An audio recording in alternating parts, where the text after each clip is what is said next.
Holmgren with his first whoa performance. Blocked 7 shots in that game in Cleveland. And on Twitter said there should have been more. He said it on Twitter. Yeah, that's what I'm saying. I was like, he like very with an edge tweeted at the NBA, like, you better go back and look and make sure that you counted all my blocks. Clarified he doesn't care about stats, but hey. Right. But I was listen, like, hey, is that from, I was like, wait a minute, is that from tonight? Like, I saw the tweet and I was like, was he talking about tonight's game? Because in tonight's game, he got credit for 7 blocks. I think he had 8 or 9. I actually went back and looked. Well, but I was thinking, well, because he had none in game 1. I was thinking, oh, maybe what he's saying is that he should have had a couple in game 1 and there's 7 in game 2 is proof of that. No, he was saying I was undercounted with 7. Crazy. Listen, stats matter in Rookie of the Year races, and I do believe there will be one of those this year, gentlemen. Well, he had none on Jokic in this game today because Jokic eviscerated him. He eviscerated every member of the Thunder. And honestly, the one thing that went well for the Thunder in this game, they got annihilated. It was a tough night. Shea was terrible. It was maybe his worst game. 2 of 16 shooting for Shea. The one thing that went well was Chet in the first half also eviscerated Jokic. Now, not enough to make up for what was happening on the other end, but it was kind of a reminder. The couple of centers in the league who you say, man, Chet at 212 maybe is going to have a real tough time defending those guys. He's going to be able to stretch them out and challenge them. But no, I mean, listen, the Thunder were no match for the Nuggets. The Nuggets, like the Thunder basically are starting Chet with 4 guards. And against a team like the Nuggets, like the size mismatch is just insane. And I mean, Joker, like he looks like he still has to sweat off some of that Serbian summer and the championship parade still. Like he's, looks a little heavy and he's just absolutely dominant. Like the guy is lumbering and laboring and you look up at halftime and it's 22-9-4. He's ridiculous. He's just. They shot 60% today. And Michael Malone after the game was, basically tipping his cap. Who knows how long it'll last, but there's no hangover in the early going here. They look like they're the same team that stepped off the court in June. It sort of reminds me of the 15-16 Warriors a little bit. I mean, a team that won the title, got sort of questioned for winning the title, and they come out the next year and they're stomping people. And I'm not saying they're going to go for 73 wins, but they look like they're out to prove some points. Right. And the starting 5 is the same. And those guys fit so well together. There's continuity there. I mean, like I said, just perfect fit. Joker's the best player in the world. Murray, perfect compliment to him. Gordon on down the line. And then you've got young, hungry guys coming off the bench. Christian Brown went from 8th man to 6th man. Reggie Jackson. Watson. Yeah, Reggie Peyton Jackson. Watson had a big day today. Yeah, Peyton Watson is, basically a redshirt rookie. I mean, barely played last year. And he might be the best shot blocking wing since Andrei Kirilenko. It's a very kind of a niche category, but he's this 6'8" athletic guy who's got just like this knack for. Now, if you talk to people with the Nuggets, they're like, yeah. He was one of the best shot blocking. Well, I don't know if you could say that Dwayne Wade was a wing. Well, right. Dwayne Wade's the best shot blocking guard of all time. Although John Wall tried to claim that thing, but we're not giving it to him since he took that cheap shot to my back while I was doing the stand up. And we've never heard from him again. More Hoop Collective podcast after this. TSN 1050. Traffic. Northbound 410 at 407. New problems there. A collision with the HOV lane and left lane affected. Southbound 410 at Courtney Park. We have a stalled vehicle in the HOV lane, so watch out for that. 401 busy across the top. South DVP drags down through Lawrence. Gardner Expressway still finding volume westbound anywhere from the DVP as you head on and off out through Jameson. In town, southbound Kennedy Road past Steeles. We had a collision there. Left lane is blocked. South Dufferin closed approaching Eglinton. That was for a collision investigation as well. From the News Talk 1010 Traffic Center, I'm Robin Metcalf. It was a rainy day in Pizzaville when we received several angry letters from the general public. Pizzaville's central phone number is 736-3636. But it seems that some listeners thought I was saying 7 free sex, free sex, free sex. Pizzaville does not condone free sex, except among consenting adults. But to make amends to those listeners who thought they heard 7 free sex, free sex, free sex, Pizzaville recommends that you try our hot Italian sausage on your next Pizzaville pizza, because maybe you need a little more spice in your life. So, whether it's a sunny day or a rainy day, call Pizzaville at 736-3636, not 7 free sex, free sex, free sex. Pizzaville, authentic Italian-style stone-baked pizza. Do you know a young Raptors fan who makes a difference? We want to celebrate them. Until November 19th, nominate them, and they could win an Air Canada fan flight experience for themselves and 3 guests, including tickets to a Toronto Raptors game in Houston, round-trip plane tickets, hotel accommodation, meet and greet with special guests, cool swag gifts, and more. Go to aircanada.com/AC fan flight to nominate a young fan today for the Air Canada fan flight.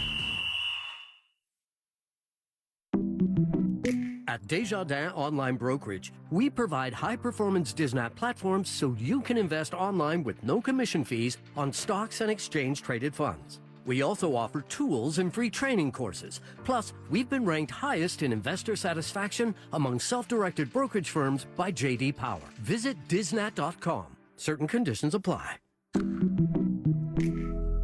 For J.D. Power 2023 award information, visit jdpower.com/awards.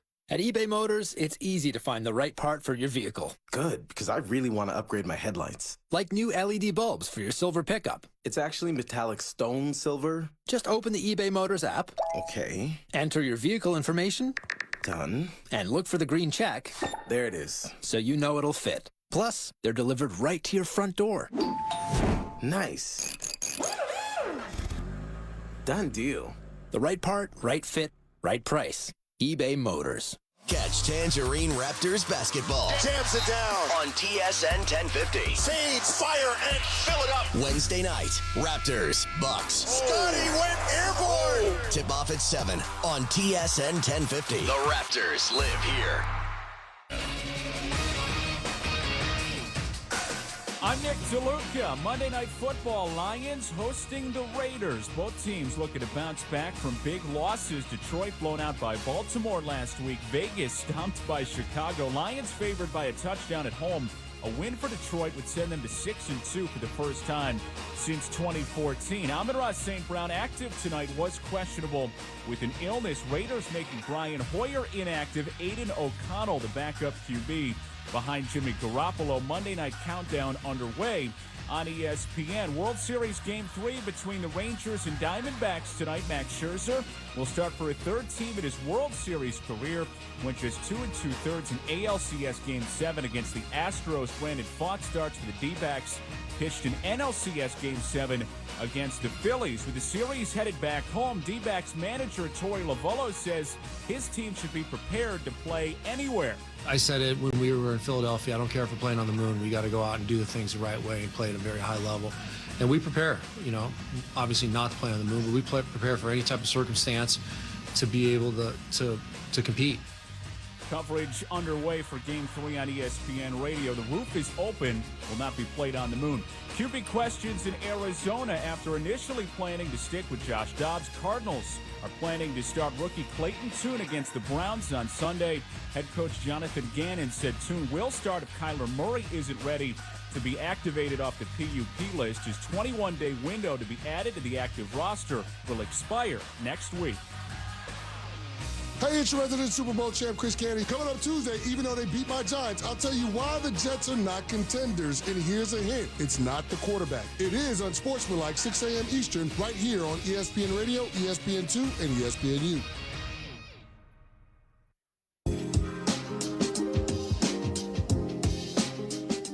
Like Peyton Watson is 6'8", super athletic, like is swatting shots. Now the Nuggets coaches are like, dude, you don't get extra bonus points if it goes into the 10th row. What we actually would like is if it stays in bounds and then we're transitioned the other way, but still 17 points a day. It looks like he's developing kind of feel and an understanding of when and how to cut, which if you're playing with Joker is pretty critical for a wing player. Reggie Jackson's off to a really good start. He never really got his feet under him after he ended up in Denver last year. Like, the Nuggets are the defending champions, and they're the kings, and I mean kings. They have the crown until somebody knocks it off their head.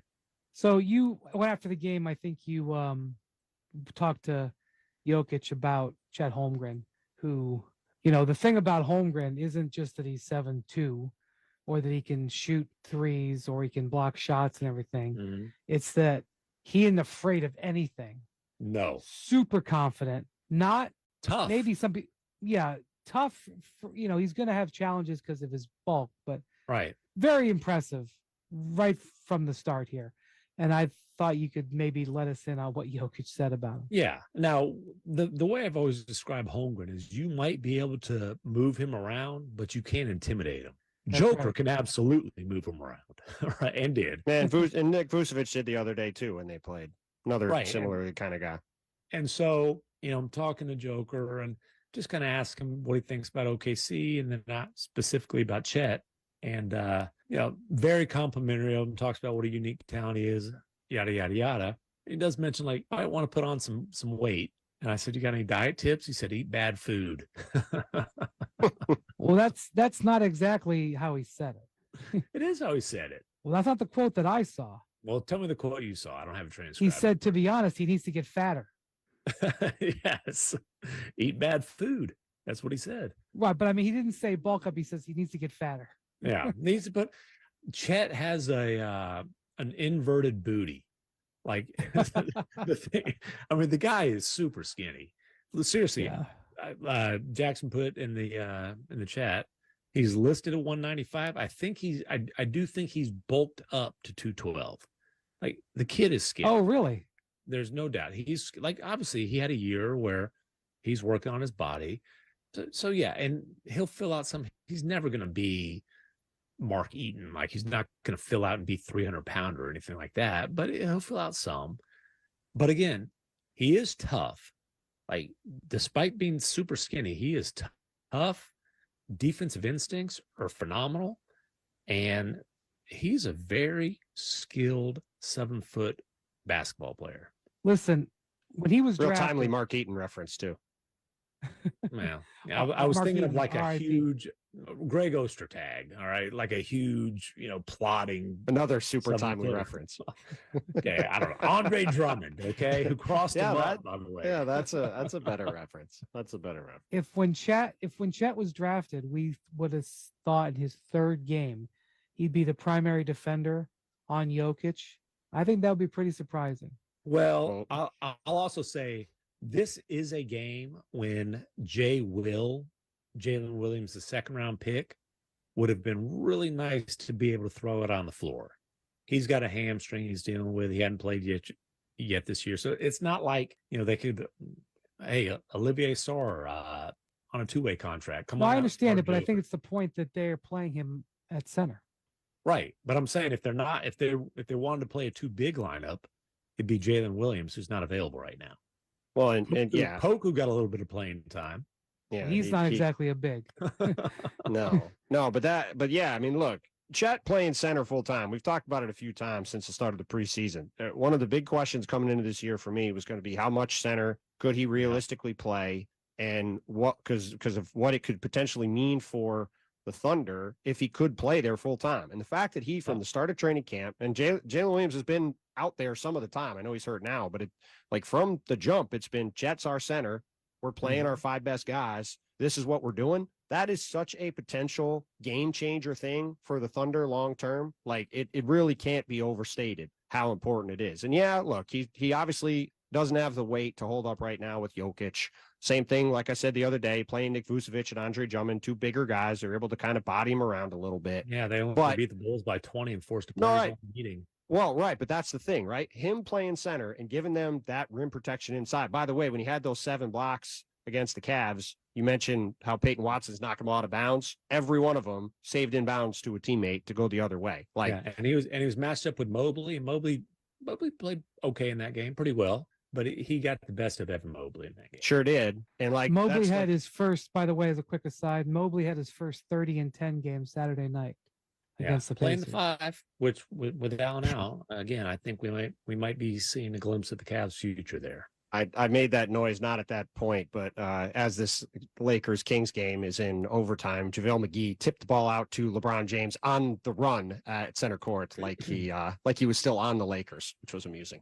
But look, to McMahon's point about the Rookie of the Year race, I think Chet is more than a viable guy to win that award. And I think when you look at the way he's playing right now as a center, the way he's able to physically be imposing at both ends with his size inside right now, I think you can make a real argument. He's just better than Victor right now. He might be better than Victor for a while. Now, Victor's got an immense ceiling, and his fluidity offensively gives him a chance to be an otherworldly kind of player. But the fact that Chet is playing center at both ends and picking and popping like he is and nailing shots and impacting the game at the rim, it's just such a massive game changer for the Thunder that it really could be a significant thing in the West as soon as this year. For where the Thunder are going to be. And the advantage of playing Chet at center is on the offensive end, where you have these big guys who have to defend him, and he is 7 foot, whatever, 1-2, whatever they list him at, with guard skills. And again, not like, hey, clear out, let Chet go to work, but pick and pop, can stretch the floor, can absolutely attack a closeout, especially. Well, both Victor and Chet, if they get the rebound, their teams feel they can bring it up the court. They don't even have to push it. They can bring it up and start it. So your point on closeouts, McMahon, Chet had a great catch, attack, and dunk on the wing today. Same sort of situation. Like got a little bit of a seam and took it and went right to the rim. And if we're talking about Şengün in Houston, by the way, does the same thing. Like it's becoming. I think he had 7 or 8 assists for the Rockets tonight against the Warriors. The Warriors won in Houston, but it's becoming like the thing now. Over 7 foot. You're, obviously Jokic. You're expected to be able, if you're hard to have a negative offensive player on the court now, right? Like or a negative ball handler. Yeah, and honestly, like 7-footers who can't shoot the ball, it's crazy. If you're not a stretch 5 at this point, you better be a hell of a rim runner. Totally. And again, we're getting way ahead of ourselves on Rookie of the Year and all that kind of stuff, but Chet is obviously in a much better situation as far as the fit with the team, and the Thunder they got their ass whooped today, but they're going to be good. Are they 45 wins good? Are they 48, 50? I've talked to some scouts and executives who do think they're a top 4 team in the West. We'll see. But when it gets down to the end of the year, if it's close and people are looking for a tiebreaker, Chet will be able to contribute to winning more this year than Vic. For the simple fact that he's on a just on a way better team. Yeah. Yes. Let's also remember it's not quite apples to apples. You mentioned a minute ago that 195 was probably what he came in as a rookie, and he's 212. That didn't happen in training. Yeah, the extra year is a significant thing for sure. Yes. The last rookie to make the All-Star team was Blake Griffin because he was in his second year. Yeah. And of course, you remember Ben Simmons, he won the Rookie of the Year in his second year because he missed his first year. So saying that Chet's ahead of Victor right now in my view, is not a controversial position. You'd expect him to be. No. Quite frankly. And again, it's more so also just that the Thunder are ahead of the Spurs. Yes, I think the Spurs are going to take a lot of losses. Yeah, they're much further into the rebuild. And the Spurs lost by first team guy. The Spurs lost by 40 against the Clippers in LA on Sunday. They beat the Phase 2 Rockets the other day, though. They did. And in overtime, Victor got the game to overtime with sort of a bully ball post move. And then made several big plays in overtime. That was that same night, Friday night, by the way, just an absolutely glorious night in the NBA. Like 7 or 8 terrific things happened that night. Some 40-point performances. Luka, by the way, Luka with one of my favorite Luka moments on the podium I've ever seen. And you can feel free, Mr. McMahon, to say this is better, but I don't know if you saw the highlight. The game is basically hanging in the balance. Tied up. There's very good defense being played by the Nets. Raptors on a perfect 3 of 3. 90 seconds gone by. Out on the wing on the far side. Now driving to the 10. Henderson met by Poeltl with a big swat, and the Raptors have numbers. Here they come. Schroeder to Siakam. Got behind the D, dunked it down. It's 8-2 Raptors. Great job by Toronto. Defense fueling the offense, and the defense has been solid all game. I mean, Toronto all season has been one of the better defensive teams. Portland back, trailing by 6, driving to the 10, and a nice scoop in traffic with the left-hand finish. Jeremy Grant. Thanks for tuning in tonight. First quarter action brought to you by Bet Rivers. Take a chance. Poeltl up high, now hands off on the perimeter to Anunoby. Anunoby to the near elbow. Pass in traffic, picked up by Poeltl. Dangerous one, but Yak kept it alive. In the far corner now it's Barnes with 5 on the shot clock. Scotty, he's going to have to go here. Spins off the back foot. The turnaround jumper no good. Poeltl couldn't get to it. Ayton boxed him out, and the Blazers get the stop. 8-4, Raptors lead. Sharp with an up fake. OG bit recovered, but Sharp still knocked it down on a step-back triple. Man, Yep. OG doesn't get dressed like that very No, often. the youngster out of London, Ontario has really shown well early for Portland. So Portland now on a little mini run has cut the Raptor lead down to 1. Siakam out on the far side around a Poeltl screen. Stops at the free throw line. Back out on the perimeter to Schroeder. Over to Siakam. Far wing. Deep triple. Up. No good. Poeltl taps it out. Controlled by Schroeder. Wide open 3-ball. That one no good. Poeltl trying to battle, and he does. Gets to it again. A third chance. How about Anunoby? No good. Raptors with 3 looks, 3 triples, and all came up too long. How about the work of Poeltl, though? I mean, DeAndre Ayton was bear hugging him on one of those rebounds. Henderson 3-ball, no good for Portland. Raptors get the rebound, and Poeltl taps it ahead to Barnes. Barnes down low to Siakam. Portland falling asleep. Great recognition from Barnes. Well, Scotty reverted, seeing Pascal revert to the early Pascal running the floor, and they've been looking for that hit-ahead pass. That's a staple of the Darko system. Hit ahead, move the ball, give it to the guy in a better spot. 10-7 Raptors. Siakam knocks the ball away from Grant. He's out towards center court now with 8 on the shot clock. Siakam does it again, knocks it away from Grant. The shot clock's now down to 4. Grant driving into the lane, going at Siakam. Runner with a floater on one hand, no good. Raptors with the rebound. They kick it ahead, and great job by Sharp to get back into the play and knock it away from Barnes. Nearly took off Jack Armstrong's head. Well, I love the fact that the Raptors are really doing a great job this year with individual defense. There's no kind of lazy, indiscriminate switching or over helping. It's like, no, hey, that's your cat. Guard him. Don't give him anything. Raptors inbound from the near side. Now Schroeder's got it out on the wing far side around a Poeltl screen. Down Main Street. Great pass to Poeltl as Ayton came in for the block, Jonesy. Schroeder dropped it off to a wide open Poeltl for a soft two-hand dunk, and the Raptors lead 12-7. Doing a great job defensively. Raptors 4th in the NBA in points allowed last year, and they're doing a great job early on so far this year. 7:56 to go in the opening quarter. The Raptors lead 12-7 on Toronto Raptors basketball. Brought to you by Tangerine on Sportsnet 590 The Fan, streaming on the Sportsnet app and at sportsnet.ca. Hey, Raptor fans. What would you rather have? More money or more vacation? Whichever you pick, it's a win-win. Just like hitting the 50-50 jackpot. When you buy tickets to the MLSE Foundation Lottery, you support kids and youth in communities across Ontario. Last season, over $1 million in jackpot prizes were won. That means more money and more vacation. Talk about a true win-win? Visit 5050wraps.com for your tickets today.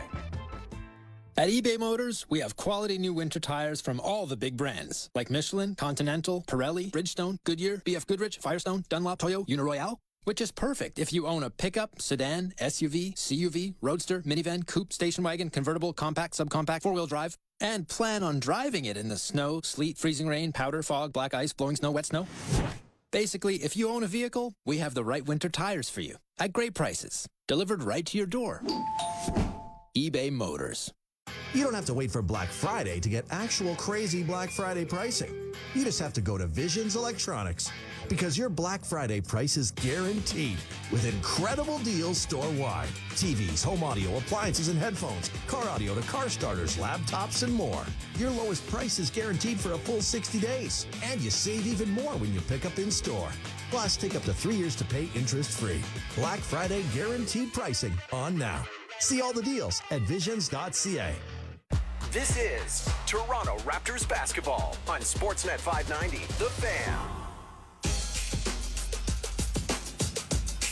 Back at Scotiabank Arena, Paul Jones, Eric Smith with you.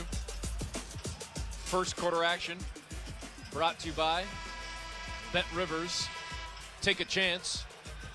Our friends at Bet Rivers bringing us the starting lineups prior to the ball game as well, Jonesy. And the starting lineup looking pretty good for the Raptors right now. 60% from the floor, led by the 6 points from Pascal Siakam.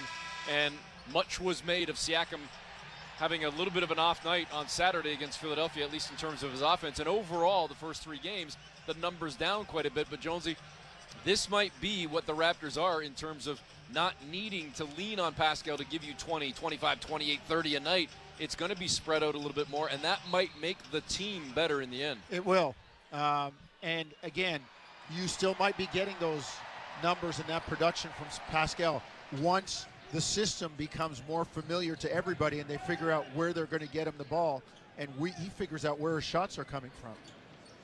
Henderson over to Grant, back to Henderson. Above the arc, back over to Grant on the far side, driving toward the baseline, cut off by Siakam, spins around 2 defenders, and Siakam jumps out on the perimeter and takes the ball away to Schroeder, to Barnes at the right block. Now back out to Schroeder. A little 2-man game with Barnes, driving to the 10, into the paint. Looked to hand it off to Poeltl, kept it himself, and that is shot blocked by Ayton. I think he was trying to pass it when he went airborne, which made the shot actually easier to block for Ayton. Raptors scramble back defensively, though, to their credit. Grant over to Sharp, down low, looking for Ayton. The Raptors take it away again. Portland has turned it over a bunch already. Here comes Toronto. Schroeder to Siakam. Pascal driving down Main Street to the 10. Scoop it up too strong. Contact again. Poeltl couldn't get to the rebound. Portland has it. Blazers down by 5. Thibault with a triple in transition. Buries it, and the Raptor lead is 2. You know, the play before, great defense by OG coming around on the baseline side on the front to knock that post entry pass away. There's Schroeder out on the far side, handing it off above the arc to OG. Towards center court on that logo, it's now Barnes. Barnes over on the near side to Schroeder. Everything above the arc right now with 4 in the shot clock. Schroeder drives, running floater off glass, no good. Tapped out by Poeltl. He does it again. Triple. Siakam, far sideline, air ball, and the Raptors can't get to it. So Toronto's struggling with the 3 ball thus far, 0 of 4, and they've had really good looks, I'd say, on all 4.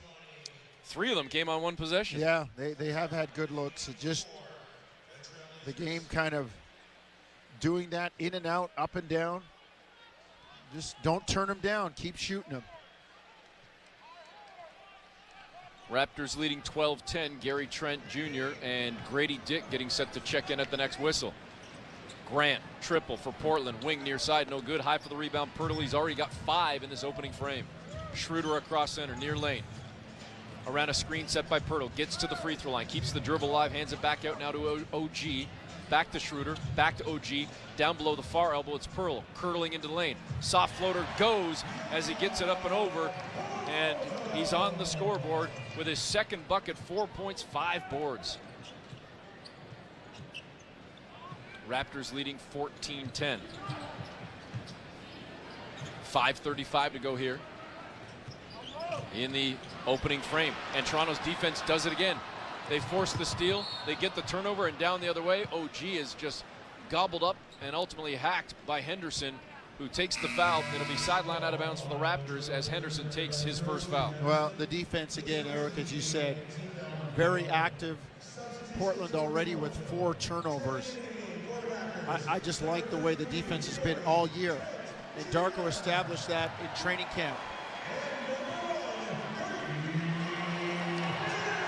So Grady Dick and Gary Trent check into the ball game. Trent's got it right now. Goes back up top to Schroeder. 3 ball straight away is clean, and finally the Raptors get on the board from distance. Great job by Gary Trent giving it up, finding Schroeder. Pretty good shot prep by Dennis too. Portland now down by 7. Triple right back at you from Jeremy Grant. He can fill it up. 17-13. Schroeder across center, directing traffic. Crossover on Scoot, gets into lane, goes into the corner to Dick, puts it on the floor. Up top to Poeltl, out on the wing now to Trent. Comes around the Poeltl screen, gets to the free throw line, feeling the defender behind him. He leans in, misses the shot as Brogdon was there. And I think that kind of got into the head of Trent. Yeah, just Shoot your normal shot. Don't worry about it getting blocked. If it gets blocked, most of the time you get it back. Siakam doing a great job there to poke that ball away from Kamara. Kamara's been really good for them. Second-round draft pick out of Dayton. He's played really, really well for Chauncey Billups. And again, it's part of the growing young core that they are trying to establish in Portland. So Schroeder comes out, now Malachi Flynn into the ball game. Ayton to Brogdon. Flynn covering Brogdon. They go cross court, right to left over to Henderson, down to Ayton on the post. Trying to work on Poeltl, and he passes out. The ball deflected away by Toronto, but right into the hands of Brogdon, who buries a 3 ball as the shot clock hits 0. He had to shoot it, no thinking, and got it down. 17-16, a mini 6-0 run by the Blazers after Toronto had opened up a 7-point lead, and Darko wants a timeout. Portland shooting 50% to start this game, as are the Raptors. We'll keep an eye on the defense. I think Toronto's defense has been really good. They've already got 4 more shot attempts thanks to the turnovers. They just can't leave open shooters. They're doing all the work. Finish it off by contesting those shots and rebounding the miss. 4:02 to play in the opening quarter. Raptors leading 17-16. It's Toronto Raptors basketball, brought to you by Tangerine on Sportsnet 590 The Fan, streaming on the Sportsnet app and at sportsnet.ca. Hey, Raptor fans, what would you rather have? More money or more vacation? Whichever you pick, it's a win-win. Just like hitting the 50-50 jackpot. When you buy tickets to the MLSE Foundation Lottery, you support kids and youth in communities across Ontario. Last season, over $1 million in jackpot prizes were won. That means more money and more vacation. Talk about a true win-win? Visit 5050raps.com for your tickets today. Do more in a reliable Subaru, they said. Enjoy more time together to go more places with symmetrical full-time all-wheel drive, they said. More award-winning safety for more peace of mind, but to listen to one song over and over again with fantastic acoustics. I love you, family, but the singing, nobody warned me about the singing. Hurry to your local Subaru dealer and get more out of every kilometer this fall, including more karaoke. Are you looking to drive more leads and calls to your business?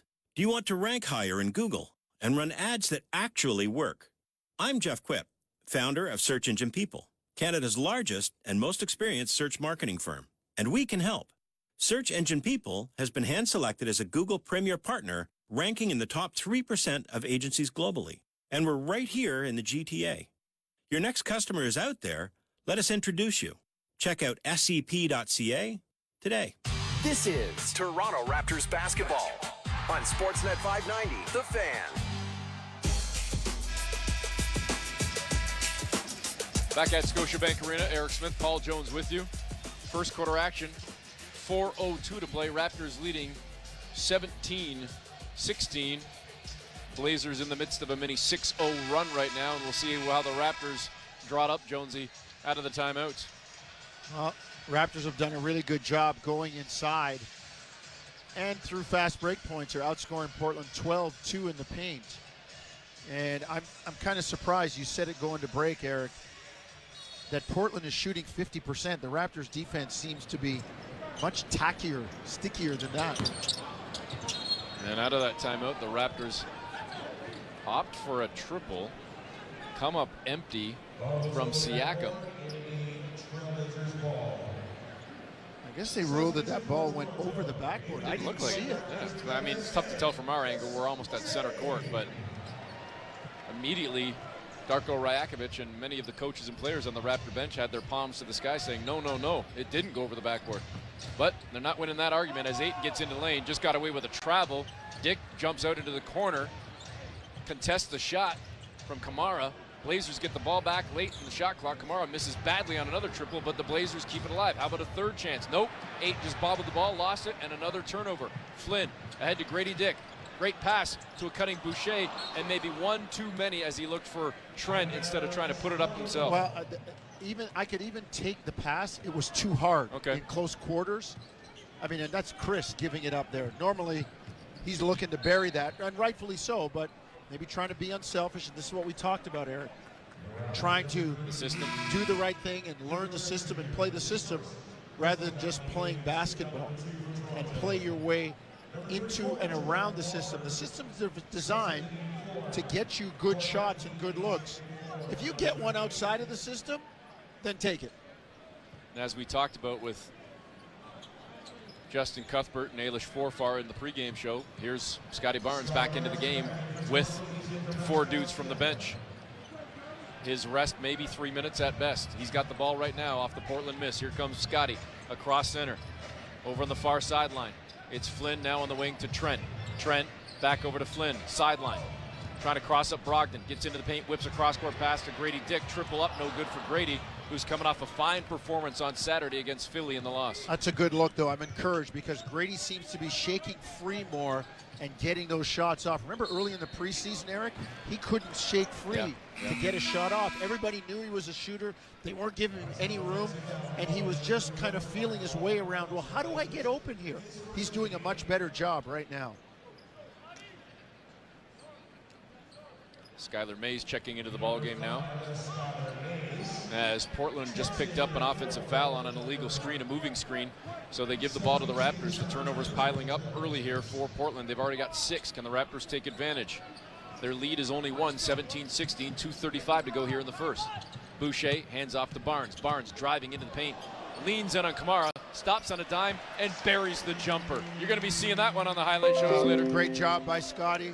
Kamara tried to take the foul. To his credit, there was no flopping. The referees just said, let's play on. Brogdon around a screen, frees himself straight away. Jumper too strong, high for the rebound with one hand. It's Barnes. Quickly ahead to Trent, driving on the far side, skipping through traffic, scoops it up and in. The layup is good. He got hit, and he's going to go to the line for a 3-point opportunity. Carey does a great job of leaning in and using his body to create space. Yes, he initiated the contact, but the defender was retreating. And there's the hit ahead again from Scotty Barnes. The rebound, no dribble. Give it to that guy at center. He's got a broken floor. Even though it's a 1-on-2, he's got the advantage. Free throw no good for Trent, who's had his issues at the stripe here early in the season. Sharp just lost the handle at center court. Barnes had it for a moment, lost it. Sharp got it back, and then the Raptors took it back again. 3-on-2. Man, Trent got hammered under the tin, missed the shot, but it's cleaned up by Boucher as he taps it high off glass and in. Can't believe they missed that foul.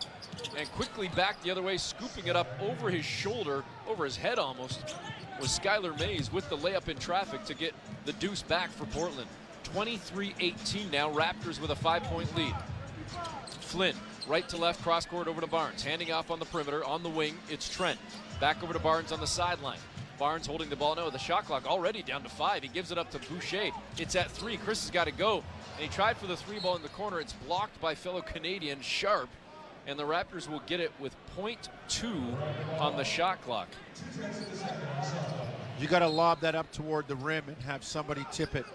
It's not enough time for a catch and shoot. Oh, they should have known that. They gave it to Boucher on the sideline, and that's not enough time to catch and shoot. It's got to be .3 or more for that. So it's a turnover for the Raptors. And it will be Portland ball with a minute 19 left, with the Raptors leading 23-18. Brogdon on the logo at center. Over to Sharp. Sharp now trying to shake free from Barnes using the screen set by Walker. Portland now. It's Mays turning on the baseline, trying to get away from Grady Dick. It's back out on the perimeter. Sharp, the fake pass, sets the feet, buries the triple. And man, he's done that a couple of times. We're seeing not just the athleticism from Sharp. We know that he can dunk that ball, but Jonesy, he's showing off his range. Yeah, he's really worked on his game over the summer. The recognition, too, to look for his shot and to kind of know when to squeeze it off. Really, really good for him. And yet again, Portland punching back.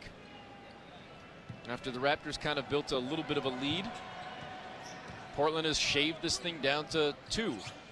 It's 23-21. We're now under a minute to play in the opening quarter as Malachi Flynn brings it across center. Flynn has it over to Barnes on the wing far side above the arc. Boucher sets a screen. Now in a switch, Sharp comes over to grab Barnes. He went right, shakes left, turns, fires. Jumper no good for Scotty. who started the game 2 of 4. Portland could tie or take the lead right here. Brogdon in the lane, used that off arm to try and clear space from Flynn. Didn't matter as he just got his jump shot blocked by Chris Boucher. Raptors pick up the ball. That's great awareness by Boucher, knowing that Flynn had been knocked off the ball. Flynn crosses up Brogdon into the lane. Left-hand scoop is good. How about Malachi going at the vet? That's great offense by Malachi. A terrific finish going to his left And hand. Brogdon can defend. 10 seconds to play. Raptors have the lead back at 4. Sharp's out at center court. Barnes is on him. He tries crossing up. Barnes staying with him. Now contests the shot, and no good. Missing pretty badly on that one was Sharp.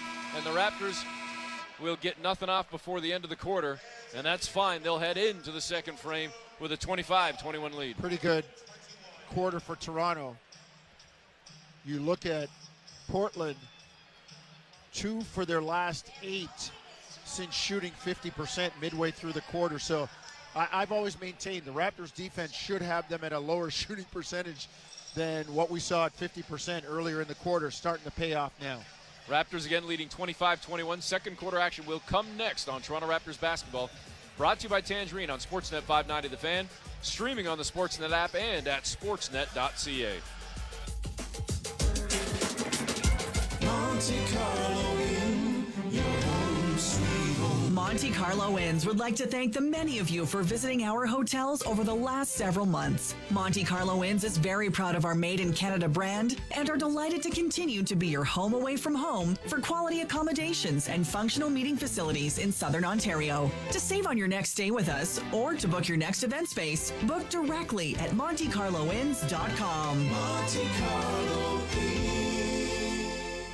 Alpine News Network is here live with one of our superheroes. The secret to my super strength? A mega-calorie diet. And my super strong muscles are exactly what Ed and Kate needed. They wanted a backyard with a tiki bar. You know the vibes. They were approved for a home renovation loan. And I got these powerful hands dirty. Their backyard is now glorious. Own your home? Need a loan? Alpine Credits can help. Alpine Credits, where homeowners get approved. Fiscal license 12616. When it comes to tough, there's no such thing as second best. It's why we built the 2023 Ford F-150 with available Power Boost full hybrid V6 engine and class exclusive Pro Power onboard. If you want the truck built with power, capability, and innovation, there's no substitute. There's only F-150. Right now, get up to $5,500 in rebates on select 2023 F-150 models. Visit your Toronto area Ford store or Ford.ca for details. This is Toronto Raptors basketball on Sportsnet 590. The Fan. Back at Scotiabank Arena, Eric Smith, Paul Jones with you, getting set to start the second quarter. Raptors leading 25-21, and as has been the case thus far this season, again, obviously very early, this is just the fourth game, a balanced attack for the Raptors. Siakam had 6 to lead the way for Toronto, 4 for Poeltl, 4 for Barnes, 3 for Schroeder, and Anunoby, Flynn, and Boucher getting on the scoreboard as well. They start with the ball, the Raptors do, and they botch the pass over on the far side. Flynn was looking for Barnes, and it kind of hit Scotty in the hands, maybe hit his knee. I'm not sure. That was just a bad sequence there for Barnes and Flynn. Well, dribble handoff. You talked about protecting the ball, right? Yeah, dribble handoff. You get over there, you jump stop, and the guy receiving the handoff's got to go towards the basket a little bit just to make the guy back up before you come out. So Portland gets a chance here early in the second quarter. They work it around, looking for Brogdon. Brogdon has it right now, coming around a screen set by Walker on the near side, running floater, no good. The one-hander off the rim, and he gets into traffic, gets his own rebound, and puts it back in the tin. I'll tell you, he is such a great fit for this young team, Jonesy. Malcolm Brogdon's a ball player. Yes. Like, as you said, a great fit. Where isn't he a great fit? Or where? Well, my point is, he can play, but he's also got those leadership skills that I think are going to be huge. McDaniels in for the Raptors. Out on the perimeter to OG straight away. 3-ball too strong for Anunoby, and Boucher couldn't get there. Portland's got the ball and a chance to tie or take the lead. 25-23, Raptors on top. Sharp out on the perimeter. Mays, 3-ball, no good, front rim. Barnes tipped it, couldn't squeeze. Portland gets it back, they put it in the tin, they've tied it, and they'll now have a chance to take the lead as Kamara did great work on the offensive glass, and now he's going to go to the line and give Portland a chance to grab their first lead of the game. Offensive rebounding. Toronto had been pretty good. They were actually leading in rebounds in the first quarter, but it's got to be consistent. Kamara misses at the stripe, so we stay tied. Portland has yet to have a lead in this game. We'll see if that stands up right now, if the Raptors can put a 2 or 3 on the board right here. Barnes on the logo at center. Kamara's on him. Barnes coming toward the near side now. Goes up top to Anunoby. Shot clock sitting at 5. Anunoby trying to shake free. Gets to the elbow. Has the ball knocked away as Sharp jumped in there. Comes down the floor. Dunks it down, and there it is. Portland with the lead. And the Raptors just throw the ball away. Anunoby was looking to kick ahead to Boucher, and Chris never turned around. The pass hit him at center court in the backside, and the Raptors turn it over. Portland now could take a bigger lead. Well, again, that's the system. You want to hit ahead, but everybody has to be looking for the hit ahead, and you have to know who you're hitting it ahead to. In the corner in front of his own bench, Brogdon missing a 3-ball. Great job by Flynn to track down the rebound, but he can't stay in bounds, and it's going to go to Portland with a fresh 14. Raptors with a sloppy start to the second quarter. 3 turnovers in less than 2 minutes, and Darko Rajakovic wants a timeout. Not a great look for the Raptors in the opening 1 minute and 53 seconds. They seem out of sorts, and that 4-point lead they had has been evaporated on a mini 6-0 run, and Portland looking for more with the ball when we come back. It's 10:07 to play in the quarter. Portland leading 27-25 on Toronto Raptors basketball. Brought to you by Tangerine on Sportsnet 590 The Fan, streaming on the Sportsnet app and at sportsnet.ca. Let's get jerseys. Let's get jerseys. Right now, become a Tangerine client with a savings account, and you could get a free Raptors jersey. We want jerseys. Finally, a savings account worth cheering for. Jerseys. Jerseys. Find out how to score a jersey at tangerine.ca/Raptors. Tangerine, that's forward banking. Available to new clients who open and fund an eligible account while supplies last. Conditions apply. Hey, Raptor fans, what would you rather have? More money or more vacation? Whichever you pick, it's a win-win. Just like hitting the 50-50 jackpot. When you buy tickets to the MLSE Foundation Lottery, you support kids and youth in communities across Ontario. Last season, over $1 million in jackpot prizes were won. That means more money and more vacation. Talk about a true win-win? Visit 5050raps.com for your tickets today. When it comes to tough, there's no such thing as second best. It's why we built the 2023 Ford F-150 with available Power Boost full hybrid V6 engine and class exclusive Pro Power onboard. If you want the truck built with power, capability, and innovation, there's no substitute. There's only F-150. Right now, get up to $5,500 in rebates on select 2023 F-150 models. Visit your Toronto area Ford store or Ford.ca for details. This is Toronto Raptors basketball on Sportsnet 590, The Fan. Back at Scotiabank Arena, Eric Smith, Paul Jones with you. 10:07 to play in the first half. We're only a minute 53 into the second quarter, and the Raptors trail 27-25. It's the first lead of the game for the Blazers, as the Raptors have come out a little bit sloppier in the second quarter, and they got to clean it up here out of this timeout. Staying with the crew that was on the floor: Anunoby, Boucher, McDaniels, Barnes, and Flynn. Well, got to play the bench, got to develop them. There's going to be ups and downs, growing pains. So you just keep going and let them work their way through it. Got to instill some confidence. The worst thing as a player is to play looking over at the bench to see if you make a mistake, if you're going to be taken out. Portland inbounding on the baseline. Walker has it, Jabari Walker, out to Malcolm Brogdon on the wing, above the arc. Flynn under his chin, goes cross-court right to left. Raptors got caught up in a screen, and Mays, Jonesy, was left wide open. I mean, no Raptor defender within 7-8 feet. Portland suddenly leading by 5, and it's now a 9-0 run for the Blazers to start the second quarter. Barnes hands off to McDaniels, over to Flynn.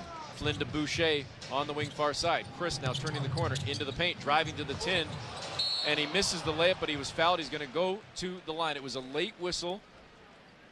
One of those ones where you sometimes say, were they waiting to see if it went in? Yeah. Better late than never, though. Yep.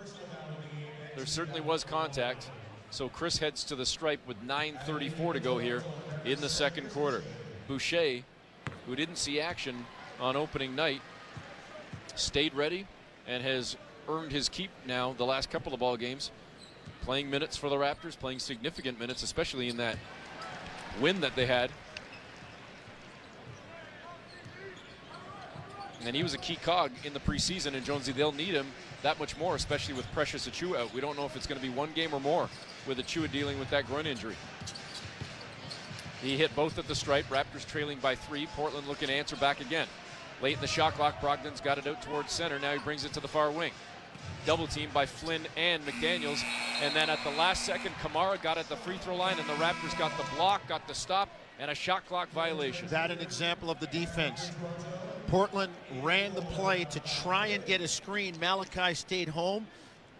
And then OG, knowing that it was going to be swung back with the shot clock running down, anticipates and gets out there for the shot block.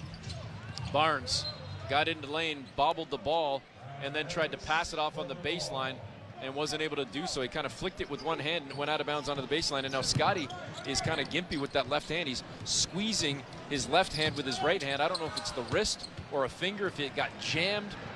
Something to keep an eye on, the left hand or finger of Scotty Barnes. Jonesy on offense. Now the Raptors get a triple, and Scotty is still favoring that left hand. Listen, I'm hoping it's just a jammed finger or one that's been bent the wrong way, and it might hurt for a bit. You can just continue to play through it. It was Anunoby with the 3. I apologize for not calling it out properly as I was keeping an eye on Barnes, with that hand. He's back defensively and does seem to be kind of favoring it less at this point. In the lane, Kamara had the ball knocked away by Boucher. It's picked up by Walker. Chris again to make a defensive play, got there to contest the shot. Blazers missed, but they get the rebound. Kick out to Brogdon, 3-ball clean. And you often say it, the 3-ball off the offensive rebound, that's the one, right? Best time. Everybody is kind of racing around to try and get the ball or maybe get out in transition. Raptors down 3. Trent skips into the lane, but he's fouled by Sharp. And Chauncey Billups doesn't like that call. He thought it was a clean look from his young wing player, Shaedon Sharp, and he said a lot of great things about Sharp before the game. Chauncey Billups saying that he anticipates Sharp has the opportunity to be one of the best defenders in the league. Forget about what he does on offense, one of the best defenders. He's doing a great job of moving his feet. Scotty goes to the bench, and was that Rayhan Malik, head athletic trainer, that's gone down to talk to him? So tending to the left hand of Scotty Barnes. Schroeder, Siakam, McDaniels, Trent, and Boucher on the floor. Raptors down 3. 7:45 to go in the second. Schroeder cutting on the far side. Finishes with the left hand scoop. High off glass. Tough angle. Got it to go. Plus the foul and a 3-point opportunity for Dennis Schroeder. I'm sorry, that's a losing proposition for Jabari Walker.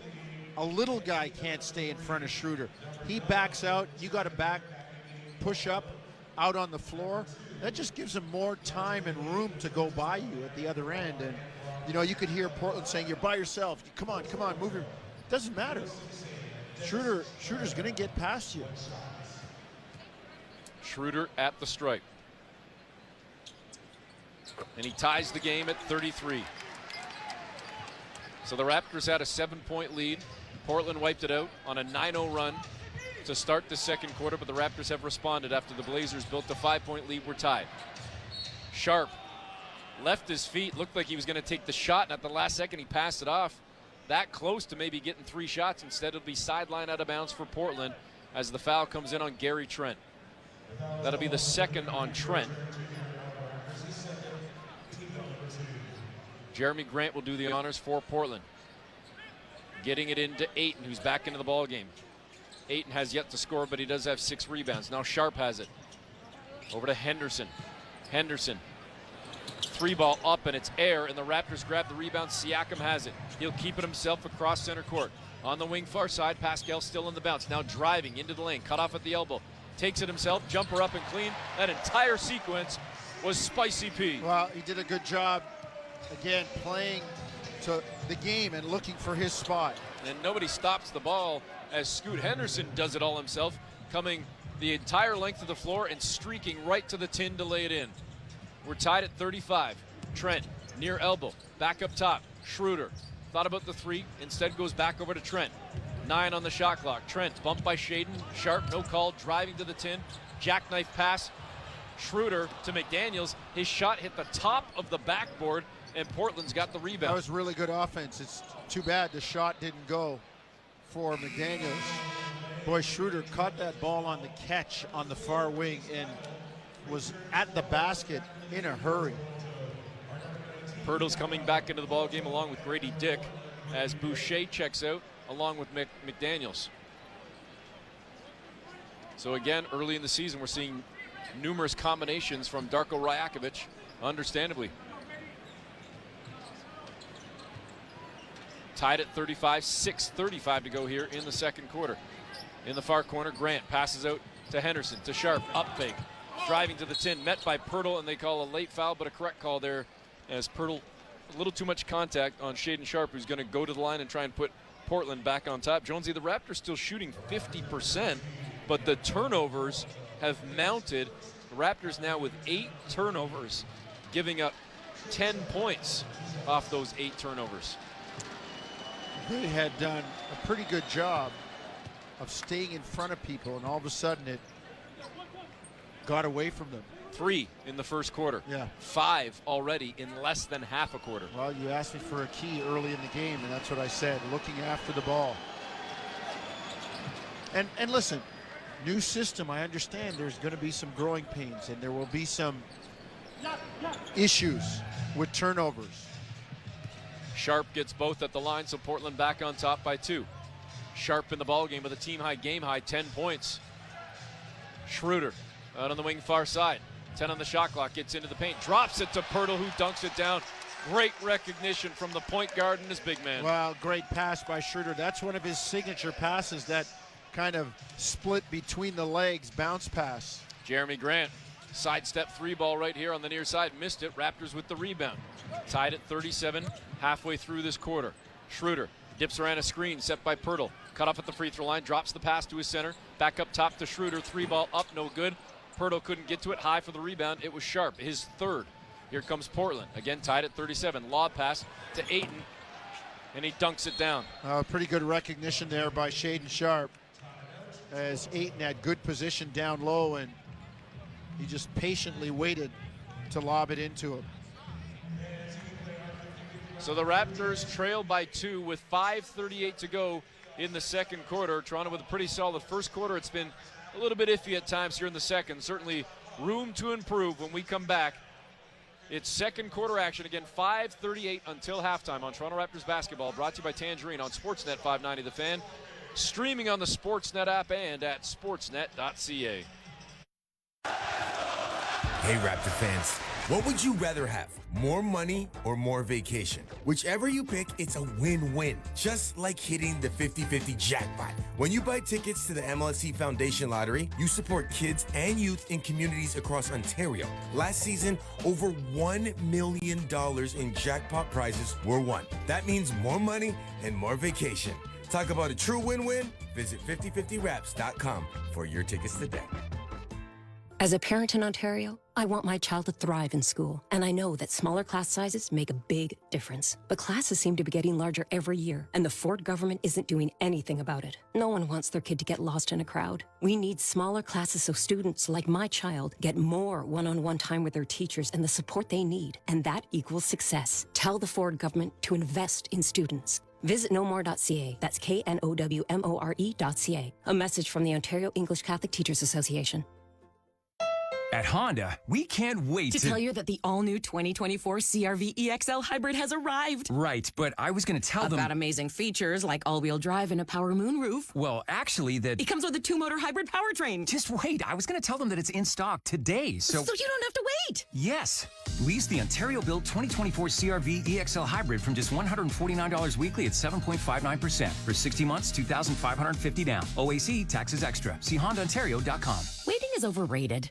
This is Toronto Raptors basketball on Sportsnet 590, The Fan. Back at Scotiabank Arena, Paul Jones, Eric Smith with you. Raptors trailing the Blazers 39-37, 5:38 to go here in the second quarter. Taking a look at the out-of-town scoreboard, which is brought to you by Bet Rivers. Take a chance. Brooklyn looking for their first win of the season. They are 0-2, but right now they lead the Hornets 68-55. That one, third quarter, just started. Also, just starting the second half, Boston leading Washington by 26, 77-51 in that ball game. Pacers with a 2-point lead over the Bulls at half, and approaching the half, Minnesota on top of Atlanta by 15. Other games in the association, but most of them are early or have yet to tip. Raptors inbound the ball out of the timeout. Schroeder will bring it across center. He's got it on the near side. Siakam down low trying to work it on the block. Scoot Henderson there. Pascal going to work on the Rook. Driving on the baseline. Met by Ayton. Passes out on the perimeter. Grady Dick, 3-ball. Rattled around the rim and popped out. He had a good look. Henderson. Cross-court pass. I don't know who he was looking for, but it was picked off by Grady Dick. Schroeder to the trailer. Poeltl. Back to Schroeder. At the free throw line. Out on the perimeter to Trent. Cross-court. Right to left to Schroeder. Over in the corner, it's Dick. Down low. Poeltl on the post. Had the ball knocked away by Grant, and the Blazers have it. I'd like to see Nyak just turn and power that up. He put it on the floor. Turnovers continue to be an issue in this quarter for the Raptors. Portland leading by 2. Down on the block, far side, Grant with the mismatch, and he takes advantage as Schroeder was trying to hold his ground, but that's an easy one for Jeremy Grant. Portland pushes the lead to 4. Trent has it, turning into the lane on the far side. Throws it up, fouled. His shot no good, but he's going to get 2 at the stripe.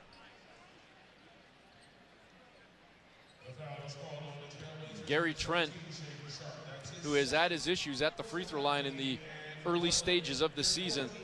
See if he can get it going here, Jonesy. And the Raptor bench really not providing a lot of lift thus far either, on either end. So far, you know. So far. I give Darko credit.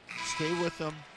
You're going to have your ups and downs as they learn, but just hang with them. OG Anunoby checking into the ball game, and good to see that Scotty Barnes is at the scores table as well. He's going to come in, I think, for Trent the next opportunity as Gary goes 1 of 2 at the line. So he hit the first, missed the second as it popped out. Portland leading 41-38, 3-point lead. Henderson crosses up Trent, shakes, bakes, gets to the far elbow, and the jumper hit rim glass and in as the Rook got the friendly roll. He's got 6 points in the ball game, a couple of rebounds, and Portland has gone back up by 5, matching their largest lead. 4:05 to play here in the first half. Poeltl holding the ball a long time, trying to find Siakam cutting to the 10. He got it to him, but Pascal kicks out in the corner to OG. 3-ball up, no good. Pascal trying to knock it out, but it's picked up by Portland, so the Blazers get the stop. Raptors have dipped below 50%. Portland rising at 46, but the Raptors just got another steal. Schroeder to OG, dunking it down. Defense feeds offense, and the Raptors tonight, Jonesy, have been filling up the stat sheet with the steals. 11 fast break points as Portland comes back with another basket. It was Ayton with that one. Unofficially, I've got the Raptors with 8 steals in the ball game, but that doesn't matter right now as they're down 5. Pascal in the lane, passes out far sideline. OG, another good look at a 3, and this one finally goes for Anunoby as the Raptors chop the Portland lead to 2. OG shot 62% last year on corner 3, so he's comfortable in that spot. Grant driving, bump, they blow the whistle as Grant kind of threw the head back and initiated or instigated the call. I thought we're getting rid of those this year. Like,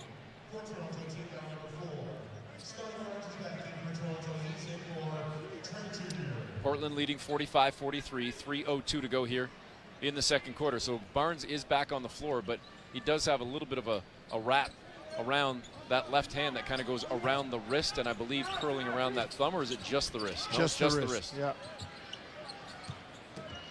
Ayton in the lane. Looks like he shuffled those puppies again.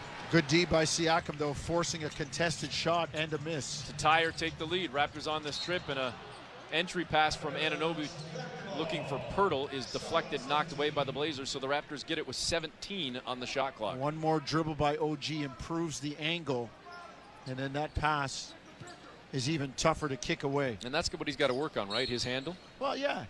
Well, and the recognition of when to use different parts of that handle. Anunoby, 3-ball, sideline, no good. That could have given the Raptors a lead. Instead, they're back the other way defensively, trying to keep Portland from scoring with the Blazers leading by 2. Henderson above the arc straightaway, whips a pass over on the near side to Sharp. Sharp with Barnes in front of him, comes around an 8 screen into the lane. On a switch, he was briefly picked up by Poeltl, then Poeltl went back to the bucket, waiting for the rebound, and Sharp missed the shot. Raptors dodged that bullet. Here comes Siakam at the free throw line, passes out to Anunoby, handoff on the perimeter to Schroeder, up fake, driving into the lane, got by everybody, in traffic, hands it off, Poeltl lays it up and in, and there he is again, Schroeder making plays in traffic. What a great catch by Jakob Poeltl. That was on the money, and your big guy has to be expecting that. And a quick bucket on the other end for the Blazers, and they get it right back to take the lead. That time Scoot Henderson got to the basket. Didn't really have anybody resisting him. Toronto not guarding their yard that time. Barnes in his own corner in front of his own bench, passes to Poeltl, who gives it up to Schroeder. Schroeder again looking for the big man, finds him.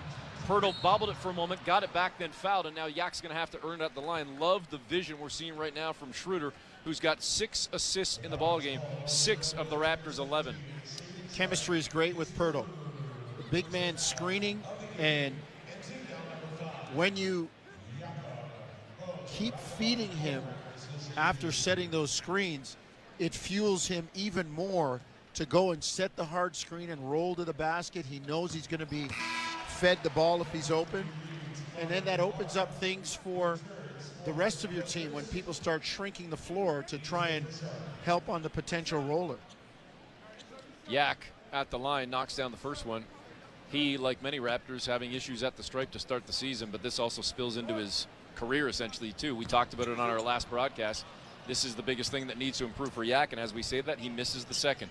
So the Raptors still trail, albeit by 1. Portland leading 47-46, 1:32 to go here first half. Henderson on the far side, keeping the dribble alive now, bringing it back to the perimeter, trying to direct traffic. Ayton comes up, sets a screen. Henderson cross court right to left to Grant. Shot clock at 5. Grant trying to back down on Schroeder, passes back out now to Henderson. Shot clock at 3. Schroeder cutting off Henderson, drives into the lane, and too late. He needed to float that up. He tried one more pass, and it was too late, and the Blazers turn it over. That's the individual defense I've been talking about by Toronto. Everybody's awareness is heightened at the end of the shot clock. That's when fakes start leading to turnovers and kind of hacking fouls because you know they're running against the end of the clock. Hey, that clock's your friend. Contain, contest, rebound. Schroeder hands it off to Siakam. Pascal getting to the free throw line, back out on the perimeter to Dennis Schroeder. Approaching the final minute of this first half. Behind the back pass, Schroeder to Siakam. Pascal put it on the floor. He was cut off by Henderson, and they're going to call a block on Henderson. The foul comes in on the Rook. It's his second, and Pascal is going to go to the free throw line as that is the 15th foul for the Blazers. Really good job by Siakam. Shot fake, Henderson moving. His right foot was actually in the air, even though he took it in the chest. And I just think you got to, for the officials, simplify it. Feet steady or backing straight up on a straight plane and taking it in the chest. Otherwise, it's a block. Just no room for interpretation. Sorry. Most of the time, it's going to be that way. Siakam with the first free throw, it's good. Second one, wow, rattles around and stays down. So the Raptors take the lead at 48-47. We're into the final minute of this first half as Brogdon brings it across center. OG fights through the screen, stays with Brogdon.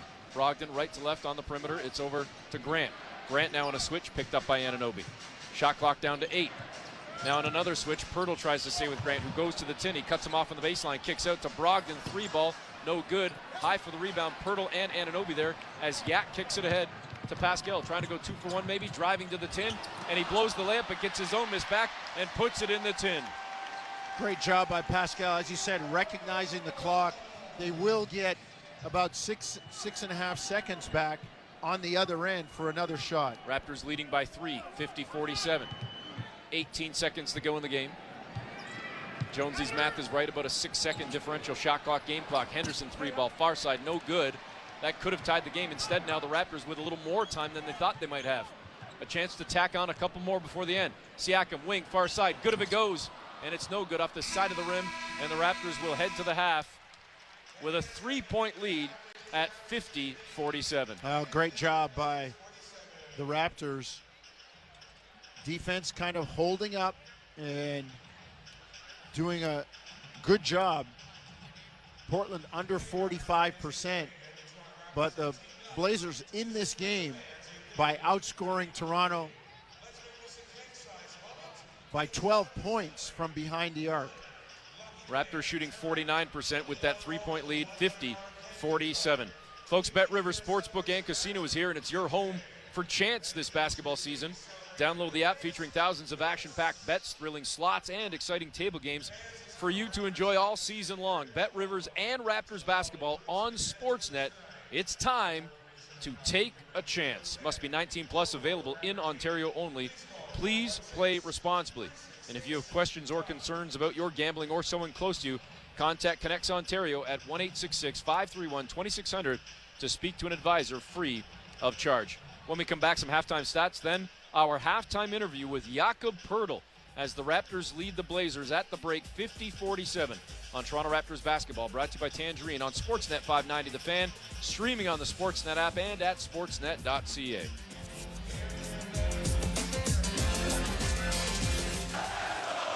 Hey, Raptor fans, what would you rather have? More money or more vacation? Whichever you pick, it's a win-win. Just like hitting the 50-50 jackpot. When you buy tickets to the MLSE Foundation Lottery, you support kids and youth in communities across Ontario. Last season, over $1 million in jackpot prizes were won. That means more money and more vacation. Talk about a true win-win? Visit 5050raps.com for your tickets today. Did you receive a Canada Emergency Business Account loan and want to take advantage of up to $20,000 in loan forgiveness, but might struggle to meet the January 2024 repayment deadline? The Merchant Growth CEBA Refinance Program is the solution. With financing for merchant growth, eligible CEBA applicants can pay off their balance by qualifying in minutes. Refinance your CEBA loan balance now to unlock up to $20,000 in loan forgiveness. Apply today at cebarefi.ca. That's CEBAREFI.ca. When it comes to tough, there's no such thing as second best. It's why we built the 2023 Ford F-150 with available Power Boost full hybrid V6 engine and class exclusive Pro Power onboard. If you want the truck built with power, capability, and innovation, there's no substitute. There's only F-150. Right now, get up to $5,500 in rebates on select 2023 F-150 models. Visit your Toronto area Ford store or Ford.ca for details. Concerned about the taste and odor of your home's water? Have confidence drinking purified water from Reliance Home Comfort. With over 100,000 five-star online user reviews nationally, trust us to purify your water. Our dedicated experts will assess your needs and recommend the best filtration system for you.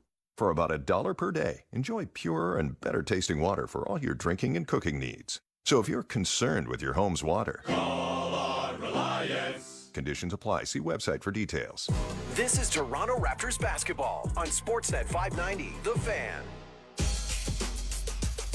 Welcome back to Scotiabank Arena. Eric Smith, Paul Jones with you at the half. The Raptors leading the Blazers 50-47.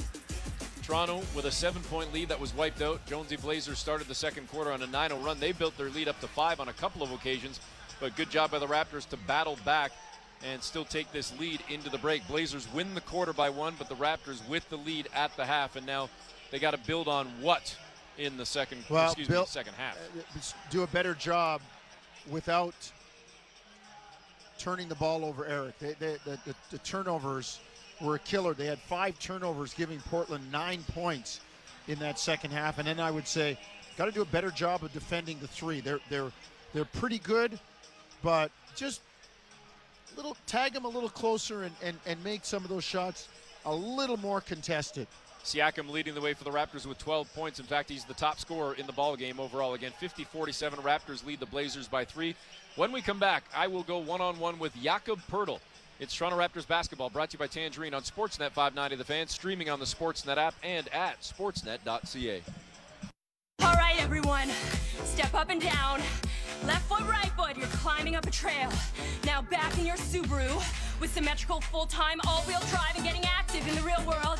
Work those abs, driving right through the mud and left and right. Keep that core engaged and bend at the knees as you load more into your Subaru. Windows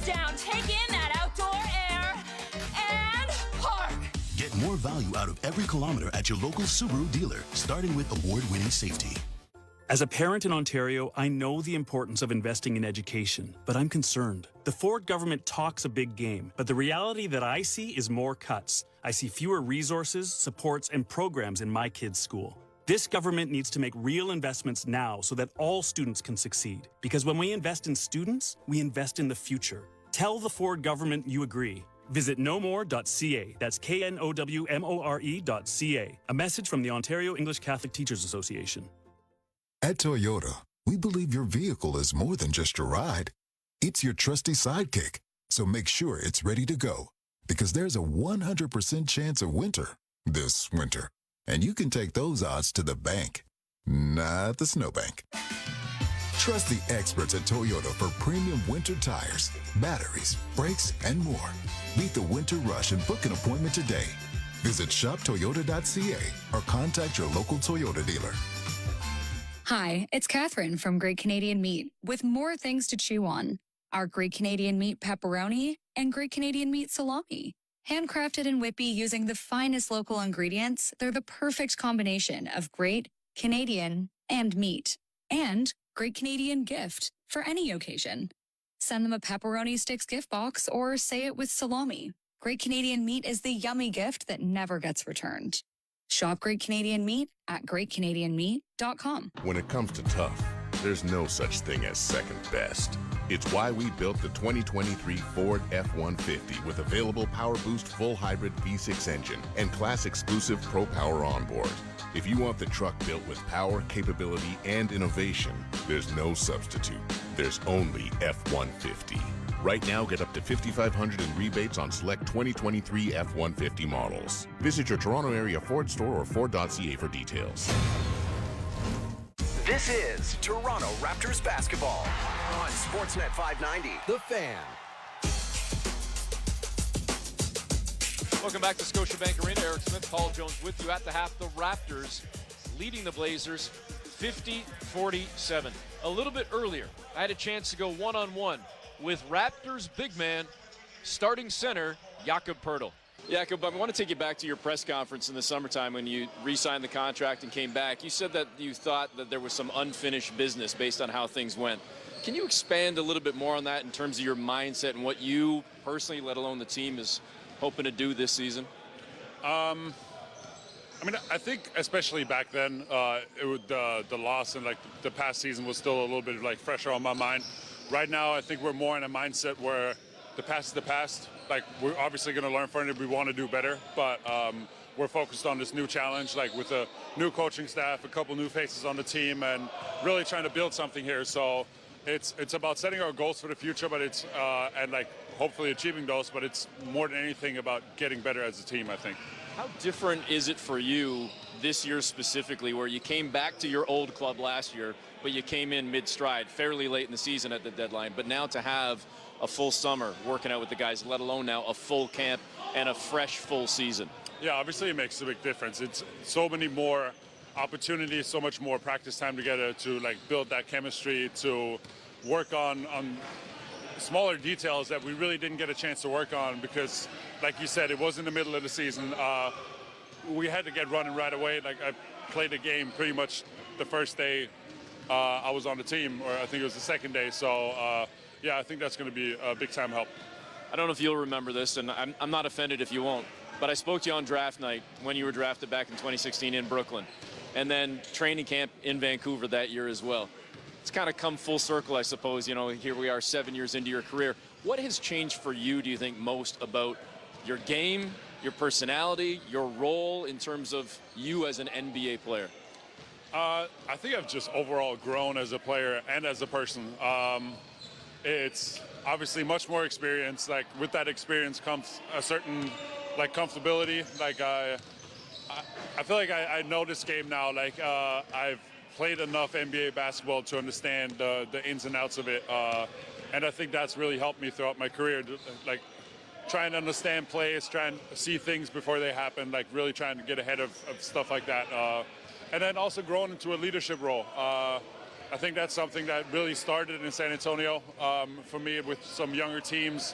We've been one of the more experienced guys on the team, And yeah, I'm trying to take that over to here where still we got some veterans on the team, but overall I'd say we still got a fairly young team. We got a lot of guys that are playing big minutes that are younger. Yeah, I want to keep growing in that department as well. We got Chris Boucher here off to our left. He's doing a little extra camera work here. The role that he's going to have this year on this team, along with Precious Achiuwa and the rotation of front court players. Yeah. How much is a strength, or can it be a strength for this team this season? Oh, it can be huge, yeah. These guys, like, they come in with so much, like, athleticism, strength, like that energy that our bench can bring is really a big weapon for us, and hopefully it's going to stay the same way. We had times where we overpowered teams last season. Like, we really got out running in transition. Like, that's where we got our advantages with a very physical, athletic team, and then hopefully, yeah, we can keep that up. The versatility that we just spoke of there too, with different guys, different skill sets, but bringing it back to you specifically, the versatility that you may have to show this year as well. It sounds like, from everything we've heard from Darko, from Coach, he wants to run a lot of the offense from you in a different way perhaps than what you did certainly last year, or maybe even in San Antonio. And how comfortable are you with that, and how excited are you about that? I'm very comfortable, and I'm very excited about that. The kind of situations we've been practicing so far are things that I've done in the past. I feel like I'm a very pass-friendly big, so those types of situations where I catch the ball in the elbow and we got cutters all over the place. Like, I'm going to keep working on that skill set, but I think it's definitely something I'm comfortable with and that's natural to me. So, yeah, I think that could be a really, really big part of our offense. All right, best of luck. Thanks, Jakob. Thank you. That was my conversation with Jakob Poeltl in the first half. Yak with 9 points, 8 rebounds, and a block. A perfect 4 of 4 from the floor, and the Raptors leading 50-47. When we come back, second half action, with again the Raptors on top of the Blazers by 3 on Toronto Raptors basketball, brought to you by Tangerine on Sportsnet 590 The Fan, streaming on the Sportsnet app and at sportsnet.ca. Monte Carlo Inn, your home sweet home. Monte Carlo Inns would like to thank the many of you for visiting our hotels over the last several months. Monte Carlo Inns is very proud of our Made in Canada brand and are delighted to continue to be your home away from home for quality accommodations and functional meeting facilities in Southern Ontario. To save on your next stay with us or to book your next event space, book directly at MonteCarloInns.com. Monte Carlo Inn. The beauty of a fall drive is even better in a brand new Lexus from Don Valley North Lexus. And now take advantage of these incredible offers with their stretch lease program. Lease the 2024 UX 250 Hybrid Premium Package from just $538 per month for 28 months. Vivid season, vast drives. See DonValleyNorthLexus.com for details. A proud member of Wayne's Auto Group. Hi, it's Catherine from Great Canadian Meat, with lots of yummy things to chew on. Our Great Canadian Meat beef jerky, yum, pepperoni sticks, salami. We make 13 flavors of salami, and you need to try every one. Sausage sticks, mini pepperoni sticks. They all taste great because we handcraft them right here in Whitby using the finest ingredients. Power up and eat some energy. Shop Great Canadian Meat at greatcanadianmeat.com. Do more in a reliable Subaru, they said. Enjoy more time together to go more places with symmetrical full-time all-wheel drive, they said. More award-winning safety for more peace of mind, but to listen to one song over and over again with fantastic acoustics. I love you, family, but the singing, nobody warned me about the singing. Hurry to your local Subaru dealer and get more out of every kilometer this fall, including more karaoke. You don't have to wait for Black Friday to get actual crazy Black Friday pricing. You just have to go to Visions Electronics, because your Black Friday price is guaranteed with incredible deals store-wide. TVs, home audio, appliances and headphones, car audio to car starters, laptops, and more. Your lowest price is guaranteed for a full 60 days, and you save even more when you pick up in-store. Plus, take up to 3 years to pay interest-free. Black Friday guaranteed pricing on now. See all the deals at visions.ca. This is Toronto Raptors basketball on Sportsnet 590, The Fan. Back at Scotiabank Arena, Eric Smith, Paul Jones with you, getting set to start the second half. Raptors will begin the frame with the ball and a 3-point lead. Pascal Siakam leading all scorers in the first half with 12 on 5 of 11 shooting, adding 3 rebounds as he throws it into Dennis Schroeder, who brings it across center. Schroeder with 6 points, 6 assists. Of course, his first season with the Raptors, he drives into the lane, kicks back out on the perimeter to Scotty Barnes. Barnes now gets into the paint, cut off, goes back out to Siakam. Now right to left through the lane, running floater, no good. Poeltl couldn't get to it, but it's deflected by Portland, and it goes out of bounds. They couldn't squeeze, so they will give the Raptors a fresh 14.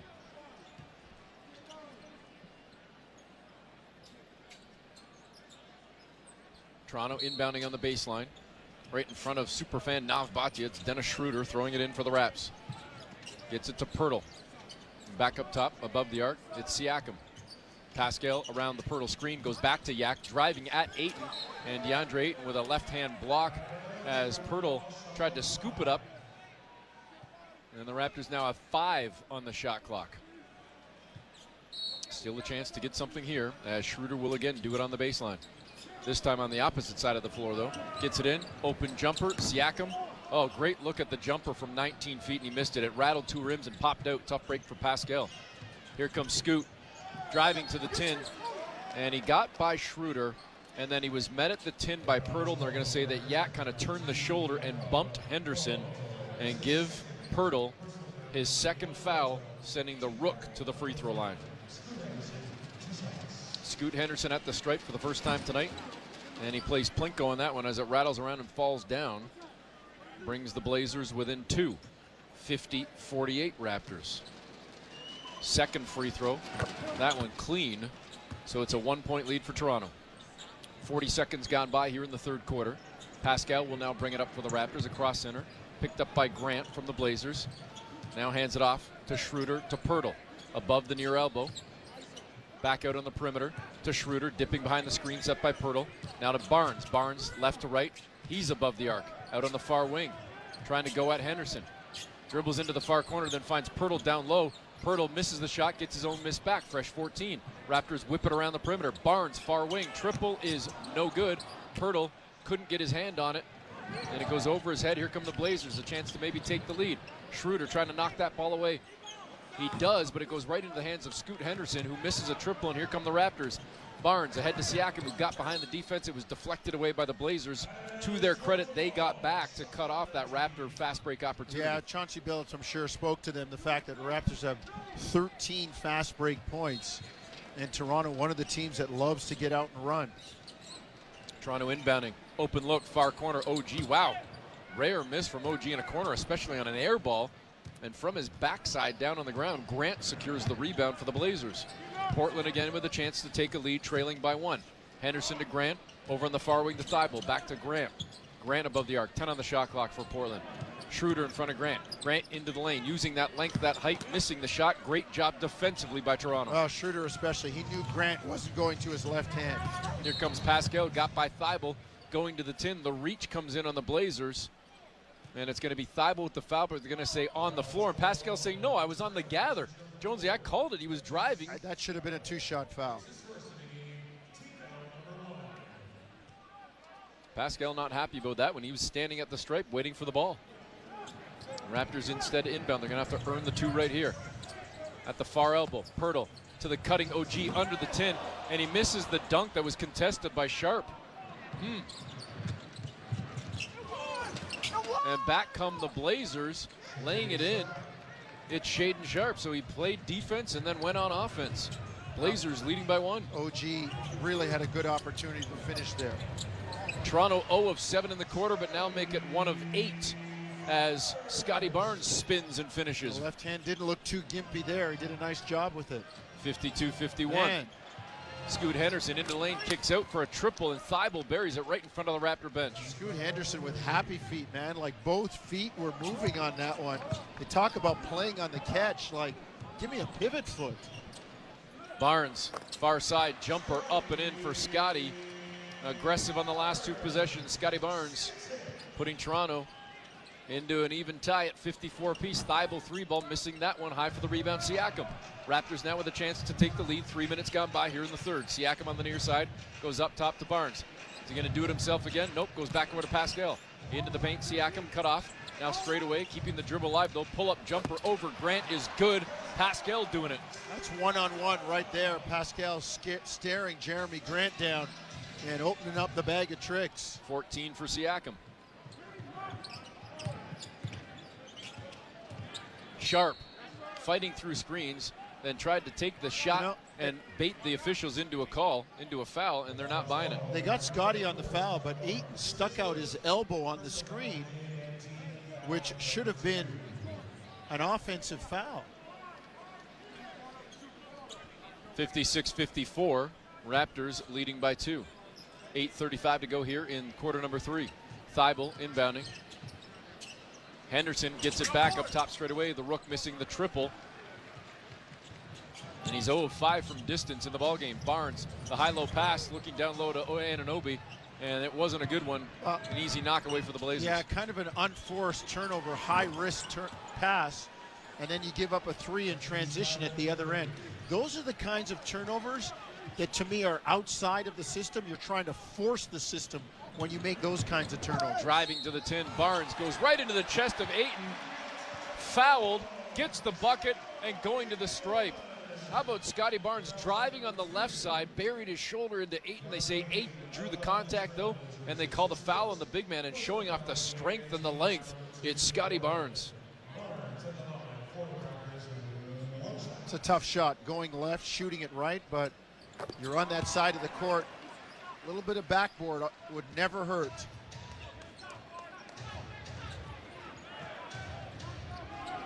Raptors leading 59-57. They're back on top by 2. Henderson to Ayton, dropped in the lane. Ayton bobbled it, got it back in the lane, kept his composure, and got the jumper to go over Poeltl. We're tied at 59. Good way to describe it. He did. A lot of deep possessions there for the Portland Trailblazers. Barnes driving on the far side, getting into the paint, down on the block now, met by the double team.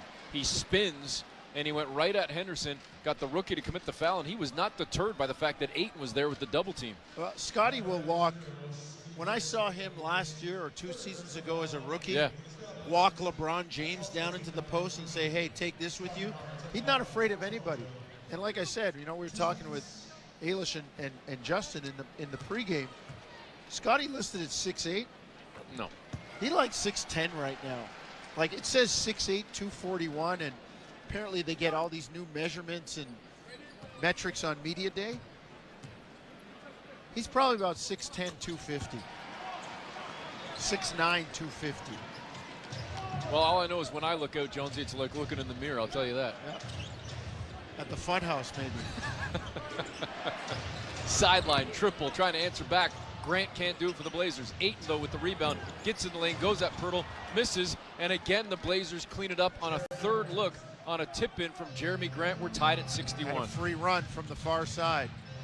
Barnes back for the Raptors, cut off at the near elbow, just above it, goes cross-court over on the right side, far side. It's Schroeder, back over to Barnes. In the corner to Anunoby, brings it along the baseline, fires back out on the perimeter, straight away at Schroeder. Up fake, into the lane, scoops it up, and misses. He had a great look as he blew past Henderson, but then missed the shot. Grant in the lane, in traffic, two-hand dunk, giving the Blazers the lead. Maybe that's one if you're Schroeder. I mean, he left the defender at the top of the lane like his feet were nailed down. But when you're going on that scoop shot, it's tough. And I just think you got to get it up on the glass, especially going forward with that speed. Raptors letting this Blazers team hang around, Jonesy. This is a club on the second night of a back-to-back after getting greased by 30-plus last night. This is when the legs should die, midway through the third quarter. So if you're Toronto, it's time to really kind of try and turn the screws. 6:46 to go in the third. Raptors and Blazers in a battle with Portland leading by 2 on Toronto Raptors basketball. Brought to you by Tangerine on Sportsnet 590 The Fan, streaming on the Sportsnet app and at sportsnet.ca. Hey, Raptor fans, what would you rather have? More money or more vacation? Whichever you pick, it's a win-win. Just like hitting the 50-50 jackpot. When you buy tickets to the MLSE Foundation Lottery, you support kids and youth in communities across Ontario. Last season, over $1 million in jackpot prizes were won. That means more money and more vacation. Talk about a true win-win? Visit 5050wraps.com for your tickets today. Alpine News Network is here live with one of our superheroes. I run at sonic speeds, but I'm not as quick as the fastest computer. And that's exactly what Sam needed. She runs an IT firm and needed an upgrade. Within 24 hours, she was approved for a business loan. After, I stuck around to play some online games. My legs might be fast, but my thumbs, even faster. Own your home? Need a loan? Alpine Credits can help. Alpine Credits, where homeowners get approved. Just for license 12616. Do more in a reliable Subaru, they said. Enjoy more time together to go more places with symmetrical full-time all-wheel drive, they said. More award-winning safety for more peace of mind, but to listen to one song over and over again with fantastic acoustics. I love you, family, but the singing, nobody warned me about the singing. Hurry to your local Subaru dealer and get more out of every kilometer this fall, including more karaoke.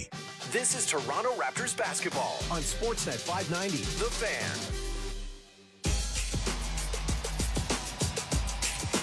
Back at Scotiabank Arena, Eric Smith, Paul Jones with you, 63-61. Portland on top by 2, and as Jonesy said going into the break, maybe it's go time for the Raptors right now. See if they can take advantage of Portland and any potential tired legs. They're not showing the ill effects right now after traveling late night from from Philadelphia to Toronto. Portland kind of staying in it and staying alive right now.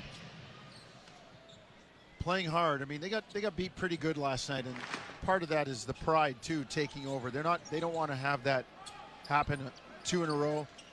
The last time Portland lost 4 to start the season was '87.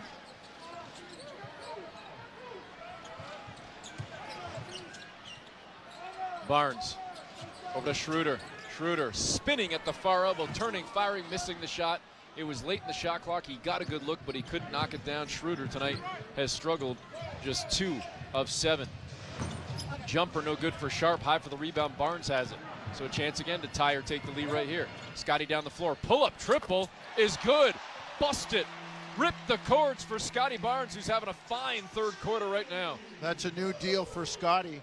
He has 12 points in this third quarter. He has been the offense for the Raptors. Grant for Portland. Wing, far side, missed the triple. Raptors with the rebound. Scotty's got it again. Down the floor he comes. Into the corner to OG, near corner. Now dropping on the left block. It's Pascal. Went right, spun left to the baseline, scooped it up, off glass and in. And count the bucket for Pascal Siakam. As Grant fell to the floor, they called a foul on Jeremy Grant. It's an and-one opportunity, and what a move there on spin cycle from Pascal. Well, what I liked was the ball came down and then went into the post, and both Scotty and OG, they should have split off the post, but they both ended up going away from Pascal, and that allowed him to go one-on-one with both defenders of OG and Scotty chasing them to the far side. We got a timeout on the floor charged to the Blazers with 5:33 to go here in the third quarter. The Raptors have opened up a 3-point lead, looking for one more at the stripe. When we come back, it's Toronto Raptors basketball, brought to you by Tangerine on Sportsnet 590 The Fan and streaming on the Sportsnet app and at sportsnet.ca. As a parent in Ontario, I know that every student deserves to learn in a school that's safe and modern. And that starts with real government investment to address the teacher shortage, to ensure that my child and every child has a qualified teacher in the classroom. This and more student supports in schools means safer schools for everybody. Tell the Ford government that it's past time to invest in students. Visit knowmore.ca. That's knowmore.ca. A message from the Ontario English Catholic Teachers Association.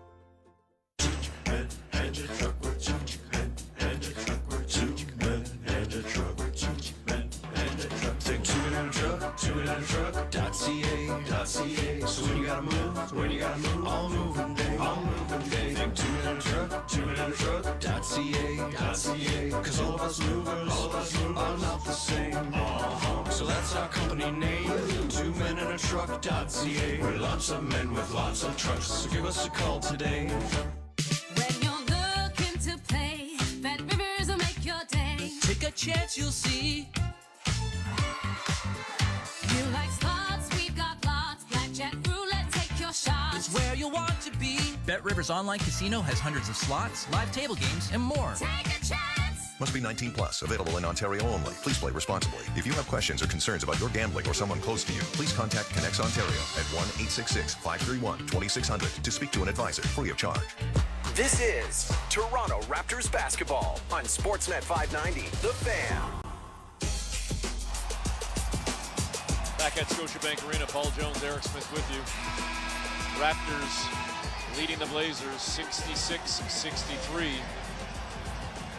Toronto on a mini run right now, trying to gain control of this game here midway through the third quarter. And we'll see if they can take a lead into the fourth like they did at the half. They were leading by 3 at the break, and that's where the lead still stands right now as Pascal Siakam's about to go to the free throw line to finish his and one opportunity. Could push the lead to 4.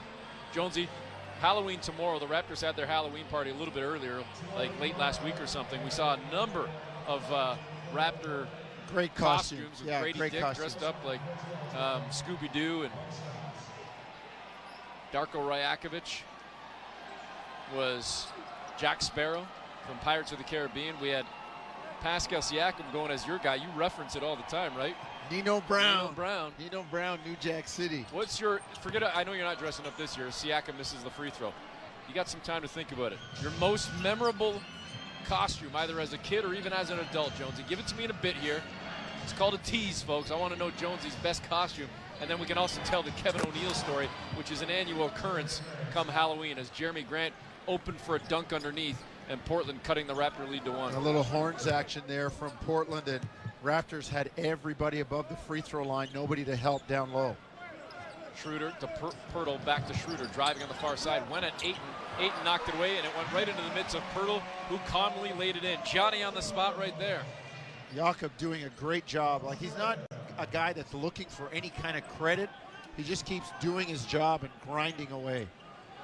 Raptors up 3, 68-65. And we've got an illegal screen on the Blazers, and we're going the other way. Raptor ball as Grady Dick now checks into the ball game. Scotty Barnes coming out. It looked like Scotty doesn't want to come out. He wanted to stay on the floor.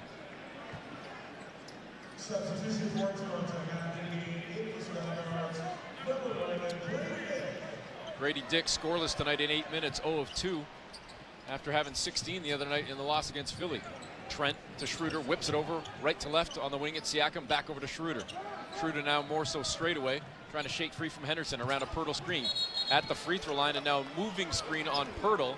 And Henderson looking at the official saying, he's doing it every time. Thank you for blowing the whistle. Well, I don't know if that's true, but that's what the Rook thinks. What happens is there's the initial hit by Poeltl on the screen, and then when he rolls, it's kind of a veteran move by Scoot Henderson. You run into his path as he's rolling, and it makes it look like he's still screening you.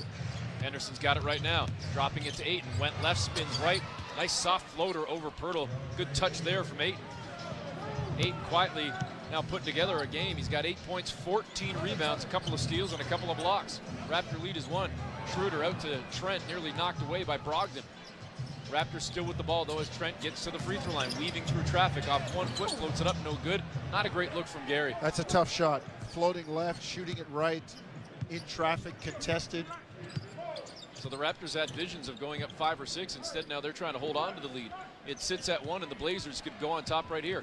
Grant driving to the tin, met by Poeltl. Ayton picks it up, though, and puts it back in the tin, and the Blazers lead by 1. That's where your penetration just kills your defense, and it just murders your rebounding, because big guys have to come over and help.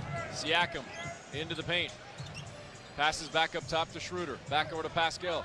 Now driving on the near side. Got by Brogdon, tried to scoop it up, and missed the shot. Tough angle as he was falling to the baseline. Also, little bit being nudged a little bit from Brogdon, smaller guy underneath him, just pushing his body out away as his arm was trying to lean in. And the Raptors give up another run to the Blazers as Toronto's fallen down by 4. We're going to keep it here. We're going to keep it here or take the break. We're going to keep it here.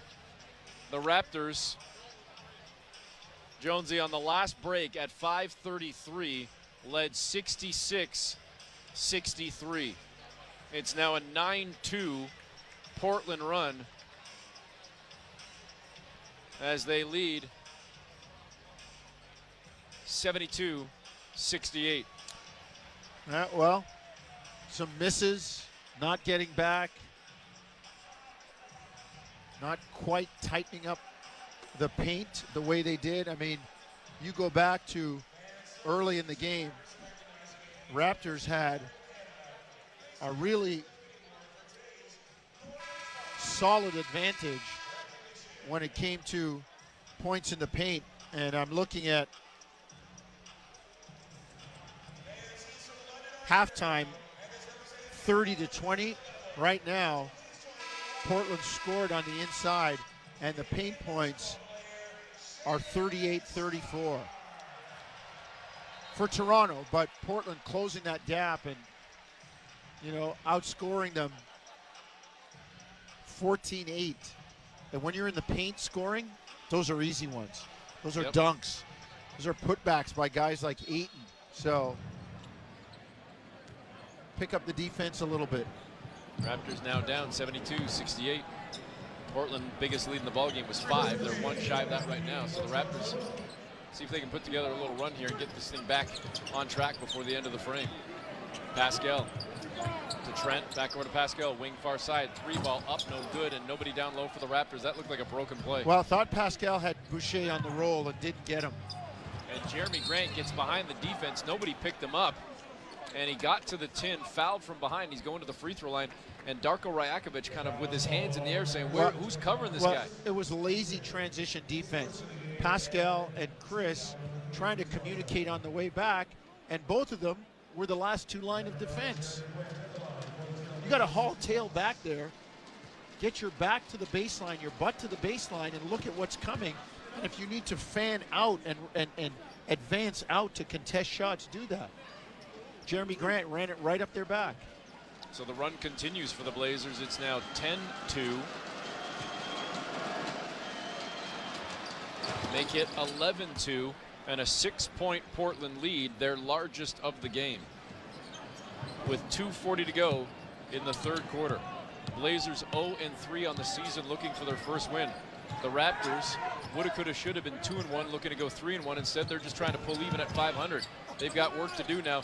Gary Trent misses an easy layup, and an even easier tip for Boucher is missed. 2 right at the tin for the Blazers, or excuse me, for the Raptors, and they come up empty as the Blazers come back and get a reverse scoop layup as Walker gets it to go. And it's an 8-point lead. Things unraveling late in the 3rd for Toronto. Trent to Boucher, over to Flynn. Malachi straight away over to Grady Dick on the wing far side. Gives it up now to Trent. Trent to Siakam, near side, gets to the near elbow. Takes the jumper, he misses badly. Ball tipped by the Blazers right into the hands of Dick, who goes off glass and in. Good job by Grady to be on the spot. Raptors need some stops, though. This Portland shooting percentage is each edging up towards 50. And the Raptors have nosedive down to 42. Scoot into the lane. Look to drop it off. Grady Dick with the steal. Knocks it away down the floor. Flynn to the tin. Left hand finish is good.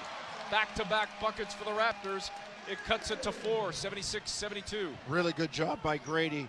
Getting into the passing lane, active hands, tipping it away, and leading to the turnover.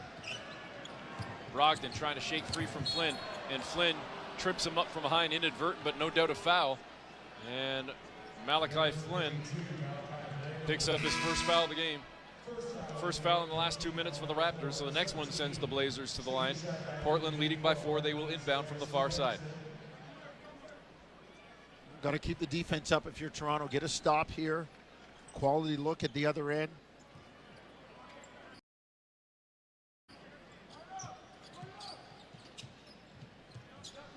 Brogdon cut off at the near elbow, now backs out to the perimeter, comes around a screen set by Walker, now drives on the far side, leans in and scoops it off glass and in. It was a hesitation dribble. He took the screen one way, Raptors fought over, took it back the other way, and the hesitation dribble just froze Boucher for a second. Flynn drops it to Barnes, handing it off now on the wing near side to Trent. 3-ball no good, too strong. Battling down low, Boucher gets it, treads air for a moment, missed the shot. Barnes with the putback blocked. And Sharp on the sideline trying to keep it in bound for Portland, not able to do so. So it's going to be Raptor ball with 11 on the shot clock. Toronto down 6. 38.6 seconds to go in the third quarter.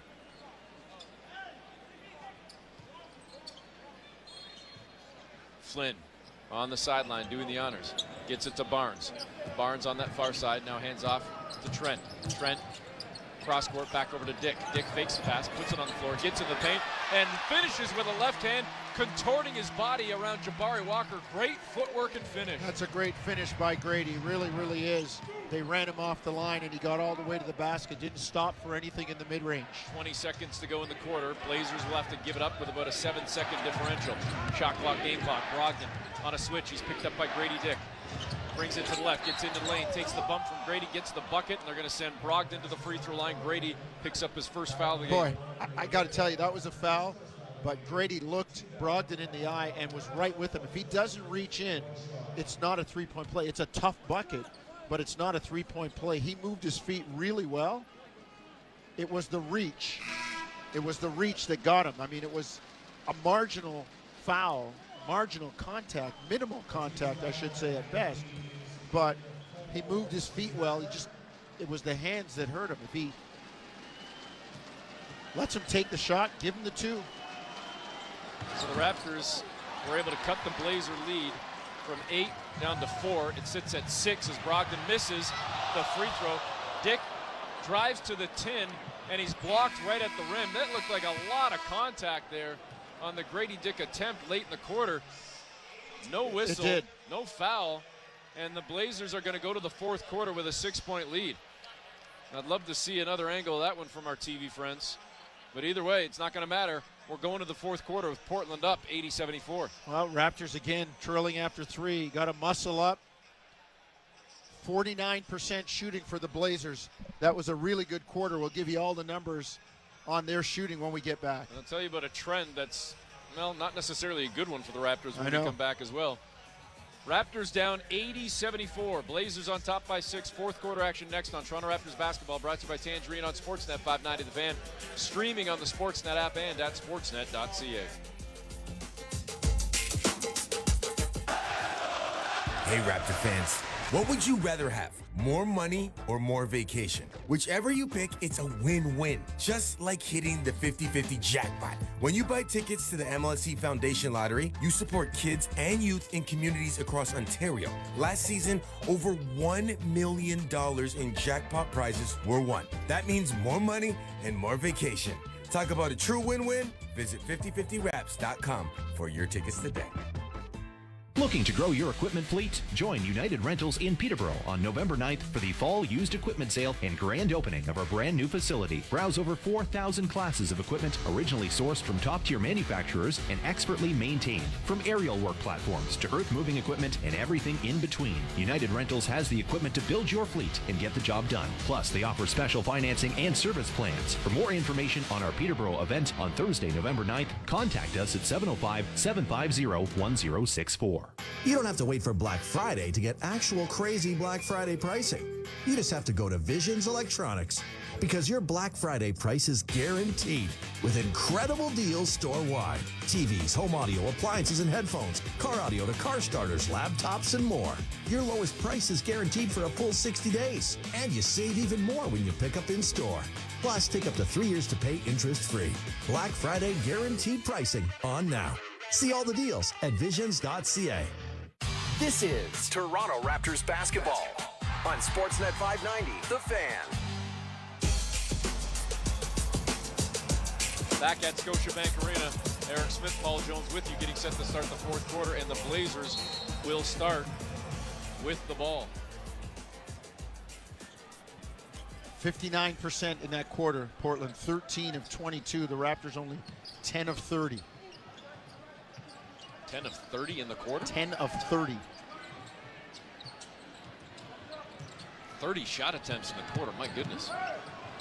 Blazers, corner three ball, Sharp, no good, down low.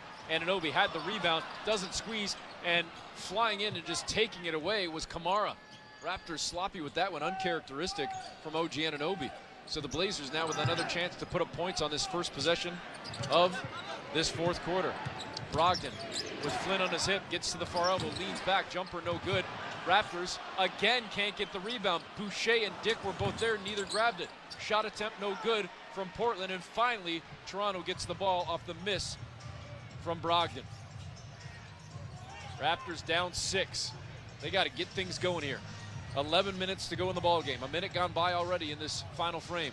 Barnes passing out of a double team, cross court to Boucher, far corner. Flynn, great look, no good. Malachi had all day, nobody near him. Scotty did a great job of passing out of the post, but he did have Malcolm Brogdon on him. Could have gone to work.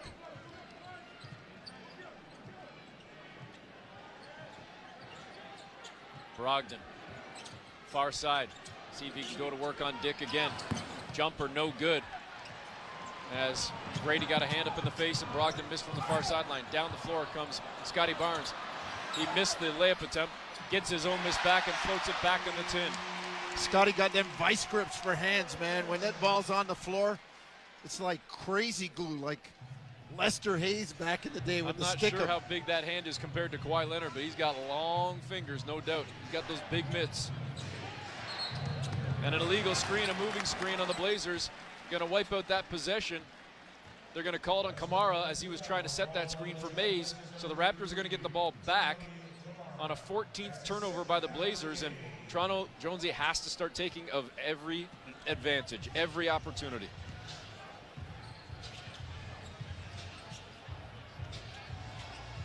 Flynn, far side, driving, high off glass and in with the scoop. Great. Malachi with a strong take. Yeah, great job by Malachi. Caught it with a running start going towards the basket. Portland back now, holding on to a 2-point lead. Raptors chipping this thing away. It was up at 8, it's down to 2. Brogdon, wing, Sharp, far elbow, cross court at the near elbow. It's Walker, goes to the tin, leans in on Boucher and muscles his way and gets the bucket. Yeah, he froze Chris momentarily with a look to the corner as if he was going to pass and then put it on the ground. Flynn gives it up to Barnes. Barnes in the lane to Anunoby near the right block, goes back up top to Scotty. Thought about the three, puts it on the floor, drives into the paint, lots of contact, missed the floater, rebound to the Blazers, and Scotty screaming at the officials. Yeah. He wanted that whistle. There was a lot of contact there. And he just tried to take a frustration foul, but instead he beer league swats it away from Henderson, goes back the other way, and lays it in off the pass from Boucher. So the frustration leads to defense, which feeds offense, and it's again back down to 2. Scotty's huffing pretty good. We talked about him getting his cardio up. You got to be in shape now. Back the other way, Brogdon, far side, tried to go off glass, and down low, we've got a foul coming in on Boucher as he was in a battle with Walker, and they're going to call Boucher for grabbing onto the shirt of Walker. The Raptors thought they had the ball, and they were looking to get out in transition. I thought Chris was doing a really good job of something that we never see in the NBA anymore, and that's a box out. Darko looking at his bench after the replay on the big board. Should I challenge? His assistant saying no, don't. Portland up 82-80. 8:30 to go in the ball game. Grady Dick trying to stop Sharp, who went right, spun back left, double team came, and where's the foul on that one? Well, see, this is what I've always contended. The referees need to start calling offensive fouls without guys growing to the ground. Shaedon Sharp buried his left shoulder right into the chest, right into the sternum of Grady Dick. Grady didn't go down. The referee thought, okay, let's play on. If Grady falls on that play, it's an offensive foul. So you're trying to rid them of flopping, yet at the same time, if they don't flop, it doesn't draw your attention and they don't get the call. Great point, Jonesy. Great point. Sharp hits the first free throw. Second one good as well.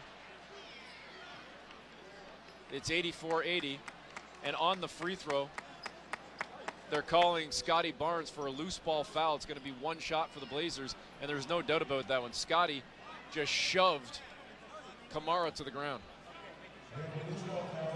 That's frustration by Scotty Barnes. He's taking it out right now.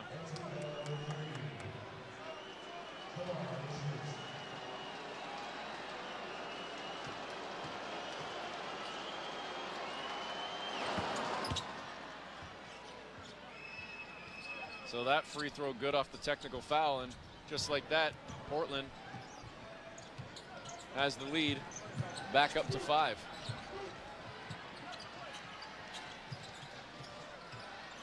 Anunoby over to Boucher on the near side, flicks it over straight away. Malachi Flynn drops it to the near elbow to Scotty.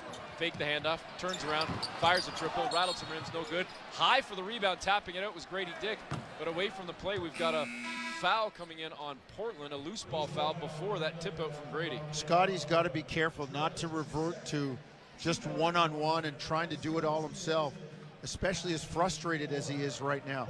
Stay with the system, play smart, disciplined, yet aggressive basketball.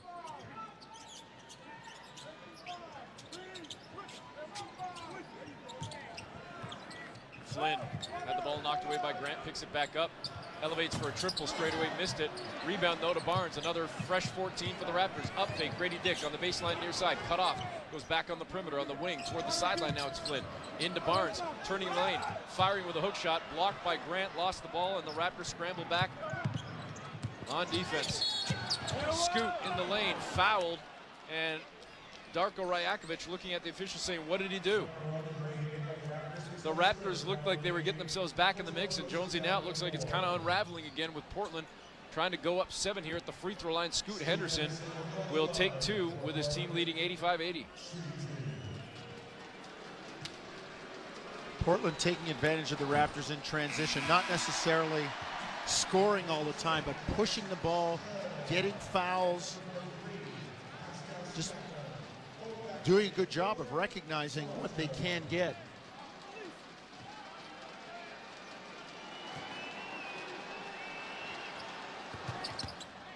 One of 2 at the stripe for Henderson, so 86-80. It's a 6-point lead. Still lots of time, 7:35 to go, but the Raptors got to start putting something together. Siakam to Barnes. Bunny hop in the lane into the near corner to Schroeder. Up top, Grady Dick. Down Main Street, fake the pass. Oh, he went to scoop up the finger roll, and out of nowhere comes Shaden Sharp with a huge block. Raptors still have the ball, though. Anunoby, 3-ball far side, no good. Had a great look, couldn't bury it. Toronto's speeding up their tempo of their game right now and not necessarily staying with what worked early on. Sharp missing a 3-ball for Portland. Raptors with the rebound. 7:02 to go. Lob pass down low. And again, the Blazers get the block as Scotty Barnes tried to scoop it up and in. 3-ball, no good for Portland, as now Henderson misses that one. Portland's keeping Toronto in the game with some of their shot selection. And what a footwork finish there on the Euro step in transition by Pascal Siakam. So finally Toronto getting on the board. They have plummeted to 39%. That bucket sends them just back over 40, but they're still in this ball game, down 4 with 6:45 to go. Raptors trailing 86-82 on Toronto Raptors basketball. Brought to you by Tangerine on Sportsnet 590 The Fan, streaming on the Sportsnet app and on sportsnet.ca. You've heard that sound before. A basketball going off the backboard and in. A bank shot. Well, that's actually the sound of a fan winning a Raptors jersey. That's the sound of a fan getting a signed Raptors basketball. And that's a fan scoring tickets to the NBA Finals. With the Tangerine Bank Shot contest, every bank shot the Raptors score this season wins a fan a prize. Enter for a chance to win at tangerine.ca/bankshot. Tangerine, that's forward banking. All right, everyone, step up and down. Left foot, right foot, you're climbing up a trail. Now back in your Subaru with symmetrical full-time all-wheel drive and getting active in the real world. Work those abs, driving right through the mud and left and right. Keep that core engaged and bend at the knees as you load more to your Subaru. Windows down, take in that outdoor air and park. Get more value out of every kilometer at your local Subaru dealer, starting with award-winning safety. The Ford government wants to go back to so-called basics in education. But as a parent, I know my child needs more. Every child is unique and deserves the resources and supports they need to thrive, whether it's more one-on-one time with their teachers, extra help with reading and math, or more mental health supports. We need to go beyond the basics. Tell the Ford government to support every student. Visit knowmore.ca. That's knowmore.ca. A message from the Ontario English Catholic Teachers Association. This is Toronto Raptors basketball on Sportsnet 590, The Fan. Back at Scotiabank Arena, Paul Jones, Eric Smith with you. 6:45 left in the ball game. Raptors down 86-82, and it's certainly been a grind, to say the least, in the second half for the Raptors, Jonesy. This was a team that was flirting with and hovering around 50% for most of the first half, and the offense, as you noted, 10 of 30 in the third quarter. 30 field goal attempts, but only 10 makes. And it hasn't gotten a whole lot better here in the fourth. No, you sounded surprised when I said that. And, I mean, at halftime they were, as you said, just barely under the 50% mark at 20 of 41. They're 14 for 44 in this second half.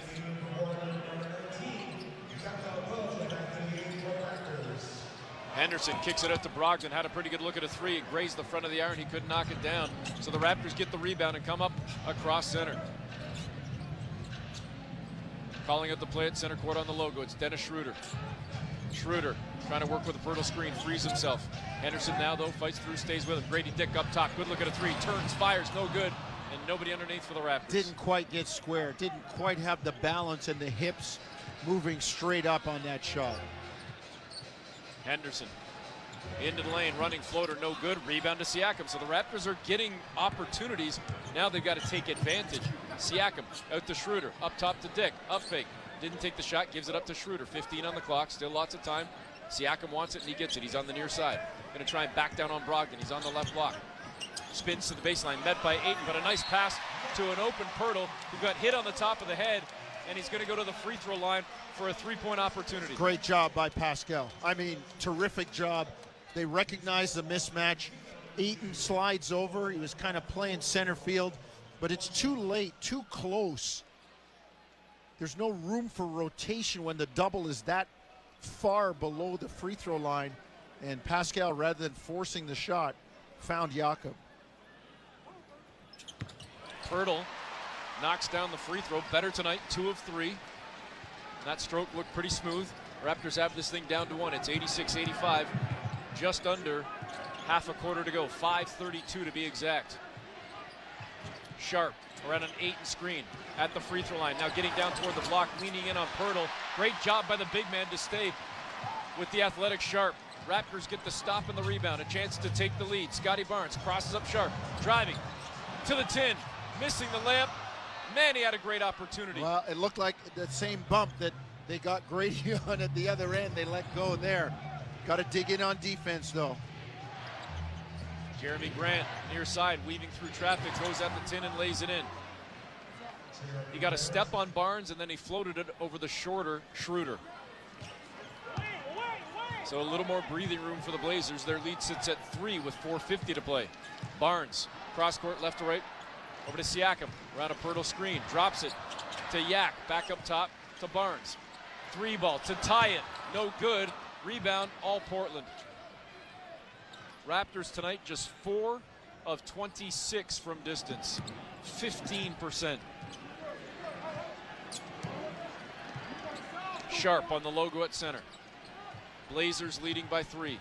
4:22 to go. Sharp in the lane, drops it to Ayton. Short jumper, no good. Back rim high for the rebound. Grady Dick ahead to Pascal Siakam.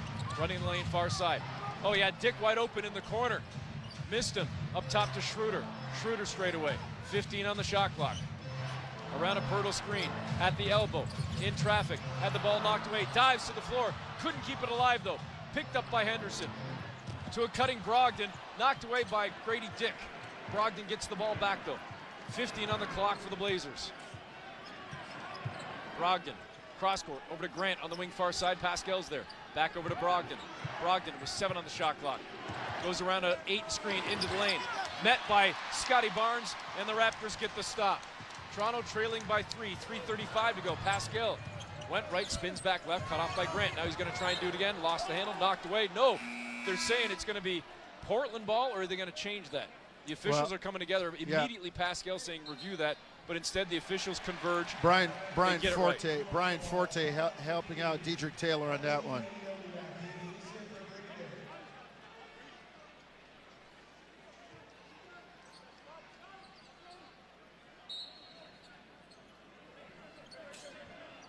Schroeder inbounds to Poeltl, gives it back to Dennis, gets into the lane, short jumper, floats it up and clean. Big bucket there. He struggled tonight. Just 3 of 9, but a huge one there. Raptors trail by 1. No, that's a big one. It's all about the timing when you come alive. And away from the ball, Henderson trying to fight through traffic and screens, and he just ran over Dennis Schroeder. And it's an offensive foul. Give the ball to the Raptors with 3:14 to play. That's a classic Dennis Schroeder move. Just standing there and taking the charge. I think they're going to challenge. And we have the new rule. If you challenge, you can't challenge a flop or stem, as they're calling it. Secondary, theatrical, exaggerated movement. But if you challenge the foul and you see a flop, you can be awarded one. So if Portland's successful here, they could have the call overturned and a shot. Jonesy, they haven't given the signal yet. And I think Scotty Brooks is trying to talk to some of his other assistants on the second row of the bench to find out if they should. Watch that in the... I'll talk about it when we come back. I have not seen a signal from Portland yet asking for the review. 3:14 to play, and I don't think they are. No. 3:14 to play. Raptors down 1. They've got the ball after the break on Toronto Raptors basketball. Brought to you by Tangerine on Sportsnet 590 The Fan, streaming on the Sportsnet app and at sportsnet.ca. Hey, Raptor fans, what would you rather have? More money or more vacation? Whichever you pick, it's a win-win. Just like hitting the 50-50 jackpot. When you buy tickets to the MLSE Foundation Lottery, you support kids and youth in communities across Ontario. Last season, over $1 million in jackpot prizes were won. That means more money and more vacation. Talk about a true win-win? Visit 5050raps.com for your tickets today. Move up to Heathwood. Hi, I'm Hugh Herron.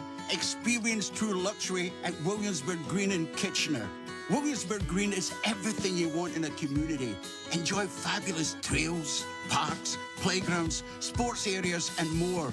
Our beautiful all-brick homes include luxury features you've always dreamed of, even a fully finished lower level.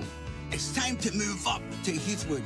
Learn more at heathwood.com.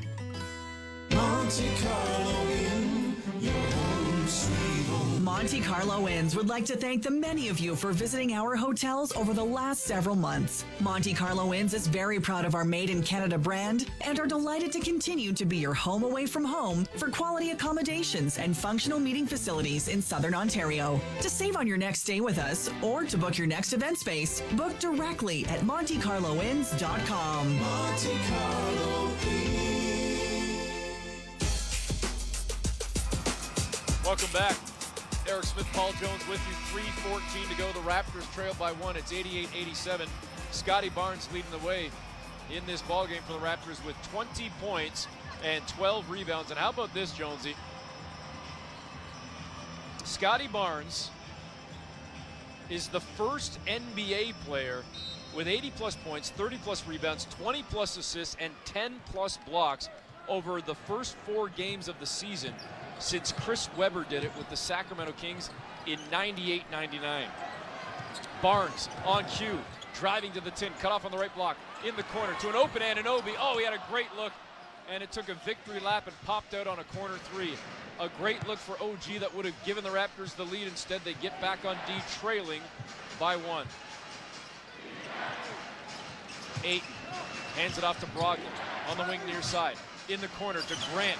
Barnes jumped out, but too late, and Grant buried the 3 right in front of the Raptor bench. Got to be close enough, close out to touch. Close enough to touch the guy. Scotty just a hair late. Grant with just his second 3 of the game, but a big one. It's a 4-point lead for Portland with 2:20 to go. Anunoby up top to Barnes.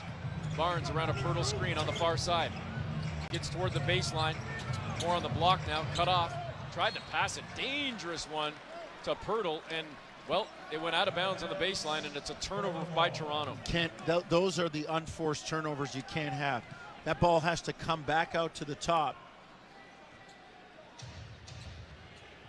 91-87. Raptors down 4. They got to get a stop here. You don't want to fall down 6 or 7 right now. Time not your friend.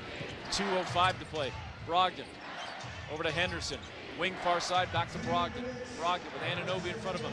Shot clock at 5. Brogdon trying to drive on Anunoby, and he does. Gets right to the tin. Wow. Great change of pace by Malcolm Brogdon. Great change of pace. 6-point lead for Portland. Again, the Raptors had it at 1. It's now a mini 5-0 run by the Blazers. Pascal tripped up, and then he finds a slick spot on the floor as well. So Henderson takes the foul, and I believe that's his 6th. I think Scoot's out of this game. It is.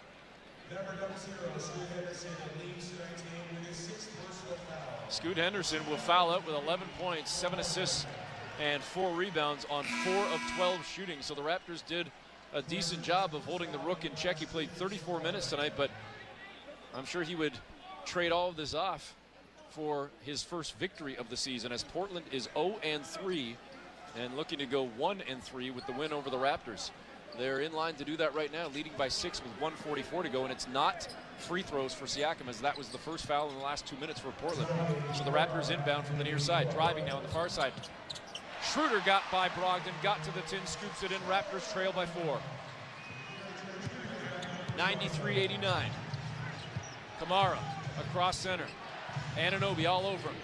He passes it over on the logo to Brogdon. Brogdon crosses up Schroeder, gets to the far elbow, stop and go, step back, lean back, off glass, no good. Huge rebound by Ayton, his 21st rebound. Kamara drops it to Ayton on the right block. Anunoby leaning in to a cutting Brogdon.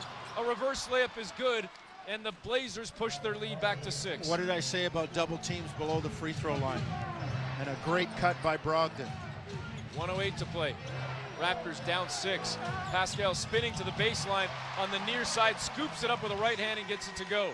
I'd be going back to that matchup if you get the switch and Pascal's being guarded by Brogdon. All right, it's all about the stops now, though. Yep. Raptors, with only 55 seconds to play, they trailed by 4. Brogdon hands it off to Grant. Shot clock at 9 with 49 seconds to play. Grant trying to go against Barnes. Bobbled it for a moment.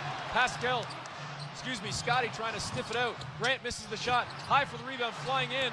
It was Sharp to keep it alive. Ayton squeezes it, and a monstrous offensive rebound for the Blazers. That's a killer for Toronto. Brogdon driving on Trent, gets to the tin, lays it in, and that might do it.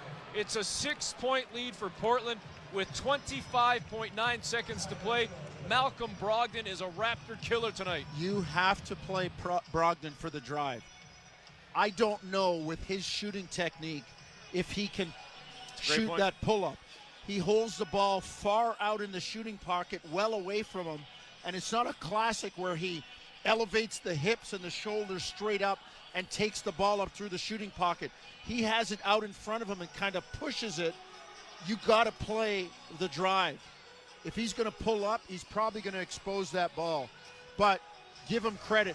He's getting to the basket, and he did it at really, really important times. Malcolm Brogdon with 19 points in the ballgame. The team high is Jeremy Grant with 20, but Brogdon has been outstanding tonight. And in the second half of the ballgame, he's got 11 of his 19 on 5 of 11 shooting. He has been so tough. And Jonesy, he's kind of done this in his career, hasn't he? Wherever he has played, he has been an issue for the Raptors. Probably why the Raptors kind of made an attempt to get him at one point not long ago before he ultimately chose to go elsewhere. All right, if you're Toronto, you look up and you have a timeout remaining, so you can play the foul game, but you need a really quick 2. Let's see what they got coming out of the timeout. Get a quick bucket. A 3 would be better, but a 2, and then you got to depend on some missed free throws. Raptors inbounding far sideline, Anunoby to do the honors. Trent pops up top to grab it. Up fake, puts it on the floor to the lane, to the tin, and misses the layup, and that's going to do it. Jonesy down 6. Why are you driving? But I'm okay with that. Like, get the quick 2, and you got 21 seconds, down 4, and you pressure, see if you can get a steal. If not, you play the foul game. Looked like he had a pretty good look at a straightaway 3 when I thought Ayton was close enough to contest that. listen, he missed an easy layup. You know, if you're Gary Trent, you'd like to have that one back. First free throw is good, 98-91. Biggest lead of the ball game for Portland, 8. And they could match it right here with a second free throw coming for Grant. This one is going to sting. Raptors were this close to beating Chicago.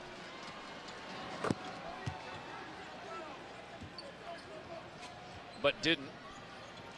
Fought and battled against Philadelphia, but lost, and now may fall to 1-3. Deep triple straight away from Siakam is no good. And Portland with the rebound, and that's going to do it, folks. 10 seconds to play. The Blazers come across center, and the Raptors had a chance to be thinking about 3-1 tonight had they taken care of business against Chicago. Well, they didn't do so in the Windy City, and they didn't do so tonight. Portland earns their first victory of the season, and the Raptors now fall to 1-3 with Milwaukee coming to town on Wednesday. Not what you were hoping for if you're a Raptor fan. Not at all. And gritty effort by Portland on the second night of the back-to-back. I got to give Chauncey Billups' team credit. And the Raptors were right there, but it comes down to the finish, making plays when it counted, and they just couldn't get it done at the right time. So the Raptors lose 99-91, and that kind of kills the stat I was going to give you as well. The Raptors have never had 4 straight games to start the season decided by 7 points or less. Well, they still haven't, because the Blazers win by 8. Again, 99-91 is the final. We'll step aside for the break, come back with some final stats, and get set for Raptors reaction as Toronto falls to 1-3, losing to the Blazers on Toronto Raptors basketball, brought to you by Tangerine on Sportsnet 590 The Fan, streaming on the Sportsnet app and sportsnet.ca. When you're looking to play, Bet Rivers will make your day. Take a chance, you'll see. You like slots, we've got lots. Blackjack, roulette, take your shot. It's where you want to be. Bet Rivers Online Casino has hundreds of slots, live table games, and more. Take a chance. Must be 19 plus. Available in Ontario only. Please play responsibly. If you have questions or concerns about your gambling or someone close to you, please contact Connects Ontario at 1-866-531-2600 to speak to an advisor free of charge. I'm here with Bill Coy of Coy Brothers, and we're talking about how I'm no pro, but I do need a chainsaw. We can make you look like one. What do you suggest? My hands are too soft for manual labor. The Stihl MS-170 chainsaw is lightweight and powerful. With the anti-vibration system, your soft hands won't take a beating and you can operate it for hours, just like the pros. You trust me using the saw? You bet. It's on sale for $249.99, and right now you get a free case, chain, and hat. Stihl at Coy Brothers. KOOYBROS.com. When it comes to tough, there's no such thing as second best. It's why we built the 2023 Ford F-150 with available Power Boost full hybrid V6 engine and class-exclusive Pro Power onboard. If you want the truck built with power, capability, and innovation, there's no substitute. There's only F-150. Right now, get up to $5,500 in rebates on select 2023 F-150 models. Visit your Toronto area Ford store or Ford.ca for details. As a parent in Ontario, I want my child to thrive in school, and I know that smaller class sizes make a big difference. But classes seem to be getting larger every year, and the Ford government isn't doing anything about it. No one wants their kid to get lost in a crowd. We need smaller classes so students, like my child, get more one-on-one time with their teachers and the support they need, and that equals success. Tell the Ford government to invest in students. Visit knowmore.ca. That's KNOWMORE.ca. A message from the Ontario English Catholic Teachers Association. This is Toronto Raptors basketball on Sportsnet 590, The Fan.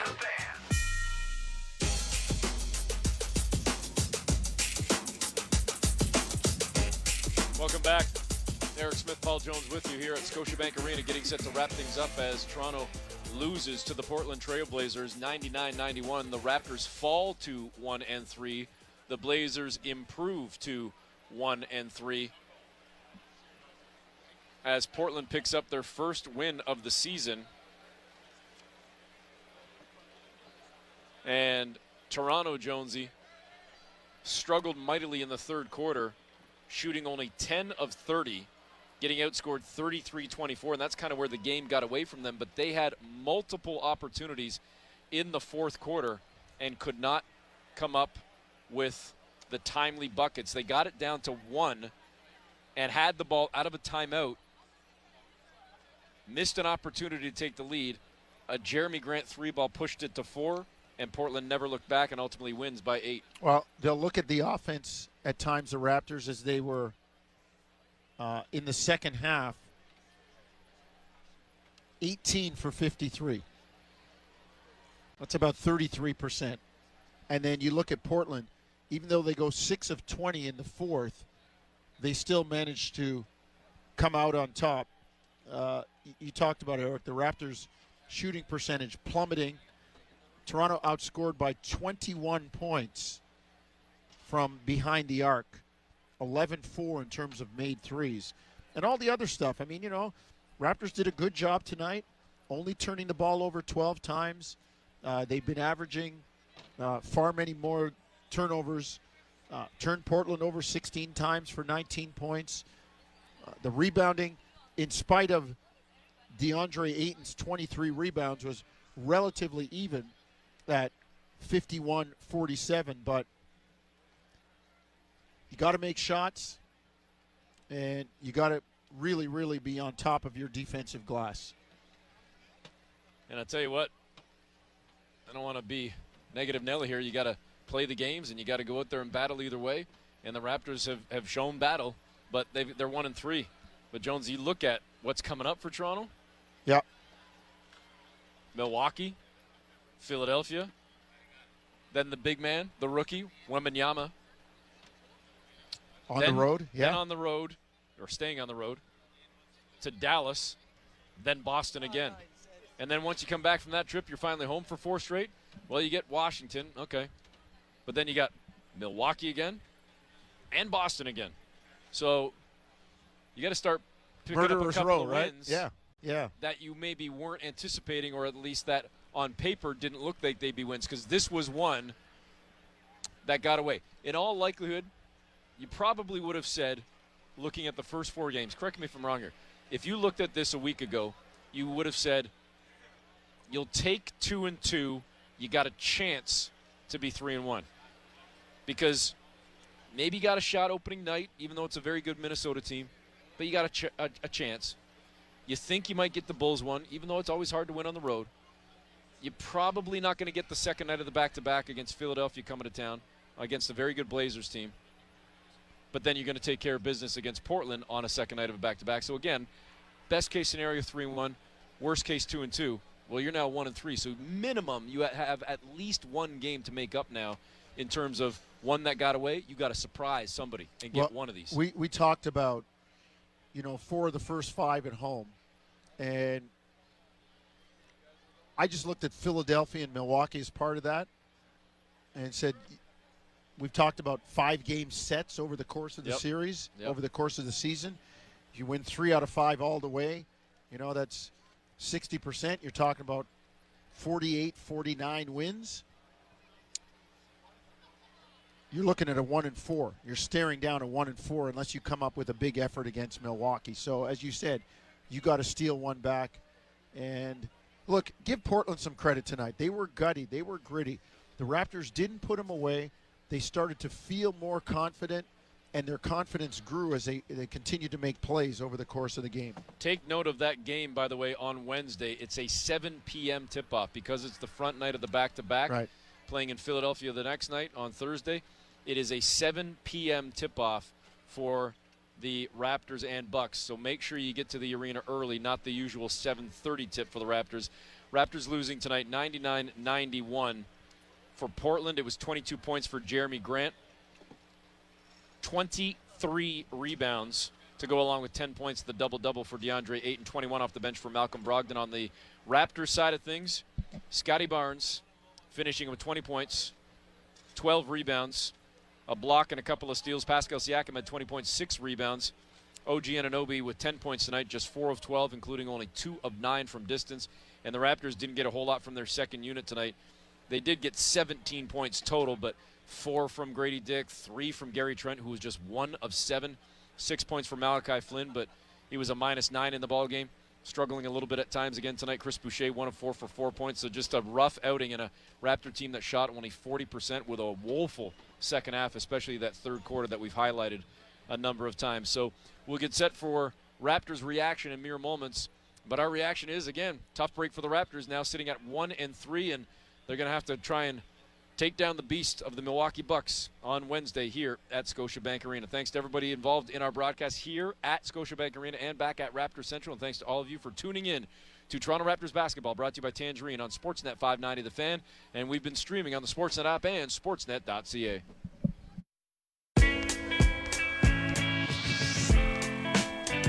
Hello and welcome to the Raptors Reaction Podcast. I'm your host, William Lou, speaking to you after the Toronto Raptors lose 99-91 against the Portland Trail Blazers team on the second night of a back-to-back, against a Blazers team that is without 2 starters, against a Blazers team that is projected to have one of the worst records in the league. And yeah, I mean, you could tell right away that this is not going to be a happy podcast. So let's just sit in this for a second, because honestly, the Raptors fell apart tonight. And it's just the first time all season. Obviously, it's only been 4 games. But the fact is that in the second week of the year, they fell apart tonight. And I'm not saying like fall apart like, oh, you know, they missed some shots and they were a little unlucky here or there or whatever. No, I'm talking about they fell apart as a team. They did not play team basketball tonight. All that 0.5 basketball talk that Darko has been preaching since he got hired in the summertime, that he was preaching in Summer League, that he was preaching before the season, that he preached on this show.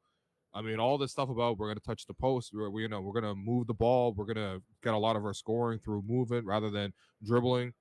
I don't know. Listen, at this point, I'm not particularly interested in how they get their offense because for me, looking at this team, they had a real struggle scoring the ball the last few years, and maybe we should have expected this considering the personnel didn't change. I guess we just all bought into the idea they're going to play a different way and be more efficient. So much talk about selfishness, this and that, all that kind of stuff.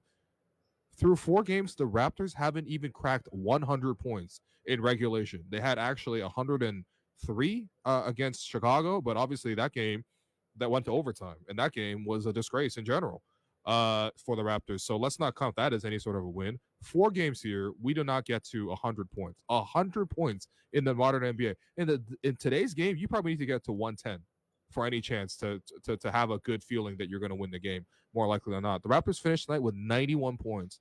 A fairly healthy Raptors team. I mean, like, if you're going to tell me that Precious Achiuwa or Christian Koloko was making any difference here in terms of the scoring, then I don't know what to tell you. But the fact that we got 91 points against the Portland Trail Blazers, like, it's absurd. And listen, credit to the Blazers, man. They played hard. I credit to them. You know, they played together. They played like, you know what? We have a chance here on the road. We can, you know, get a result here. And listen, as a home team, you got to kill their confidence early. And I thought the Raptors came out to a good start. They played some really great defense. You know, Scotty robbing Shaedon Sharp at half court and Pascal getting a couple touches. And it's like, okay, it's not going to be a repeat of last game where Pascal didn't touch the ball. But I mean, midway through that first quarter, you see the bench come in and you see that lead go. And that's every single game now. The bench comes in and that lead drops. And I'm sorry, but that is on both the players themselves and also on the front office. How many years in a row have we failed to add to this bench, right? How many years in a row? Because look at what we're getting off the bench right now. We have taken a really productive player in Gary Trent Jr. We have brought him off the bench, where historically he has struggled off the bench. Let's just look it up, okay? He was bad coming off the bench last season. He was bad coming off the bench 2 years ago as well. So when you're asking him to come off the bench, what are you expecting? Now, of course, you do expect better than 1 for 7 from the field in 19 minutes, but is this not a repeat of what we saw last year in March? And is this not a reason why, if you're going to keep Gary around, you need to play him with the starters, because he knows how to play well with the starters. When he comes off the bench, his skill set does not really adapt to that, right? But beyond that, Chris Boucher, backup center. Well, first off, Chris Boucher playing at center, it's a lot to ask him to rebound the ball all the time. And he did get 7 rebounds in 17 minutes. But the amount of times that he couldn't really box out, the amount of times he couldn't really contain dribble penetration, the amount of times he wasn't there for that help, the amount of finishes that he failed around the basket, those are not surprises either. We've seen that time and time again. If we're going to play Chris as the lone big, or even play him at 5, you need to surround him with some other bigs. We've seen Precious come on the side of him. We've seen Christian Koloko play alongside of him. Obviously today, you know, those guys weren't available, but come on, right? Like, do we have any size on the floor? The first quarter, Darko goes to his bench. He puts the skinniest lineup possible for the Raptors. Chris Boucher at center, Pascal at 4, Grady, Gary, and Malachi. We're talking about a team full of 6'9" guys, but we're putting all our skinniest guys on the floor at once. No surprise that the Blazers get to the basket every single time, get to the offensive rebound. And listen, the offensive rebounds, things like this, like that's within your control. That really is within your control. Both as a coach, you can choose to play different personnel, but also as players themselves. Boxing out, that's number one. And every single game, when we're talking about the 4 games that we started the season, the bench comes in and they stop rebounding the ball. And I'm sorry, like whatever that is, you have to fix it right away. That has to be like the number one thing that they got to figure out. Boxing out, right? Against the Chicago game, they can't inbound the ball, right? They struggle with inbounding. They struggle with boxing out. They struggle with making open threes, 4-29 today, right? They struggle with moving the ball. And guess what? On top of all of that, they start falling apart. Because to me, especially watching that third quarter, and listen, there were some positive moments. Scotty provided pretty much all those positive moments. When you watch back and look at the tape, it's guys deciding to go by themselves. They're going by themselves. And you knew from that point onwards, this game was not going anywhere. Because as soon as this team starts to play me ball, starts to play selfish ball, and I'm not calling Scotty selfish. I'm saying that he was the only one who tried to take it and run with it. But when they stopped playing this 0.5 stuff and they stopped going together as a team, they've fallen apart. What's Darko's message over and over again? We got to play together, right? After that win against Minnesota on opening night, we're all feeling great. A week ago, we're sitting here grinning. We're like, okay, it's different. Darko with the vibes, all that kind of stuff. What's Darko's post-game message? Hey, you guys kind of didn't play great today, but we played, together. And that's the thing. We got to stick together, and that's how we get through this. Game 4 of the season, they did not play together. 19 assists in this game. The only guy who actually organized the floor was Dennis Schroeder, who, did his best at least, had 8 assists. He continues to have a pretty decent job of organizing. But, the guys who organized the floor, I mean, Jakob Poeltl looks like he's like just dying of exhaustion after 28 minutes. What's going on there? Like, is there an actual physical problem? Because we expect him to play like a top 10 center. In 28 minutes, he can't, even get up and down the floor anymore, to the point where we're going to close the game with Gary Trent, who was 1 for 7. Right? That doesn't make any sense. We're talking about we're gonna start to share the ball more, right? Well, then why is OG Anunoby taking shots out of turn in the offense? Why is Pascal breaking the offense? Why is Scotty breaking the offense? That's all we're seeing. And meanwhile, off the bench, these guys aren't really getting any good looks, right? And so you're getting real issues up and down the roster. And by the fourth quarter, I mean, listen, the game was there for them. It's not like the Blazers are racing ahead. Like you look at Scoot Henderson today, he couldn't knock down a wide open 3. Raptors were going under every screen. He couldn't knock those down. Shaden Sharp in his homecoming, had a couple of nice moments, but honestly, like a pretty poor game. 4-10 from the field in 38 minutes with 4 turnovers. Jeremy Grant with a couple of timely buckets, but realistically, that you can live with that most times. It was actually Malcolm Brogdon, who was awesome off the bench, closed the game out for them. But even still, 21 points on 21 shots is not necessarily an excellent percentage, even though he got some important buckets. The game was right there for them. The Raptors were within 2 possessions, 3 possessions, and it was right there. And they just couldn't close the gap because they weren't making the right plays. And even when they did make the right plays, they weren't capitalizing. Down 4, the Raptors get OG Anunoby a wide open corner 3, which is his whole job, and he misses it. We have the Raptors racing up the floor, and they don't find the open man. Like, it's just over and over again. And I'm sorry, but like, I know it's just 4 games in. The frustration comes from the fact that we've seen this for multiple seasons, and we're supposed to fix this. The whole thing was we're supposed to fix this. And the fact that we're sitting here looking at the exact same issues with the exact same roster, like, I don't understand how you could really look the customer in the face and really say, like, yeah, this is different. We're doing something different here, or progressing towards something. Not when you regress into old habits. You really don't see that. Because again, 19 assists as a group. And you could say, well, look, if they hit some threes, whatever. No, the ball movement was bad. Like, Pascal with 3 assists, OG with 1, Scotty with 2, Yak with 1. Those guys are all supposed to be, I don't know. OG probably at 1 is not a surprise, but like Scotty should be at like 5, 6, 7 assists. Easily. He had a triple-double earlier this last week, right? Pascal, we've seen him regularly flirt with triple-doubles, right? 3 assists. We've seen Yak, who was supposed to touch the ball in the post all the time in this 0.5 offense. I'm sorry, is Yak actually getting the ball in this 0.5 offense? Is he doing too much with it when he's in the 0.5 offense? Because to me, it looks a lot like last year, where Yak gets the ball when he's rolling to the basket with an opportunity to score and shoot those little floaters and layups. That's what happened with him and Dennis Schroeder. Other than that, there's no organizing with Jakob. There's no high-lows with Jakob. Like, where did that go? Where did that go? And listen, I think for Coach Darko, you're going to come up against adversity. This is, not the first time he's coached the team, although it is the first time he's coached an NBA team. But like, when your team breaks out of these principles, what are you doing tomorrow at practice? Are we going to get like just lip service and then, whatever, or are we actually going to drill out all these mistakes? You can sit down and watch the film. The last couple of days, we can make a Lord of the Rings length movie on how many mistakes they make on both ends of the floor. And this is not to say that this team can't play together, but you got to correct these issues, right? The bench comes in, they got to box out. The starters, they got to continue to move the ball. When they have their, lineups where it's not just the starters together, who is the organizing principle of that team, right? Are they going to play this 0.5 basketball where, when it's Pascal with bench, does it make sense to get the Pascal off the ball? Pascal's not a good shooter off the ball. He was 0 for 6 from 3 today, including a wild air ball at the end there, which I guess didn't really factor in, but still, that's not his strongest suit. Where his strongest suit is against a team like the Blazers, you get him into the post, draw a double team, and, then he makes the decision from there. But that's not 0.5 basketball. But listen, you want to play 0.5 basketball, you want to get one win. Because we're getting 0.5 losses every single game playing the way that we're doing right now, just on the offensive principles alone. So there's a lot of confusion to fix up here. Like, there is no excuse for losing to the Portland Trailblazers in any context, either on the road, at home, off the back-to-back, whatever, right? But the Raptors lost right now, and there's a lot to fix with this group. It's genuinely annoying seeing them come back to these same issues. And I think, look, the other thing too is defensively. I mean, I'm not expecting the Raptors to do much better than hold their opponents to 99 points. Like, 99 is a manageable number defensively. But when you watch this game today, lots of breakdowns for the Raptors defensively. Like, it was easy for Portland to run their offense, especially in that third quarter, 33 points.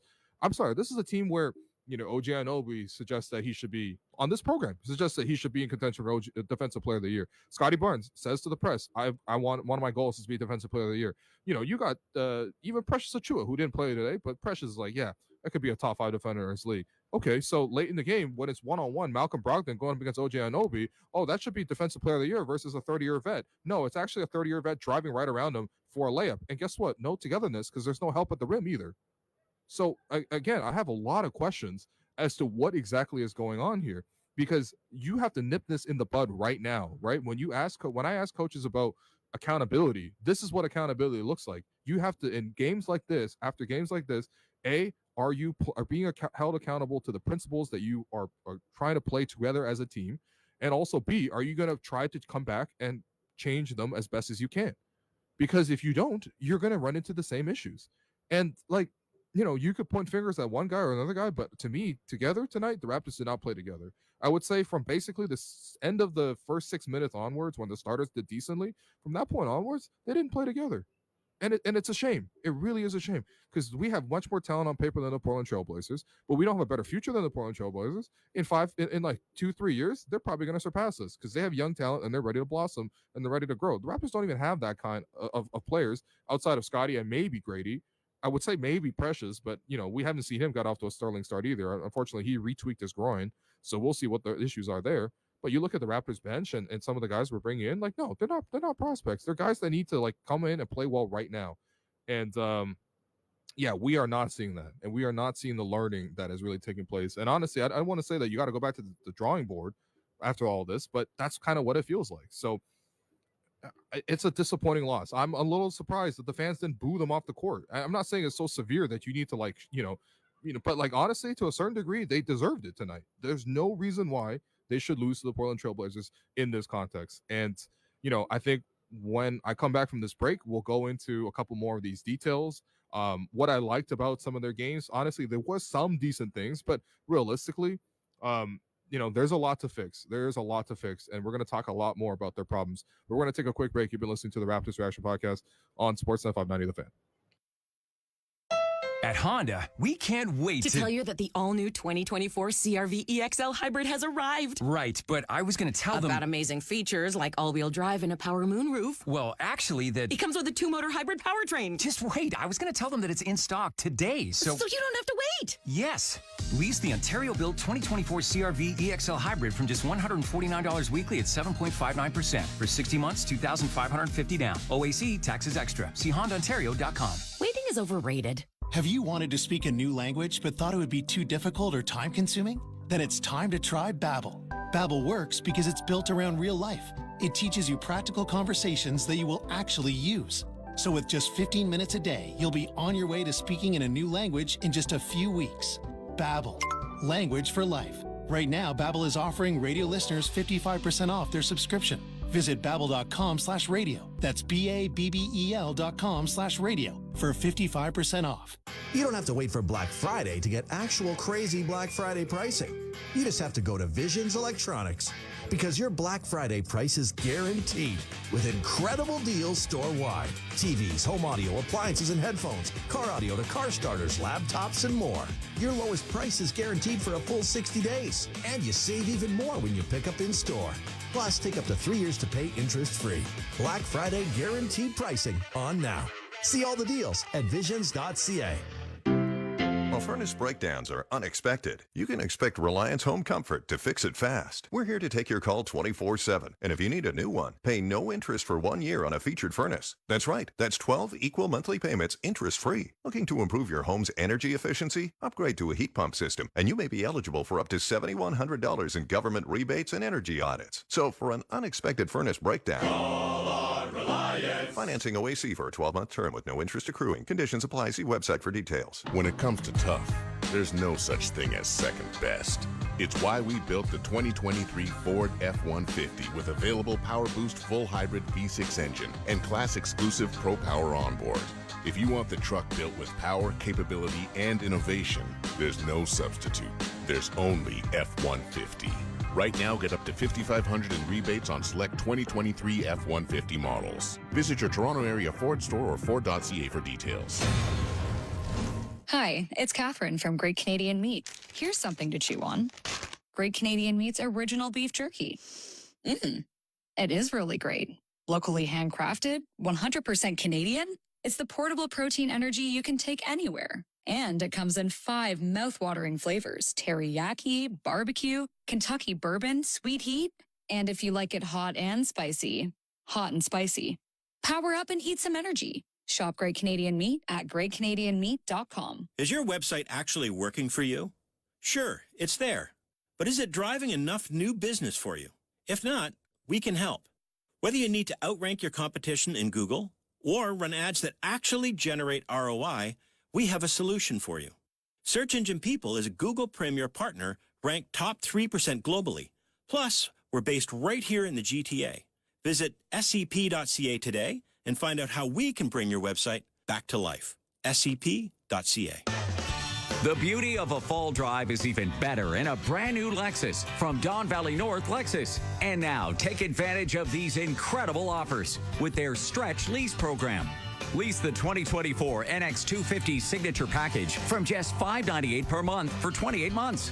Vivid season, vast drives. See DonValleyNorthLexus.com for details. A proud member of Wayne's Auto Group. Monte Carlo Inn, your home sweet home. Monte Carlo Inns would like to thank the many of you for visiting our hotels over the last several months. Monte Carlo Inns is very proud of our Made in Canada brand and are delighted to continue to be your home away from home for quality accommodations and functional meeting facilities in Southern Ontario. To save on your next stay with us or to book your next event space, book directly at MonteCarloInns.com. Monte Carlo At Toyota, we believe your vehicle is more than just your ride. It's your trusty sidekick. So make sure it's ready to go, because there's a 100% chance of winter this winter. And you can take those odds to the bank, not the snowbank. Trust the experts at Toyota for premium winter tires, batteries, brakes, and more. Beat the winter rush and book an appointment today. Visit shoptoyota.ca or contact your local Toyota dealer. Get the latest personalized sports news and scores. Plus, stream live games and highlights anytime, anywhere. Download the Sportsnet mobile app today. Available on iOS and Android. Sportsnet 590, The Fan.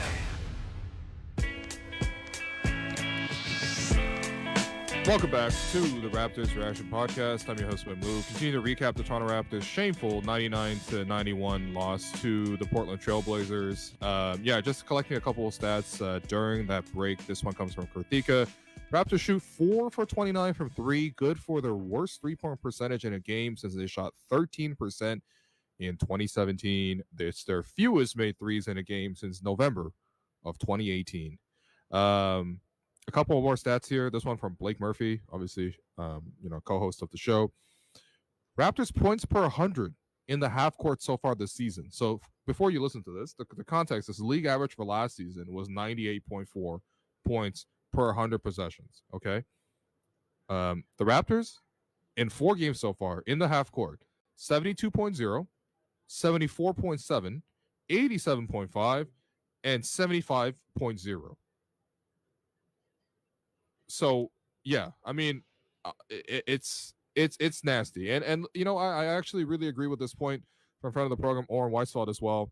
You know, it's not necessarily that you know, you got to overreact to this overall, but I don't really feel like they're making that progress, right? Their pace of play gets slower and slower. That's something that Darko pointed out. The execution in the half court, the decision making is bad. That's what Jakob Poeltl pointed out post game. And yes, we could look at the numbers overall, but these numbers aren't born out of, you know, an abstract. Like, this is not good process by the team. And I'm sorry, but like, you know, they just need to improve on that front. Like, are they continuing to buying into the system? I mean, you need to obviously continue to buy in. I mean, it's only been 4 games. You're not going to throw it all out the window, and you know, but at the same time, like, you know, how much more are you going to go through this growing pains? Because it's not going to get any easier. You're just about to play Milwaukee next, right? And if you thought that teams are going under on Raptors shooters and packing the paint, I mean, if DeAndre Ayton can shut down the paint, imagine what Giannis and Brook Lopez can do against you. And then the next game, you're going second half of back-to-back in Philadelphia. You've already lost to Philadelphia here in Toronto. Do you think it's going to get any better when you play them on the road? It's tough. And listen, none of it gets better unless they continue to play together. And I think that's the thing to me that's disappointing. Guys going by themselves and ultimately, you know, being frustrated, and, you know, the rest of them just not really clicking in. I mean, look, listen, there were a couple of good things if we want to look at it on that front. I mean, Pascal was much more aggressive with his offense. Did not necessarily lead to better results, but I mean, at the same time, I think tonight 0 of 6 from 3 is a bit of a, I mean, not a bit of a, but it's a pretty tough result. I want to continue to see him take these threes though, because of the fact that the Raptors just need somebody to space. It's just like, you know, these nights will happen because he's not a consistent 3-point shooter. When he was in the paint, he looked great. He looked fine. He was able to do the spin move, a couple of mid-range shots. I mean, the mid-range shot is the most clear attempt or the most clear sign that you can see that Pascal's calling his own number, and that Pascal is sort of not just like, wouldn't say breaking the offense necessarily, but, you know, that he's being as aggressive as he can. Those are shots that he's really good at. Those are shots that he really rehearses and practices. And when he gets into the game, those are the shots that he's most comfortable with. That, and also, you know, the stuff around the basket. He's still leaving a couple of finishes short here or there. I think it's a little annoying sometimes watching him try to rush into shots with running off one leg rather than, you know, getting to the spot, gathering off of 2, and then going up strong. That's something that Scotty does a better job of, for example, when he goes to the basket. But, you know, Pascal was, you know, easily the Raptors' second best player tonight. I'd say Scotty was also quite good. You know, started getting more inefficient as the game went on. But at the start of the game, I thought, you know, he got into, you know, Shaedon Sharpe and stripped him a couple of times, and, you know, was energetic on that front, was pushing the pace. You know, again, like, seeing him rebound has been great. I mean, the Raptors have just not rebounded the ball well. And that's been really frustrating. Like, this is a huge team. I don't know why they can't rebound the ball. But yeah, I mean, 20 points for Scotty, 12 rebounds, 2 assists, 2 steals, a block, 4 turnovers. Like, some of those were unfortunate. You know, there were a couple of like bad plays, but ultimately I like his aggression. I continue to see him trying to take advantage of the defense. You're not going to see him stay as hot as he was in the mid-range. Like, I think he was like 4 of 8 so far in the season or something like that. Like, obviously he's not a 75% mid-range shooter. But at the same time, he's still looking for those shots occasionally. And again, you're going to have to live with that. That's the price of being aggressive, is sometimes you get cut off and you guys still got to get shot off and you go to that midi. Same thing with Pascal, although Pascal's more rehearsed with that. But, you know, you're seeing Scotty attack and you're seeing him be aggressive. I'm not really seeing their minutes come down, which is another thing that, you know, Darko has talked about. Well, we want to play the 10-man rotation and we want to get everyone's minutes down. I mean, 37 for Scotty, 35 for Pascal. Like, I mean, I suppose they're like about a minute down from last year, but yeah, it's still not great. OG's fitness, I'm not really sure, but I also think for me, just what's annoying is just judgment. It's not even just like he takes a bad shot out of turn here or there, because I would say that's the case for a lot of these guys.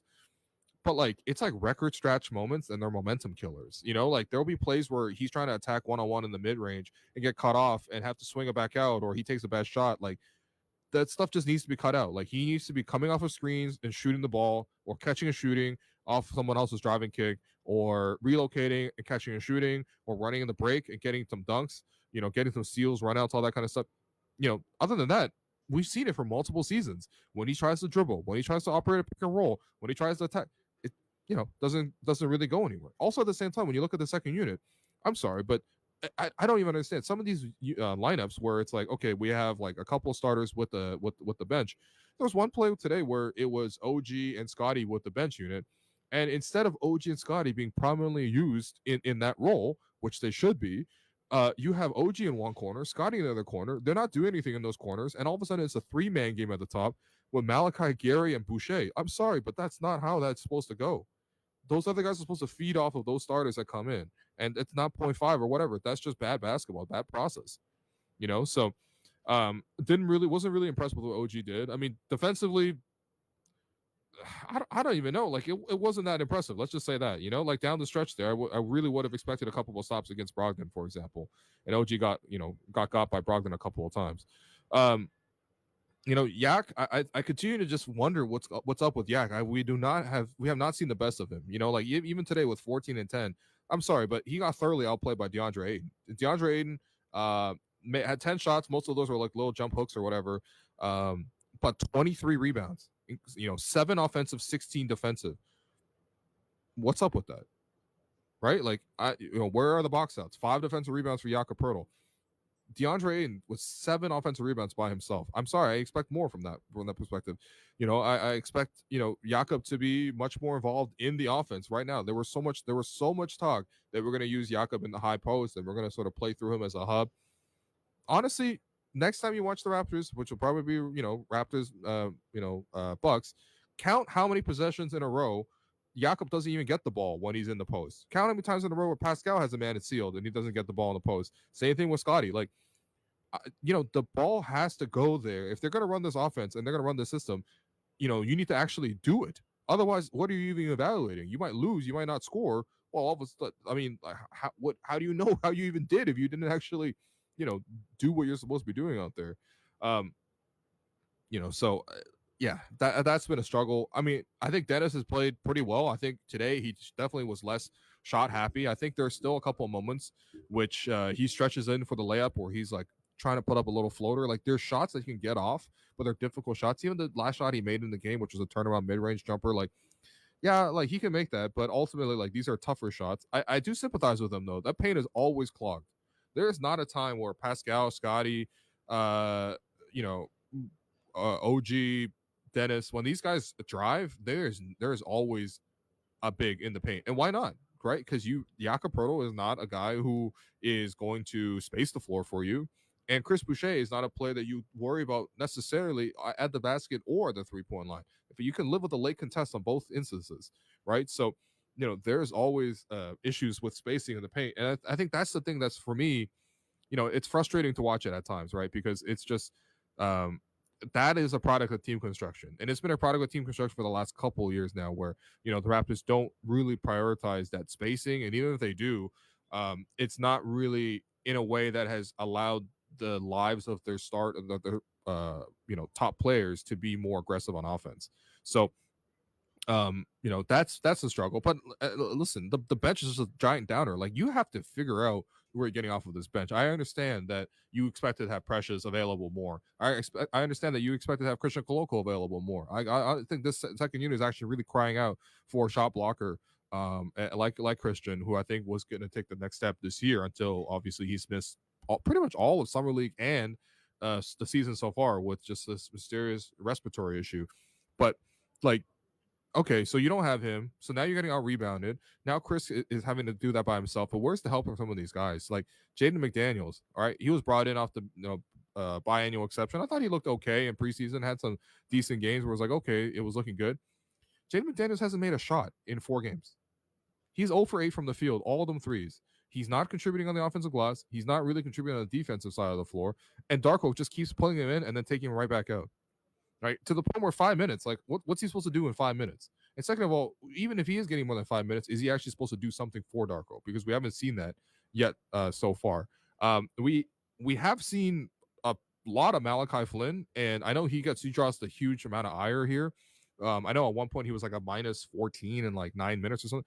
Honestly, I think Malachi has actually been steadily better. I have to say that last game against Philly he was okay, and today he was okay. Didn't make the open threes, which is, a lot of his job, but, was able to get downhill a couple of times. But I think for me, the issue is either he's trying to run the offense too much or that he just is incapable of generating the offense, because I still expect a backup guard to come in and give you some offense. Like you look at Malcolm Brogdon. I mean, this is a little unfair because that's 6 man of the year or whatever, but like, this is exactly what you need, right? You got that punch off the bench. He can create, you can score, he can play off the ball. If he's hot, you roll with him. If he's not, you bench him. That's it. Right? It's a standard kind of like role to play in the league.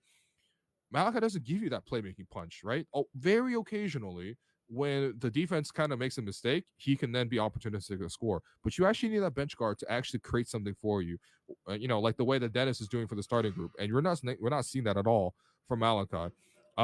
Gary, I'm sorry, but Gary just has not been effective off the bench. This is the third time he's been tried off the bench now, and each time it gets to a struggle like this. This reminds me so much of last year when it was like him and Will Barton off the bench, and neither of those guys were really doing anything with it. But like, to me, Gary can be a very effective player for you, could be a very efficient player for you. But today he's 1 of 7 from the field, only got 1 3-pointer attempt, which is a real flag for me. Like, there's so many times where Gary is curling and trying to get downhill. That's not his strength of his game, right? Like, that's just not the strength of his game. It feels like he doesn't feel comfortable taking mid-range shots anymore, even though he was quite good at those. And he's trying to go to the basket every single time. Well, except for the fact that, every transition opportunity is an adventure for him. But, like, otherwise, he's not really a great finisher on the basket. It's not like he's going downhill and he's got all these reverse layups and left hand, right hand, floaters, all that kind of stuff. He's not like that kind of player. He's a catch-and-shoot player. So the fact that he only got 1 3 is a really, really bad sign for offensive execution for the whole team, but even just offensive process, period, in terms of his role. The idea is to get Gary going downhill. A, that's not going to force enough defenses to try to rotate because he's not effective going downhill. But B, you're taking the ball out of his hands from the most efficient plays, which is catch and shoots. You can look at the tape, and I'm sure that there are opportunities where he didn't space well enough and he didn't get an opportunity here, or maybe he could have just taken the shot rather than trying to drive it. But I don't know. It seems like he's trying to do something that isn't really going to maximize his game, and that's what it feels like for a lot of these guys. Gary, for the season, by the way, is up to 15 for 46 from the field. 15 for 46 from the field. And the 2-point range, he's been really struggling on that front. He is now up to 8 for 26 from 2-point range. We're talking about twos. I'm talking about a lot of layups too. Now, of course, some of these things will rebound. Like, he's not going to be shooting like, I don't know, 35% from 2. But like, if they keep using him in this way, they're not really maximizing him.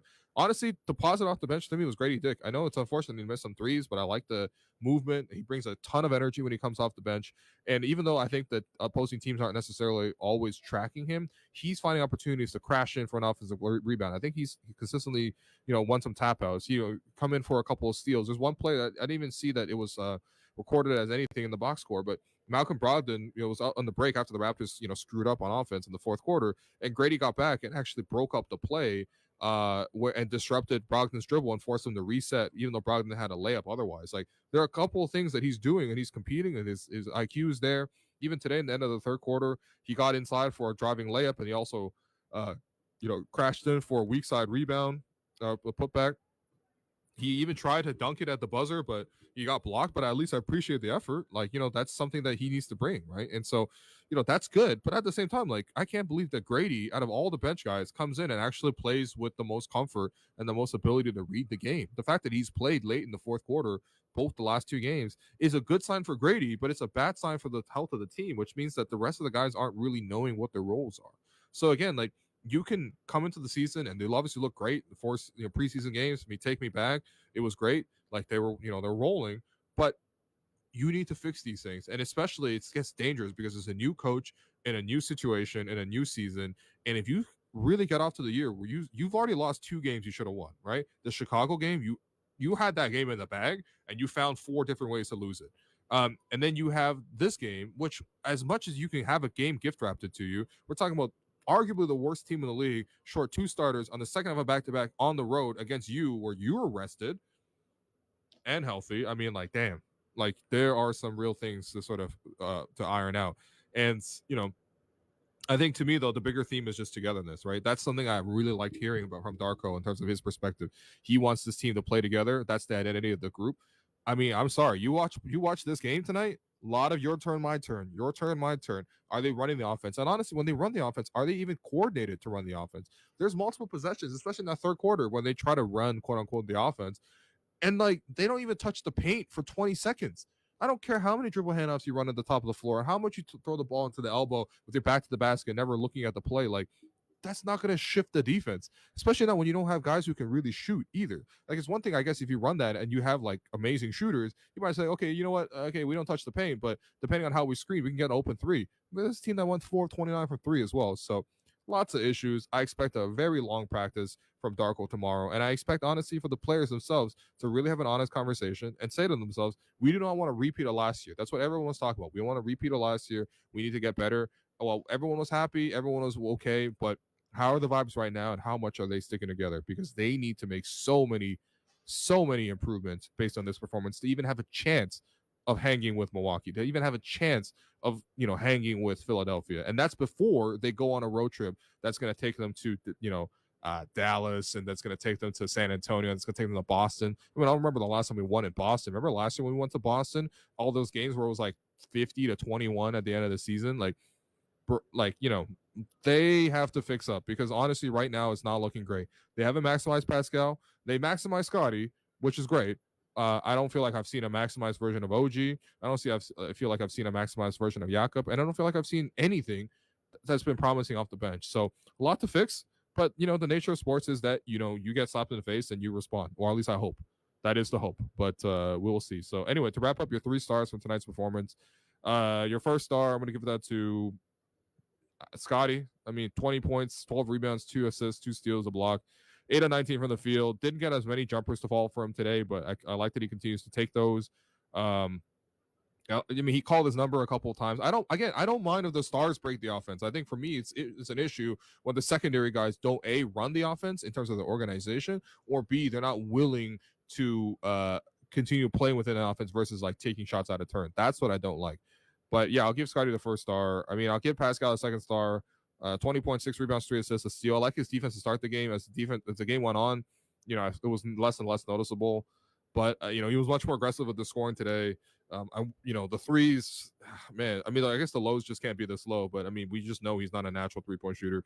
9 of 21 from the field, 6 rebounds, 3 assists, a steal. I mean, okay. And then your third star, I'm going to get to Dennis.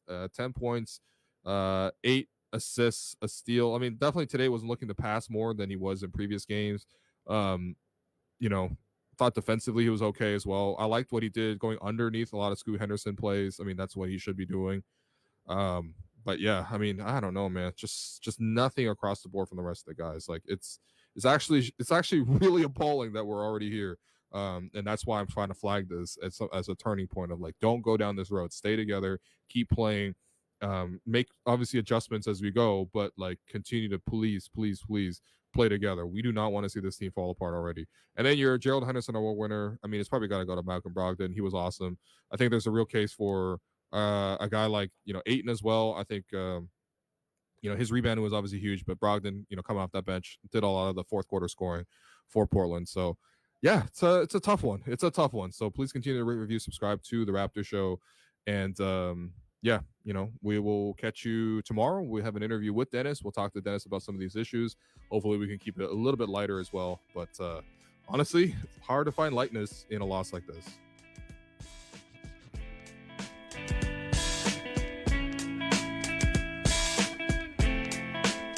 Hey, it's me. You know me. Some say I'm time, some say I talk, some think I grow on trees, and people want to look like a million of me. That's right, I'm Money, and I'm ready to work harder, because now with HSBC Bank, you earn more interest. That means making you more of me. Make your money work harder for you. Get up to 6.35% per year on new deposits with an HSBC Canadian Dollar High-Rate Savings Account. Visit hsbc.ca/money. Terms apply. Offer ends on January 12th, 2024. Rates are subject to change. All right, everyone. Step up and down. Left foot, right foot, you're climbing up a trail. Now back in your Subaru with symmetrical full-time all-wheel drive and getting active in the real world. Work those abs, driving right through the mud and left and right. Keep that core engaged and bend at the knees as you load more into your Subaru. Windows down, take in that outdoor air and park. Get more more value out of every kilometer at your local Subaru dealer, starting with award-winning safety. Ever wonder why your competitors consistently outperform you on Google, even though yours is the better company? I'm Jeff Quipp, founder of Search Engine People, Canada's largest and most experienced search agency. We've been helping Canadian businesses drive more leads and sales for over 20 years. We've been hand-selected as one of Google's top 3% of agencies in the world, and we're right here in the GTA. To find out how you can outperform your competitors, contact us today at scp.ca.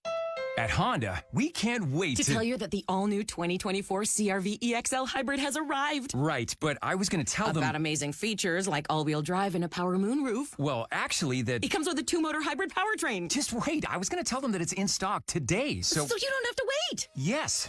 Lease the Ontario-built 2024 CR-V EXL Hybrid from just $149 weekly at 7.59%. For 60 months, $2,550 down. OAC, taxes extra. See HondaOntario.com. Waiting is overrated. Bonjour. Hello. Voudriez-vous apprendre une autre langue? Would you like to learn another language? Come l'italiano? Like Italian. O español? Or Spanish. With Babbel, learning a language is Fácil.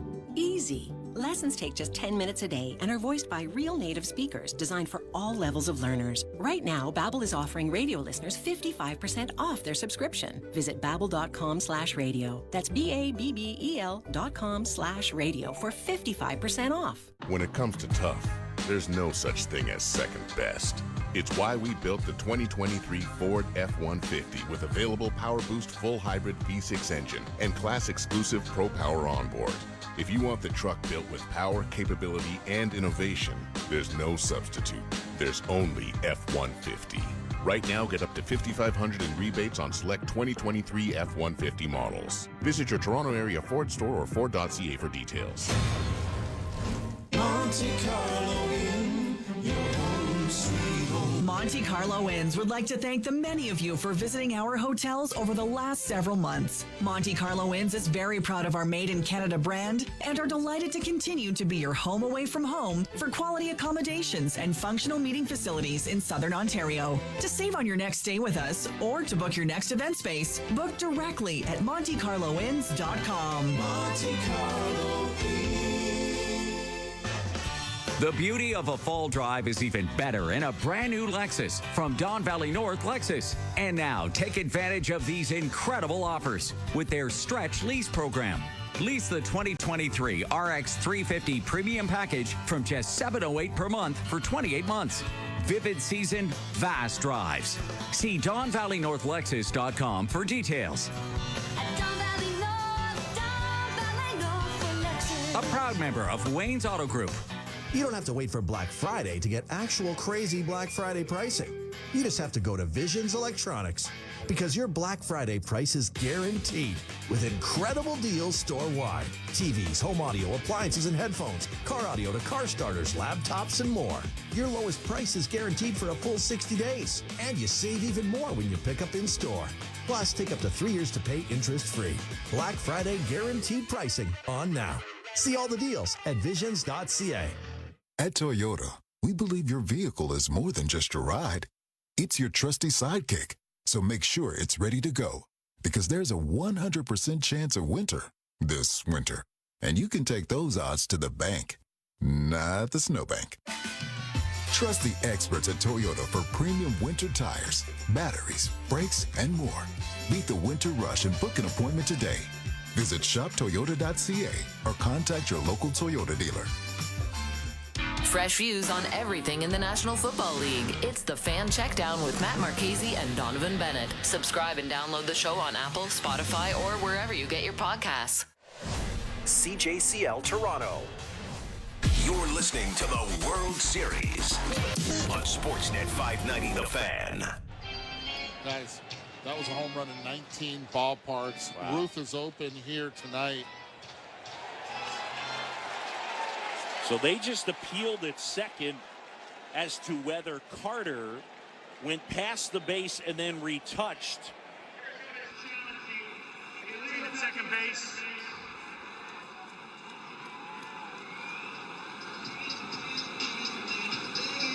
You know, this one's interesting because the play that Evan Carter made in the ALCS against the Houston Astros in left center field. It was Jose Altuve who almost had a similar play like that, except he touched the bag with both feet and turned towards third base.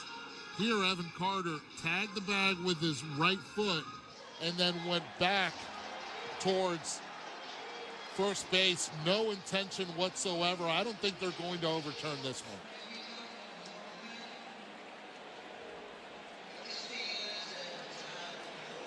Bill Miller talking to the folks back in New York as they look at whether.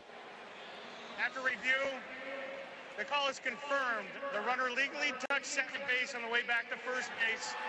Arizona will lose their challenge. They have no challenges remaining in the game. So there you go.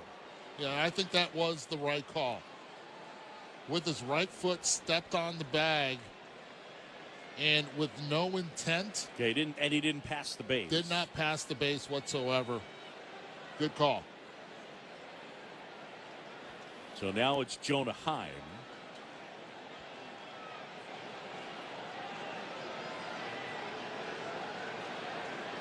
And Frias fires. And the pitch is in for a strike. I really hate the appeal process. I just like to say that as an editorial comment. I think it's just a relic of this sport that needs to go. Like the I have a secret, and let's see if you guys want to tell us whether you saw it too.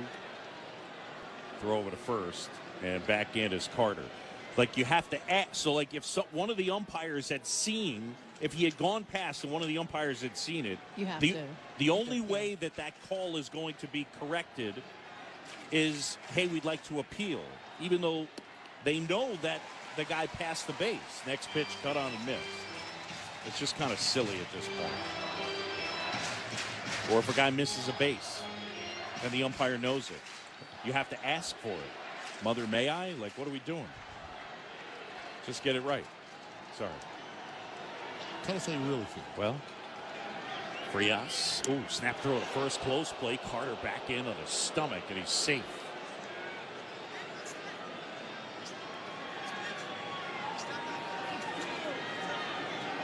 Well, let's see what's happening here. Jonah Heim.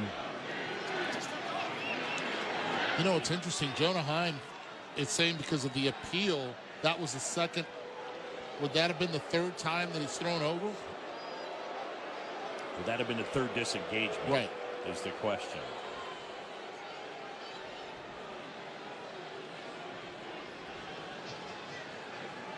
So now Alfonso Marquez talking to Bruce Bochy.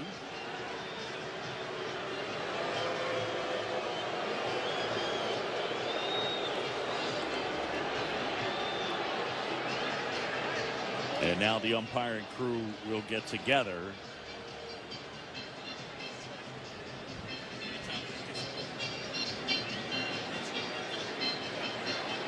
So not counting the appeal, he disengaged twice. And they've gotten together and decided, I guess what they're deciding is that the appeal doesn't count. That's pretty heads up by Jonah Heim, by the way. It really is. I love the way that he saw that and immediately called for it. Wow. 0-2 now. Carter at first, one out. We're in the top of the ninth. Texas 3, Arizona 1. Here's the pitch. Outside. Carter still with a conservative lead at first base.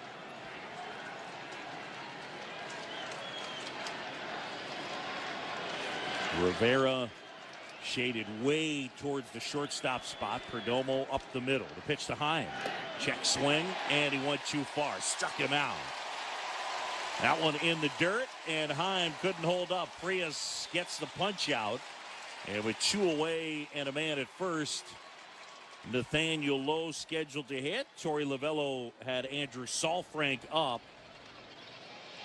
And we got ourselves a pitching change. Point to the bullpen.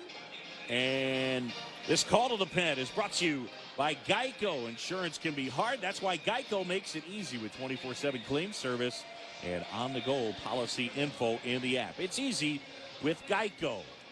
And here with 2 outs in the ninth, It's Texas 3, Arizona 1. This is the World Series. It's Game 3 on ESPN Radio and the ESPN app.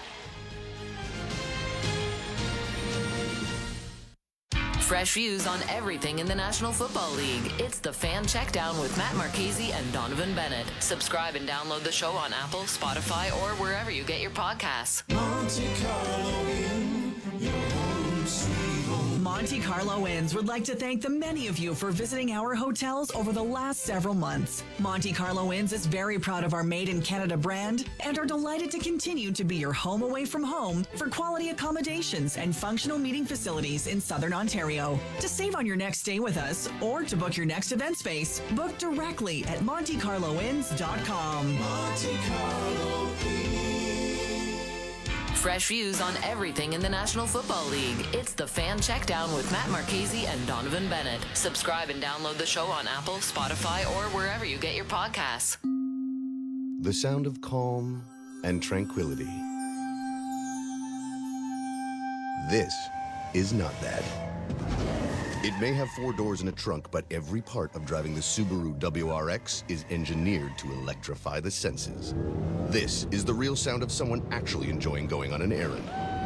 And symmetrical full-time all-wheel drive means they're happy to do it all year round. The Subaru WRX. Make every day atypical. The sound of calm and tranquility. This is not that. It may have 4 doors and a trunk, but every part of driving the Subaru WRX is engineered to electrify the senses. This is the real sound of someone actually enjoying going on an errand. And symmetrical full-time all-wheel drive means they're happy to do it all year round. The Subaru WRX. Make every day atypical. You're listening to the World Series on Sportsnet 590 The Fan. Upgrade your tires with the Ultimax 365 AW from General Tire. Engineered for Canada for year-round safety and convenience, the Ultimax 365 AW is the all-weather tire with 3-peak mountain snowflake certification. You don't have to change your tires when the seasons change. Superior traction, braking, and handling in winter, and smooth, precise response and grip with outstanding wear in spring, summer, and fall. Go to your nearest General Tire dealer for the Ultimax 365 AW all-weather tire. General Tire delivers. 8 of them at 4 2/3 in 9 playoff games. The pitch. And that's through there for a strike. It's 1-1. Not a high velocity fastball thrower. He's got a sinker, throws curveball off of it, but leans heavily on that sinker. Has done really well against lefties. Yeah, gets ground balls, and he gets swings and misses with the curve. Next offering tapped foul. And that one back towards the on-deck circle. And now 2 strikes on low. I'll tell you right now, he's not looking for that ground ball with 2 strikes. He's looking for that swing and miss. And it's a really good curveball for Saul Frank. 1-2. Here comes. Swing and a ground ball off the glove of Saul Frank. Redirects to Marte, who picks it up, throws to first, and they get the out. 1-4-3, and that ends the inning. No runs, no hits, a walk, and 1 man left. We'll go to the bottom of the 9th. Last chance for the D-backs. And Jose Leclerc coming in. It's Texas 3 and Arizona 1. This is World Series Game 3 on ESPN Radio and ESPN app. Hockey is here, and Sportsnet is your place for it all. Be here for a season of the unthinkable, the incredible, the oh my God, can you believe he just did that? Wow! You'll want to be here for the drama. Who's going to be the hero tonight? The action. Shoot! The excitement. Oh, did you see that? It's a season-long thrill ride you don't want to miss. Be here for Canada's game. You've got to love this. Watch the season unfold on Sportsnet or stream it on Sportsnet Plus. Sportsnet, here for hockey. The sound of calm and tranquility. This is not that. It may have 4 doors and a trunk, but every part of driving the Subaru WRX is engineered to electrify the senses. This is the real sound of someone actually enjoying going on an errand. And symmetrical full-time all-wheel drive means they're happy to do it all year round. The Subaru WRX. Make every day atypical. Hi, it's Catherine from Great Canadian Meat with more things to chew on. Our Great Canadian Meat pepperoni, and Great Canadian Meat salami. Handcrafted in Whitby using the finest local ingredients, they're the perfect combination of great Canadian and meat. And Great Canadian gift for any occasion. Send them a pepperoni sticks gift box or say it with salami. Great Canadian Meat is the yummy gift that never gets returned.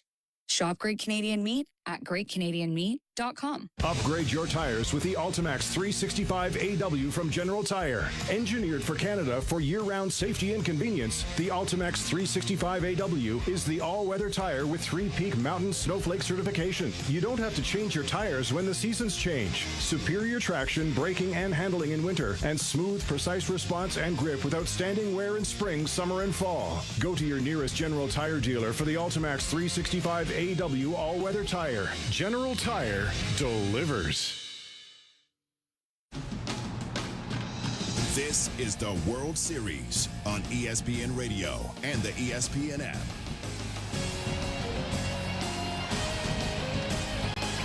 We go bottom of the ninth. Jose Leclerc will take over. And a reminder, Game 4 of the World Series presented by Capital One comes your way tomorrow. 7 Eastern. Coverage begins on Fox and right here on ESPN Radio.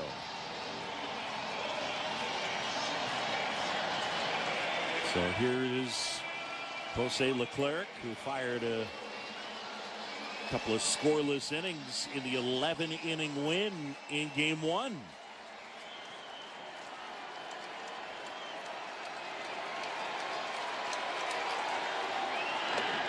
And the first pitch misses outside. He has been phenomenal this postseason, and he's been unhittable if your name is not Jose Altuve.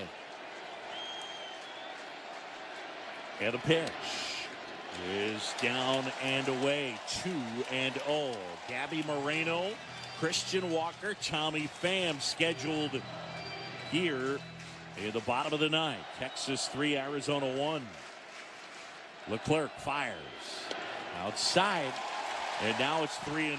Jose Leclerc, a 3.65 ERA in 11 appearances, 12 in the third innings. That's covering this playoff run. The 3-0 in there for a strike at 96. Now, this is a guy throughout his career that has had difficulty with walks. His major league career walk rate is 13.7%. The 3-1. And that is on the outside corner for a strike. Moreno dropped the bat. He couldn't believe it. It was off the plate. And this is definitely ball 4 by a couple inches.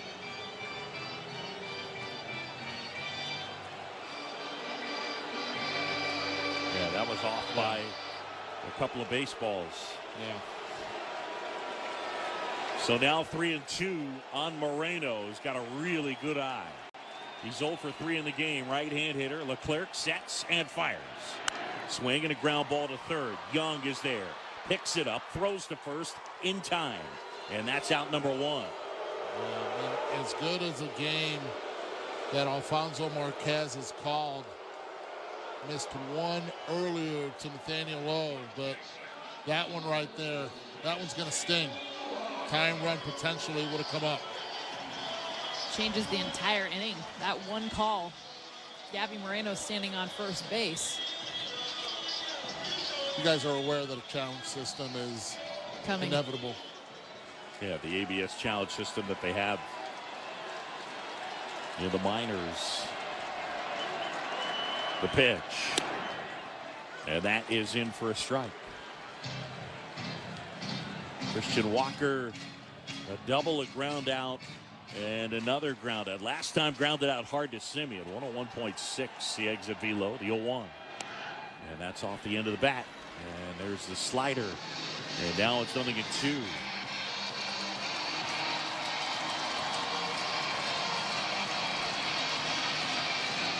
Three runs, 5 hits, no errors for Texas. 1-6-0 for Arizona on a gorgeous night. 78 degrees at first pitch. Played this one with the roof open. I mean, perfect conditions for Game 3. Rangers got all 3 of their runs in the third. Lead at 3-1 We're in the bottom of the ninth with 1 out, bases empty. The 0-2, too high. And that's a pitch right there that Walker has had trouble laying off of in these playoffs. The top of the strike zone and above. 1-2. Leclerc fires. And that one is outside. Trying to get him to chase the slider.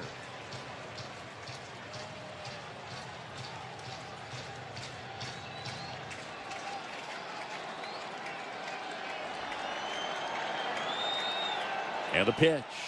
Swing and a foul out of play off to the right. And that's into the seats. Heck of a job protecting right there. That one right on the edge.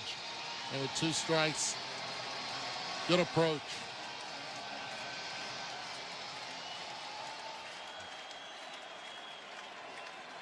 Two and 2, 1 out, bases clear. Leclerc fires. Swing and a miss. Struck him out. And the Diamondbacks down to their final out. And here comes Tommy Pham.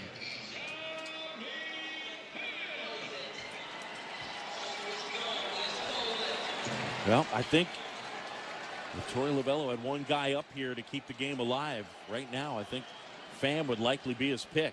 Time called. Heim will head out and talk to Jose Leclerc. Tommy Pham with a single and a double. He's 2 for 3. Playing in the postseason with his 4th different team. Cardinals, the Rays, the Padres, and now the Diamondbacks. 3-1 Texas. Here's the pitch. Fastball for a strike on the inside corner.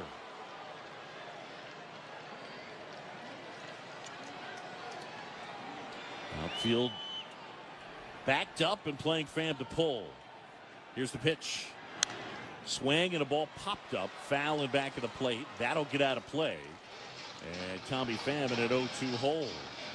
The Rangers a strike away from taking a 2-1 lead in this World Series.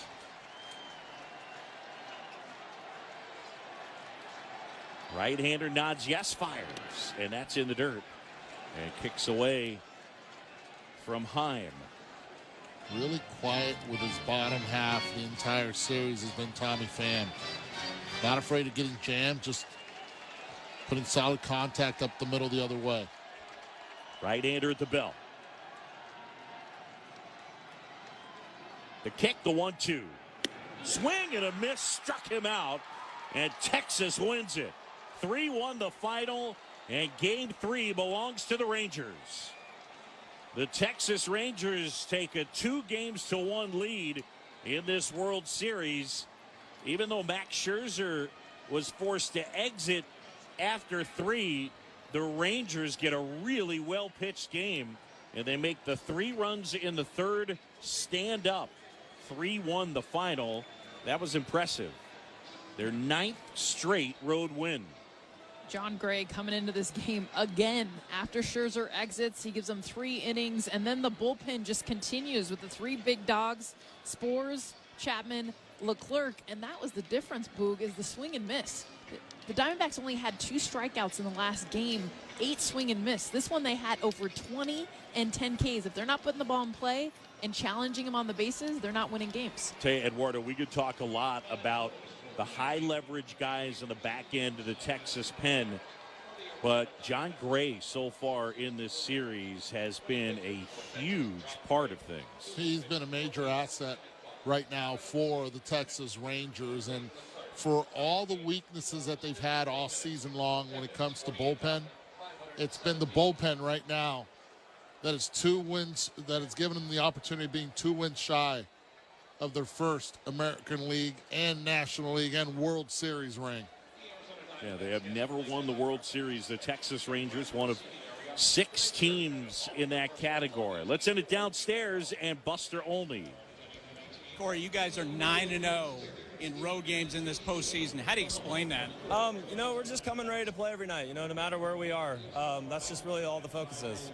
All right, in the bottom of the 8th inning, you got Marte at the plate, runner at first base, and a rockets hit up the middle, 114 miles per hour. Take us through that play. Just trying to make the play. I think Marcus did a better job than me with the turn and the transfer and all that. So props to him, props on Chapman on making a good pitch, and we got out of the inning. What'd you see from John Gray tonight? Yeah, he's the hero today. He came in kind of cold, wasn't ready, and then threw 3 or 4 good innings for us. That was huge for us. Adolis Garcia has meant so much to you guys. How much concern do you have as you go into the clubhouse tonight about his status? We'll figure that out when we do. But yeah, like you said, he's a big part of what we've done this offseason or this postseason. So it's we're hoping that he can be out there tomorrow. Corey, thanks. Back to you. All right, Buster, thanks so much. Corey Seager with the 2-run homer, and that came on the heels of the Simeon RBI single, and Simeon and Seager turning a huge double play in the late stages of this game in the 8th with 1 out. And that play absolutely huge, and obviously for the Texas Rangers this year, look, they're middle infielders. They went and spent a ton of money on those 2 guys the offseason prior to this past one. They're both Gold Glove caliber defenders. They both can hit, and they impacted the game tonight in a major way. They had all 3 of their RBIs. Simeon breaking through finally, and then Corey Seager again with the huge 2-run home run. So the Rangers are now up in this series 2-1. We'll see who each team elects to start, but regardless, it basically is going to be a bullpen game, not technically an opener, but just relievers are going to throw in the game. And speaking of relievers, John Gray, sensational again here tonight. He's with Buster Olney. John, tell me how you learned about Scherzer having the issue on the mound and what's going through your mind when you get that call. Well, I saw it happen from the bullpen, and I couldn't really tell what happened. I knew a ball hit him, obviously. So right then and there, if he got up and started moving, we kind of knew that, there was a possibility that he might come out. So I know it tightened up on him. I hope he's feeling fine, but it was nice getting the opportunity to call on and go out there and do a good job. You've thrown 41 pitches in 34 days leading up to this in games. How did you get warmed up so quickly? How did you look so comfortable so quickly? I'm just really trying to simplify everything. With starting, there's a whole lot more thinking involved. But the bullpen, I kind of know my role. I know what I'm supposed to do, and I just feel like things become a lot simpler. All right, you guys so far in this postseason, 9-0 in road games. How do you explain that? I don't know. I don't know if we just make really good villains or what, but hey, we're doing it, and it's really good to do that. How much concern is there, you think, about Adolis Garcia as you guys go forward? Yeah, you never want to see that. You never want to see anything like that, but hoping the best for him. I'm sure that everything's going to be okay. He'll be back with the team, but then again, we've got to focus on what we got to do to shut them down. They're a good ball club. We got them for a few more games, so we got to take care of business. Corey Seager in this postseason, what have you seen from him? More emotion than I've seen out of Corey. I don't know how long, but man, it's a lot of fun watching him. Every time he comes up to the plate, you're just kind of waiting for that sound. And man, he's a fun player to watch. John, thanks. Back to you. John Gray, 3 scoreless, absolutely outstanding. And how about the Texas Rangers here in Game 3? They pick up the win, and now, really both teams in a spot where you got a bullpen game tomorrow, and Texas got to feel pretty good right now, even with the questionable, health status of both Scherzer and Garcia. Bruce Bochy's been in both situations, up 2-1, down 1-2. And in the ALCS, he told us, look, this game is a must-win to get it to 2-2. Did not want to get to 3-1 against the Astros. Turtleville is going to feel the same way, and Bruce Bochy knows that. And he's going to make sure that he does everything possible with that bullpen, and he's been a master at it for many years, to get the best matchups possible. I think it's going to be dynamic what he can do. And Spores, Chapman, and Leclerc, they'll all be in play tomorrow. I do think it's a huge concern, though, with Adolis Garcia and what happens with him, because if he ends up with something more than just tightness and he is out for the series, that will impact the result of this World Series and what he's done within that lineup. It's good that Marcus Simeon's bat is getting going. They have Corey Seager, but Garcia is absolutely necessary for them to continue to win. Again, our final here, Texas wins it over Arizona in Game 3, 3-1. For Eduardo Perez, Jessica Mendoza, Buster Olney, producer Rob Kelly, and our engineer, the great Al Rosenberg. I'm John Shambi from Chase Field. Now we send it to Kevin Winter in the studio with the postgame show. Boog, Eduardo, Jess, great job. And now the Texas Rangers, 2 wins away from their first World Series title in franchise history. Speaking of franchise history, Buster, Boog, everyone's talking about the 9 consecutive wins on the road that the Texas Rangers have this postseason. That ties their franchise record. Regular season or postseason. They're doing things here in the postseason that they've done one other time in their history in the regular season.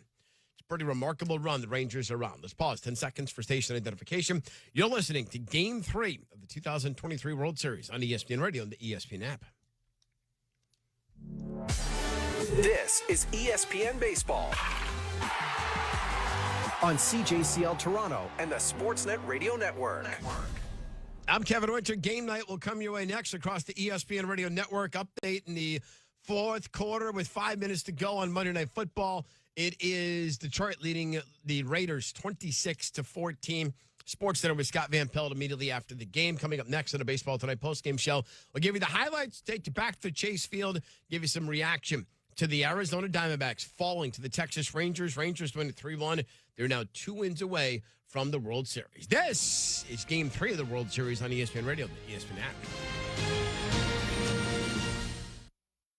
Upgrade your tires with the Ultimax 365 AW from General Tire. Engineered for Canada for year-round safety and convenience, the Ultimax 365 AW is the all-weather tire with 3-peak mountain snowflake certification. You don't have to change your tires when the seasons change. Superior traction, braking, and handling in winter, and smooth, precise response and grip with outstanding wear in spring, summer, and fall. Go to your nearest General Tire dealer for the Ultimax 365 AW all-weather tire. General Tire delivers.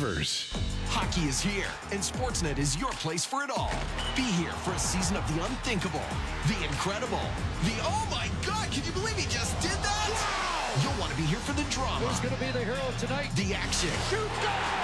The excitement. Oh, did you see that?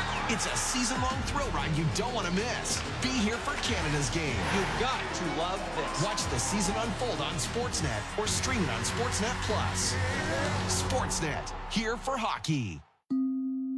The sound of calm and tranquility. This is not that. It may have 4 doors and a trunk, but every part of driving the Subaru WRX is engineered to electrify the senses. This is the real sound of someone actually enjoying going on an errand. And symmetrical full-time all-wheel drive means they're happy to do it all year round. The Subaru WRX. Make every day atypical. Hi, it's Catherine from Great Canadian Meat, with lots of yummy things to chew on. Our Great Canadian Meat beef jerky, yum, pepperoni sticks, salami. We make 13 flavors of salami, and you need to try every one. Sausage sticks, mini pepperoni sticks. They all taste great because we handcraft them right here in Whitby using the finest ingredients. Power up and eat some energy.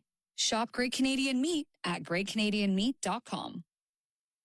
Modeling your bathroom, but we're worried it would take too long or cost too much? Then stop worrying. Right now, Jacuzzi Bath Remodel has designed a collection of high-quality custom products and perfected the one-day remodeling experience so you can enjoy your new bathroom faster than ever before. It's a worry-free bath remodel from the most trusted brand name in the business, Jacuzzi.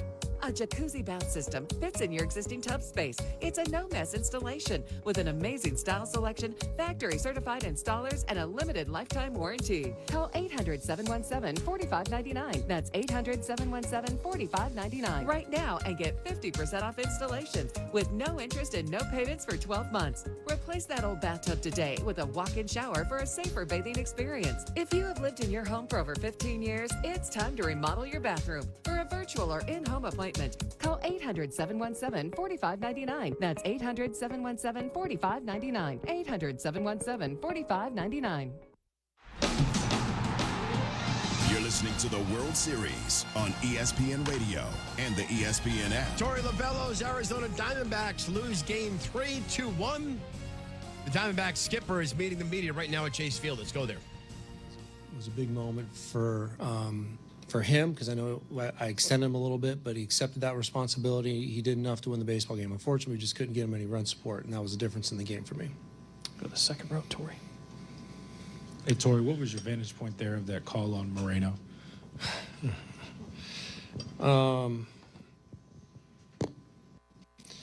Yeah, you're trying to get me in trouble. I know. I know the world's watching right now. I mean, I'm not happy about it. I know that if they were off the plate and there were missed calls, they got to tighten it up. Just the same as I'd say that to everybody. But I will say this, that the umps are doing their absolute best. Ball's moving at high velocities. It's getting manipulated at home plate. Yeah, there were some calls that didn't go our way today. Was that the difference in the game? I don't know. I don't think so. They took advantage of it. Let's put it that way. If they were missed calls, they took advantage of it and won the baseball game the way they needed to. Go to the fourth row on the left with Zach. Hey, Tori, kind of on that subject, I know there was another one in the third inning with Fott that was maybe a little more borderline, but in those situations, I know they've tested it out in the minors. Would you like to have like a challenge system in big moments like that to just kind of make sure you can get those calls right?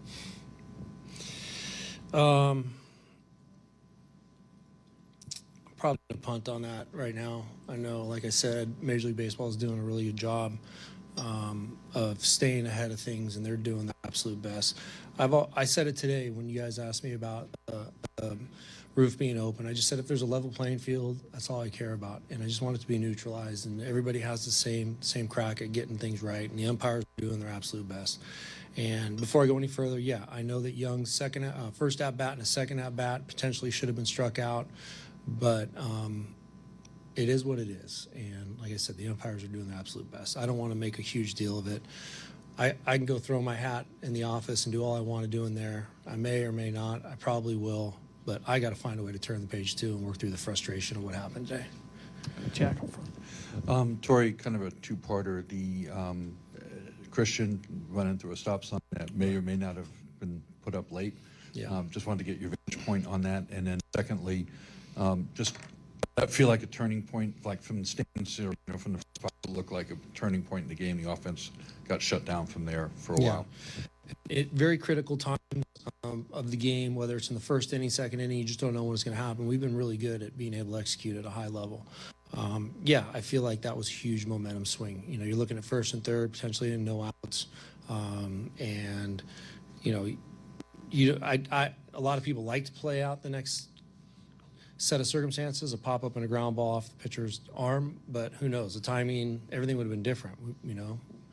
We may have scored a bunch of runs. You just don't know what would happen. The outcome would have been totally different. But, the beauty of it is we should have been better in that situation. Christian Walker owned it. He accepted it.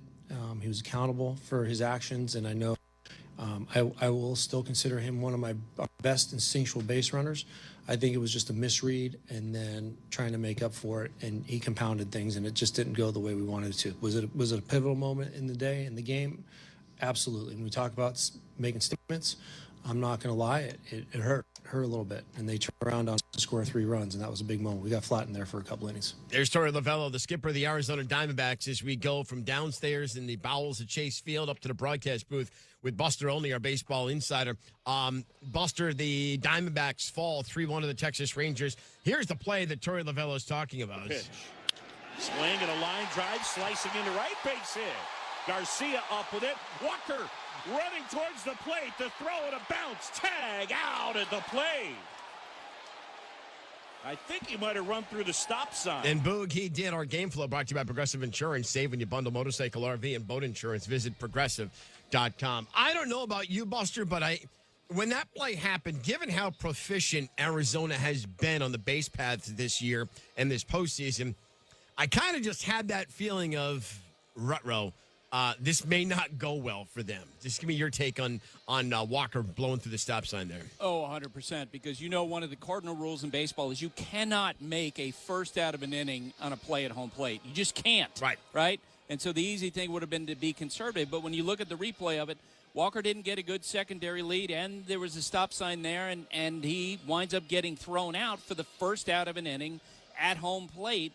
at the end of the night, I had an evaluator with another team text me. That base running play, when we look back on it, we might think of it as being a turning point in this World Series. That's how big of a play that was.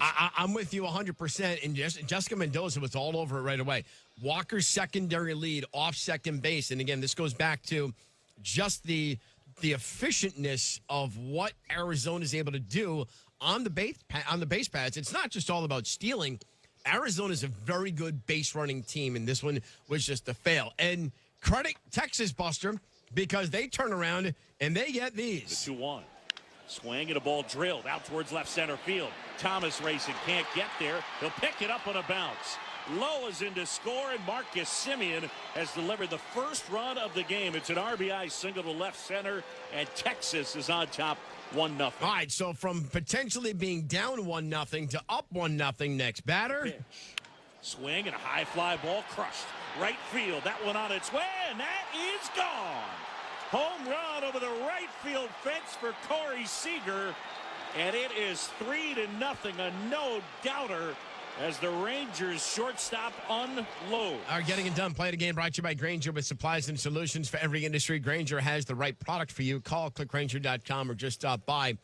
And there's the story of the game, Buster. Not a lot of offense in this. I just thought this was a really well-played baseball game. Oh, it was a really well-played game. And in that rally, you have Nathaniel Lowe, who's been slumping. He's not had a good run here of late. And he gets them started with the double. And Marcus Semien, who has not been going well. You and I talked before the game about how if the Rangers are going to win this series, they need more from him. And that's especially true now with so many questions about whether or not we'll see Adolis Garcia on a field again in the rest of the World Series. All right, let's go through a couple of updates here. So Max Scherzer, he left with back tightness. That tightness, is that from getting the ball drilled off of his backside in the second inning?